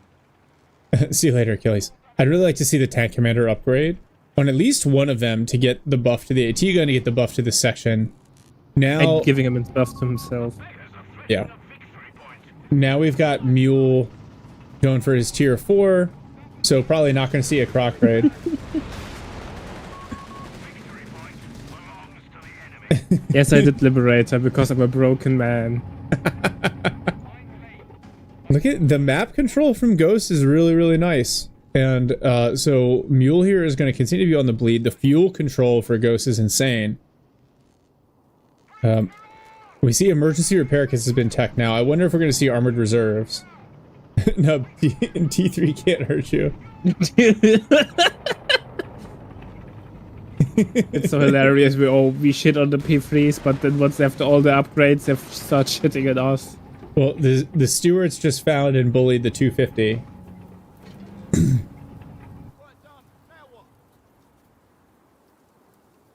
Oh, we're seeing a refit of both stewards. So Mule says, who needs fuel control when you can refit your vehicles at no cost to you? Now they're getting transferred over to the Soviet Union as Lend-Lease.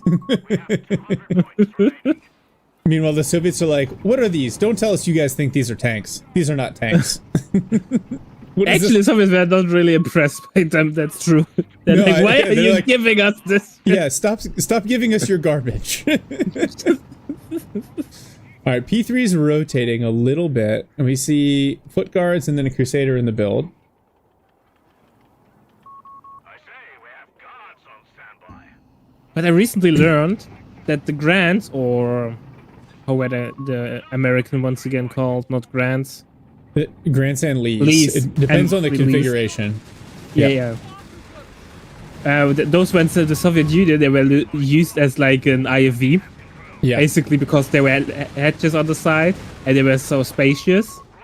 They had infantry inside of them, and those tanks that drove up to the German lines, and then the infantry hopped out of them. And in that case, it's probably a nice support vehicle for infantry. P3s pick up a sapper squad over here and then back up from the 6-pounder. And then a big push. Oh, these assault grens in the middle. They're hiding behind some smoke, but otherwise unattended. And the section's going to hop into the building and then immediately needs to run away because the building's about to collapse. And that will save that assault gren squad. Foot guards push up on the P3s. Yeah, Olvadi's saying we need to add the ability to garrison infantry inside grants.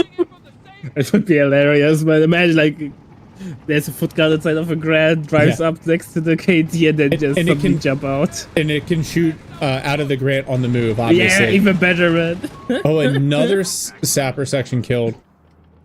Ghost? That was a really ballsy by Mew, though. Like, yeah, he has not the best map control or area control, and then he puts up such an aggressive mind that can really backfire as we have. Yep, look at this Ghost fully on P3 train. Yeah, Grant really needs buffs.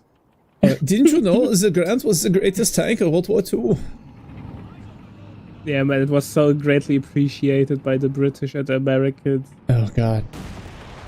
It's funny because in this game it is better than the Sherman, the tank that literally replaced it. Yeah. Now this is potentially, you know, 3 P3s, now 2 Crusaders here. Wow, and the P3 is actually bouncing quite a few shots. So Mule defends his foot guards, but he is still on the back foot. And his P3 is going to be back at full health in no time. He always needs heal. Oh, these sappers. Oh no. Another sapper squad. AT gun moves up.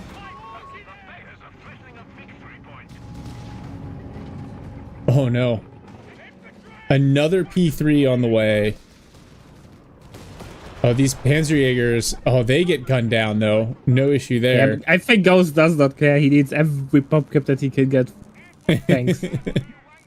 Well, so Mule has gone infantry training, so the sections are going to scale a little better, but he's out of sappers, which is potentially an issue. Now he can refit the Crusaders and build them new, so they're all. Just refit them and rebuild them. I think what Ghost gets more, he has emergency repair kits out, so self repairs is definitely needed if you add 4 P3s already. But he definitely needs survival training as well. Yeah, he needs that. I would also go rapid advance. He's got the loiter activated, so if he can pin Mule's Crusaders in kind of a tricky spot, that might just end the game right there.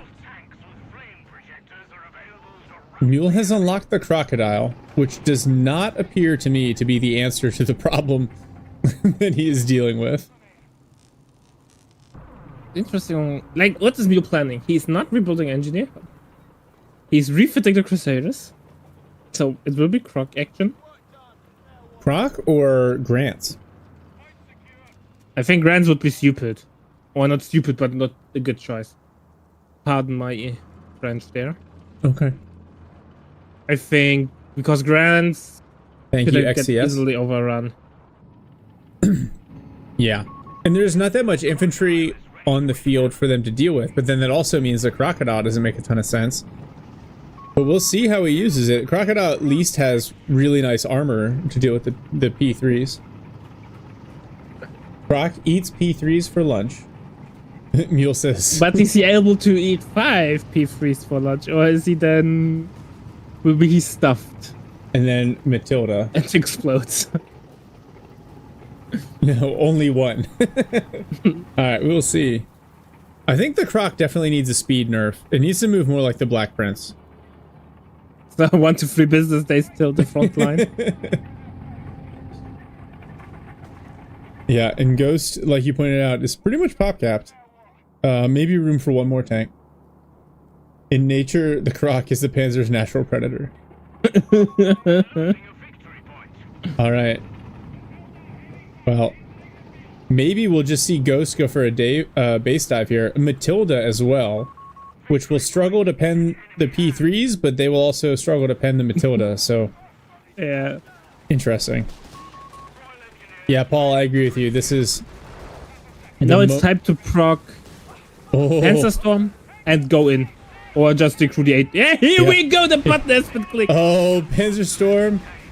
AT guns about to be cleared. We got the strafe coming in. The Matilda is done. And the Croc is not in position to help. Both AT guns cleared. And maybe Mule will sticky bomb. No, he won't even get to sticky bomb. Now we'll destroy the AT guns. It's a shame the tanks can't tow. Oh no, this section annihilated. An assault grand squad gets. Mule just says Jesus. Oh, and now you've got the loiter coming in. Oh no, the foot guards get smoked by the they get one, but they one P3 destroyed. Now Ghost has picked up both of the Pack 38s or the 6 he's going in again. Oh, he's Nobody gets the diving penetration. And the loiter could come in for another pass here. Wow, the Croc is bouncing so many shots. And now it pops the smoke. Sticky bomb comes in. One P3. So 2 of the 5 destroyed. And now Ghost is overextending there. I think he should have left way earlier. He's losing P3s for no reason. Yeah, he's hanging out too long. The Croc is somehow still alive. Wrapping around the buildings here. Wow, look at the shots bounce. Alright, the 6-pounders have been recruited. Sticky bomb comes in. Now Panzerstorm is complete. The loiter is done. Croc finally knocked out, but looks like we're going to see another P3 goes down. Potentially a 4th. What is he doing? What is he doing? He's driving right back into the AT guns. Did he suffer a stroke or something? No! Oh my god. No! Oh no, now the 6-pounder is set up on it.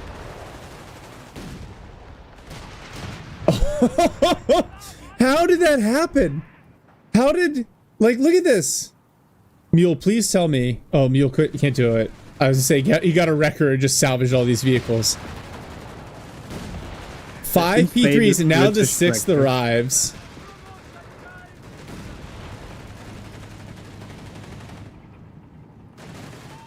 The 6-pounder sets up. Oh, both 6-pounders. Oh no, Ghost, don't throw another one. And that's not matter, man. The game is over. Ghost can't recover from those losses. I mean, Mule doesn't have a whole lot left either. He recovered his AT left. He has double AT gun, 2 infantry sections, a foot guard, repair, a crusader. That's fair. That's fair. But Ghost has this, a lot more. He has this huge bank of tickets. Now, yeah, now the Crusader's here. Oh, and this P3, like, he goes on hold fire. He's like, I don't want any of this.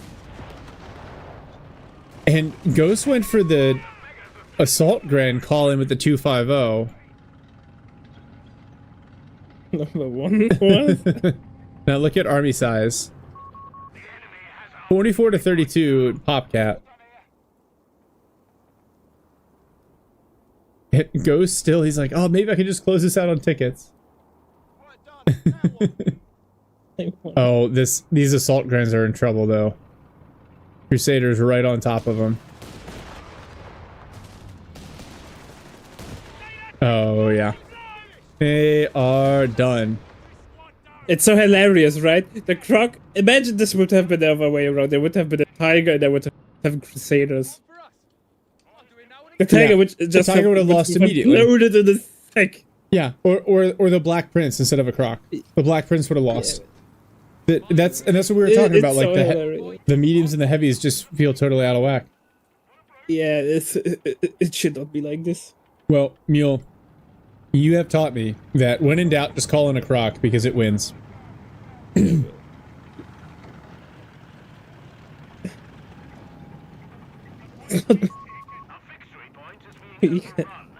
But that's the same problem across all Axis heavy tanks. It's something like this would have never happened if it had been 7 Crusaders.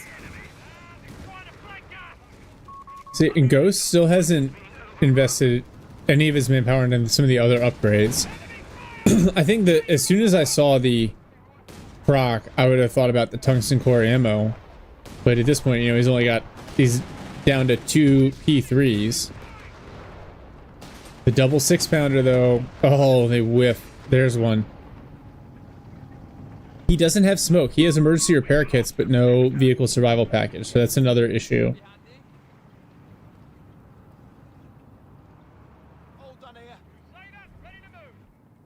Yeah. He has combat half tracks and emergency repair kits. Those are the upgrades that Ghost has. He had a couple opportunities to scale up, right? Either with the upgrades to go armored reserves. And he chose to live with the P3 train. P3 train had been fine if he doesn't decide to overstay his welcome. Yeah. Oh man, and then that's a stolen MG34.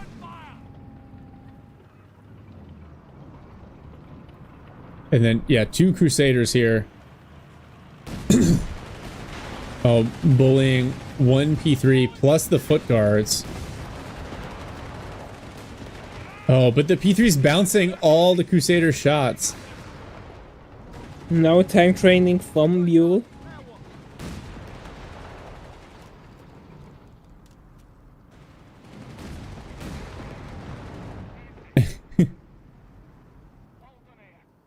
You know, Ghost, to his credit, hasn't thrown in the towel. So, I think he's... Yeah, because he's ahead, and it's one of the moments where I was so ahead, I can't lose this game, so it will stay until the 0 VP set, or I have no RB left. Yeah. It's one of those moments. Crusader 2 can't pen a P3 from the front, which is wild. But like... Well, you don't have to upgrade, right? Tank training, so you have less penetration. Yeah, and honestly, that's the only thing probably keeping the Crusader balanced at all. Because the Crusader... Yeah, imagine it would have already such a good penetration without the upgrade. Yeah. We're gonna see another Panzer III from Ghost. Okay. So it's funny because people were accusing Mule of being like, oh, he's just gonna do Stewarts on Stewarts. And instead... it's Crusaders against P3s. I can't wait to see the build count on Panzer IIIs. Yeah. For Ghost. It's gonna be like an entire battalion's worth of tanks destroyed in this one game. Oh wow. P3 is just bouncing all these Crusader shots. There's 6-pounder in the back, but the P3s are backed up. Sticky bomb comes in. Now the loiter. Skill planes arrive, and the Crusader's just gonna get away. I really thought the one was gonna go down.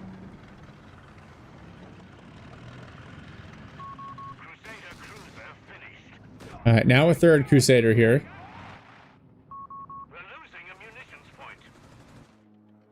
Foot guards find an MG34, and they just barely clear the arc. So the MG34 is going to retreat, gammon bomb onto it, and plus the shock gammon bomb incendiary. Yeah, MG34 cleared, picked up by Mule, just adding insult to injury. Oh my gosh, Mule now floating 800. Yeah, there's the crocodile. Oh, because he just refit 2 of his Crusaders. I was going to say. Yeah, man, refit is the perfectly balanced ability. And P3 is just getting chunked down by this 6-pounder. Is just packing up veterancy. And now armored vehicle training coming in for Mule. Crusader thinks about the dive, decides against it. Ghost is back in the HQ for repairs here yet again. Tank training coming in for Mule. And Ghost has gotten rapid advance now, which I think is smart.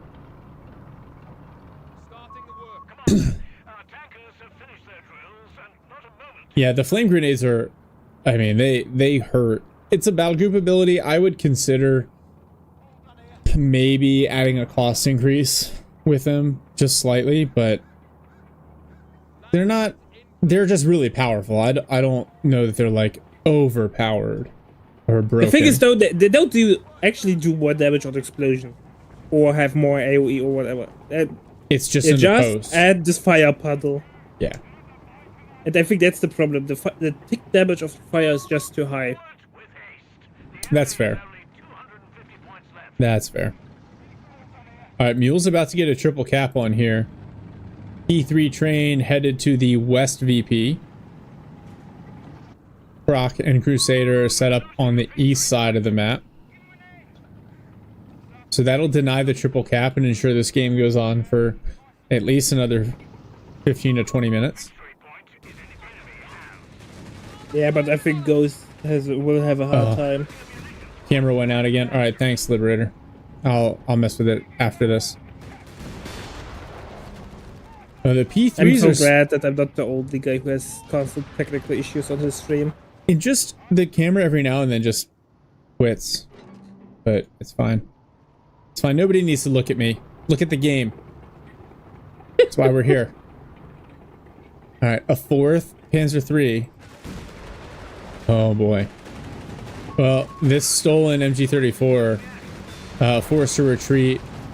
Now, P3's trying to chip away the foot guards, but that 6-pounder is actually set up in a great spot. And now one P3 stunned. 6-pounder shotgun continue to come in. One P3 knocked out. That's a really poor trade. Really misplayed that micro-wise from Ghost. Yeah, and now the Crusaders diving on the flank here. Bane, thank you. Oh, these assault grens could go down to the Crusader. Oh, they do. And now the Croc just soaking up damage. The P3s are going for the Crusader, but they're basically exposing their rear armor to the Crocodile, and 6-pounder Vet 3 shows up. I know Croc is showing its rear. Yeah, actually the Croc was in a little bit of trouble there for a minute. Now skill planes in one more time. The Mule refitting his Crusader and building another one. Oh. Croc pops smoke. Oh, the 6-pounder on the flank. One more shot. What? The 6-pounder. Oh, it's hiding in the Croc smoke. Croc killed again. 6-pounder's just one. Oh, now there's the attack round.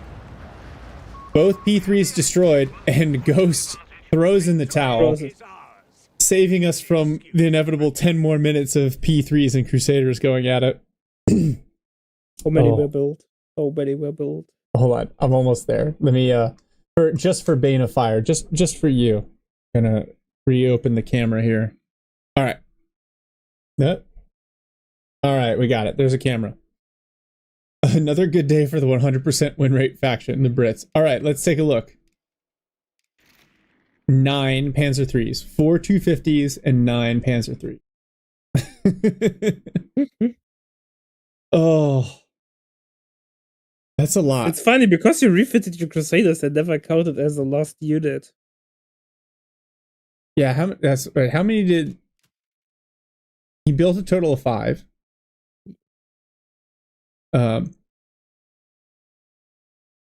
And then we've got 1 Matilda, 2 Stuarts, and 2 Crocs.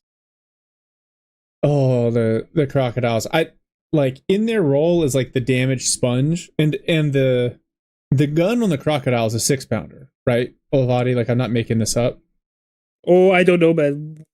Churchill guns are magical for me, but I don't know which variant had which gun. I think it's supposed to be a 6-pounder. So it's like a Crusader 3 with Churchill health and armor and a flamethrower. It's a pretty good tank.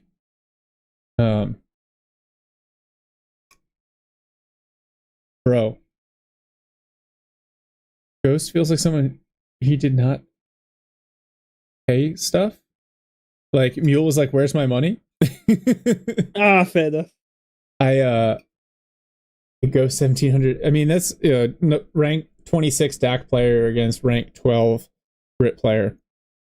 It's a good game. It was a fun game. It was definitely non-standard from the DAC player, and that standard's always fun to watch.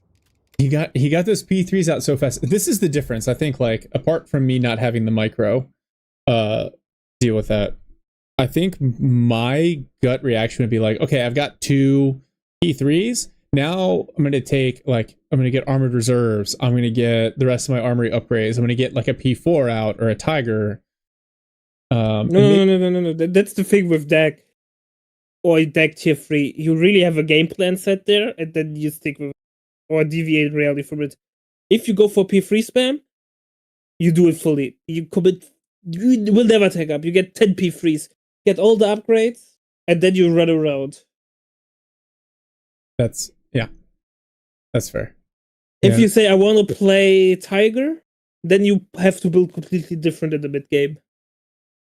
Yeah, if we learned anything, what he should have done is instead of going for 6 P3s, he should have gone for 6 Flampanzers and just rushed the base. rush the base.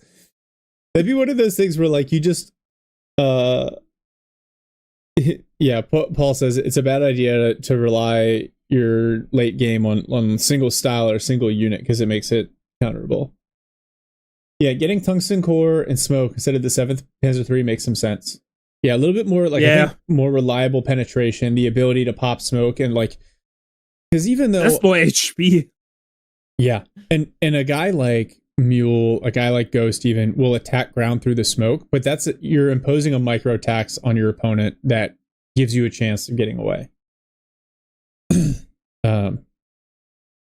Yeah. I think Combined Army is better. The game is certainly designed for a Combined Army to be better, but I've also seen like a Wehrmacht late game where they get 3 or 4 Panzer IVs and they start getting some veterancy. They just start to annihilate everything, which makes sense. Like it's, we'd say like lore accurate, so to speak. But didn't you get smoked before attacking for your light vehicles? I mean, I think it depends. He didn't got LVs, right? So he didn't need it early on. I like to, if I'm what my game plan is and I have spare resources, I tend to get the upgrades, even though I don't have the vehicles out that benefit from it, but I still tend to do it. I think for the 250-9s it would have been fine. But I didn't pay enough attention to how much power he was flooding. Yeah, I think based on because he was trying to get to the P3s, I think in that case the emergency repair kits makes more sense rather than delaying your tech. That's fine. He teched up, got P3s, got emergency repair kit first because that's obviously the upgrade which gives you more. But at one point you have to get the other upgrades as well because P3s were all the upgrades. Even like they need 2 upgrades. Yeah. To be decent. And afterwards they can scale away. Yeah. Yeah, and I think that's why like people with DAC and 1v1s are like, oh, where's my late game? Well, like you had the opportunity a couple of times. Yeah, and then the AT gun's not getting destroyed. But I think Olvadi called it out. Like he just hung around too long. It was the exact opposite of what you did in the 2v2 earlier. Like he went in, he should have like gone in, gotten his kills, and got out. And instead, I think he thought it was going to be like a game ender, and he gave Mule too many shots, and that at this level, you let your opponent get some free hits in, bad idea. I totally agree. Yeah. Well, Olvadi, we've been going for almost 5 hours. I just want to say I appreciate you. Your commentary and your insight. We have more replays, but I will probably cast them later and hang them as videos. Thank you for everyone that joined in today. The discussion was a lot of fun. I know if you're like, who is he talking to? I don't see the chat. It's the chat in the stream only displays Twitch, but there's YouTube going as well. So thank you to those who watch. Shout out to Achilles for the raid, Mule and Faragi for joining and sending in replays. And yeah, Olvadi, thank you very much. When's your next event? I need to open the calendar because I'm bad with numbers. 28th, 29th, Meta Plays tournament. Double elimination this time. So even if you get knocked down in the first game, you still have a second life in the bracket. So definitely worth checking out or even playing in it if you feel comfortable enough. We are really welcoming to everyone, not only in chat, but also during the tournament as a player. So I hope to see everyone there. Yeah, I will double down on that. One, the meta play stuff is always really well run because you have a guy like Olvadi that is managing it. And the tournament stuff, I would say, like, if you haven't played in a tournament or like an online competition, it's so much different than auto match and the ladder. I highly recommend signing up and giving it a shot just for the experience. Nub says, if you're under a certain threshold, he'll sacrifice you to Ray in round 1. Well, but then you have the loser brackets and can continue on. Yeah, I've told this story before, but I played in a couple of 2v2 tournaments in CoH3 a few years ago. And I remember in like the second round going up against, it was like Jezelyn and somebody else. And I was like, okay, well, it was a good run. Yeah, it's always the pain with tournaments. You want to offer an experience that it's fair and good for the top player, so they don't feel cheated, but then lower players suffer from it and they feel demotivated. But let's say we're working on something, and if everything works regarding funding and support, I think mid-level and lower-level players will definitely be having more fun in the future, to put it that way.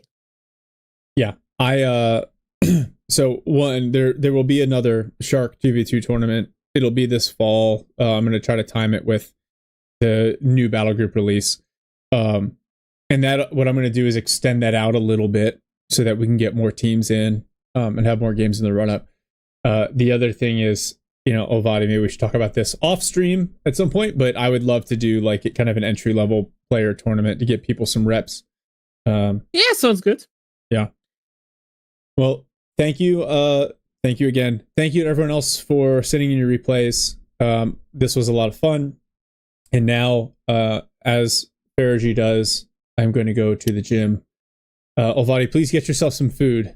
I'm but I need to eat something without eating for no so worries. long. I tend to forget to eat all the time, so that's fine. Nice. All right, everyone. Thank you. More videos to follow. Oh, and Broken Arrow on Monday. That's all. All right. I'm going to find someone to raid real quick. If you got a recommendation, let me check who's online.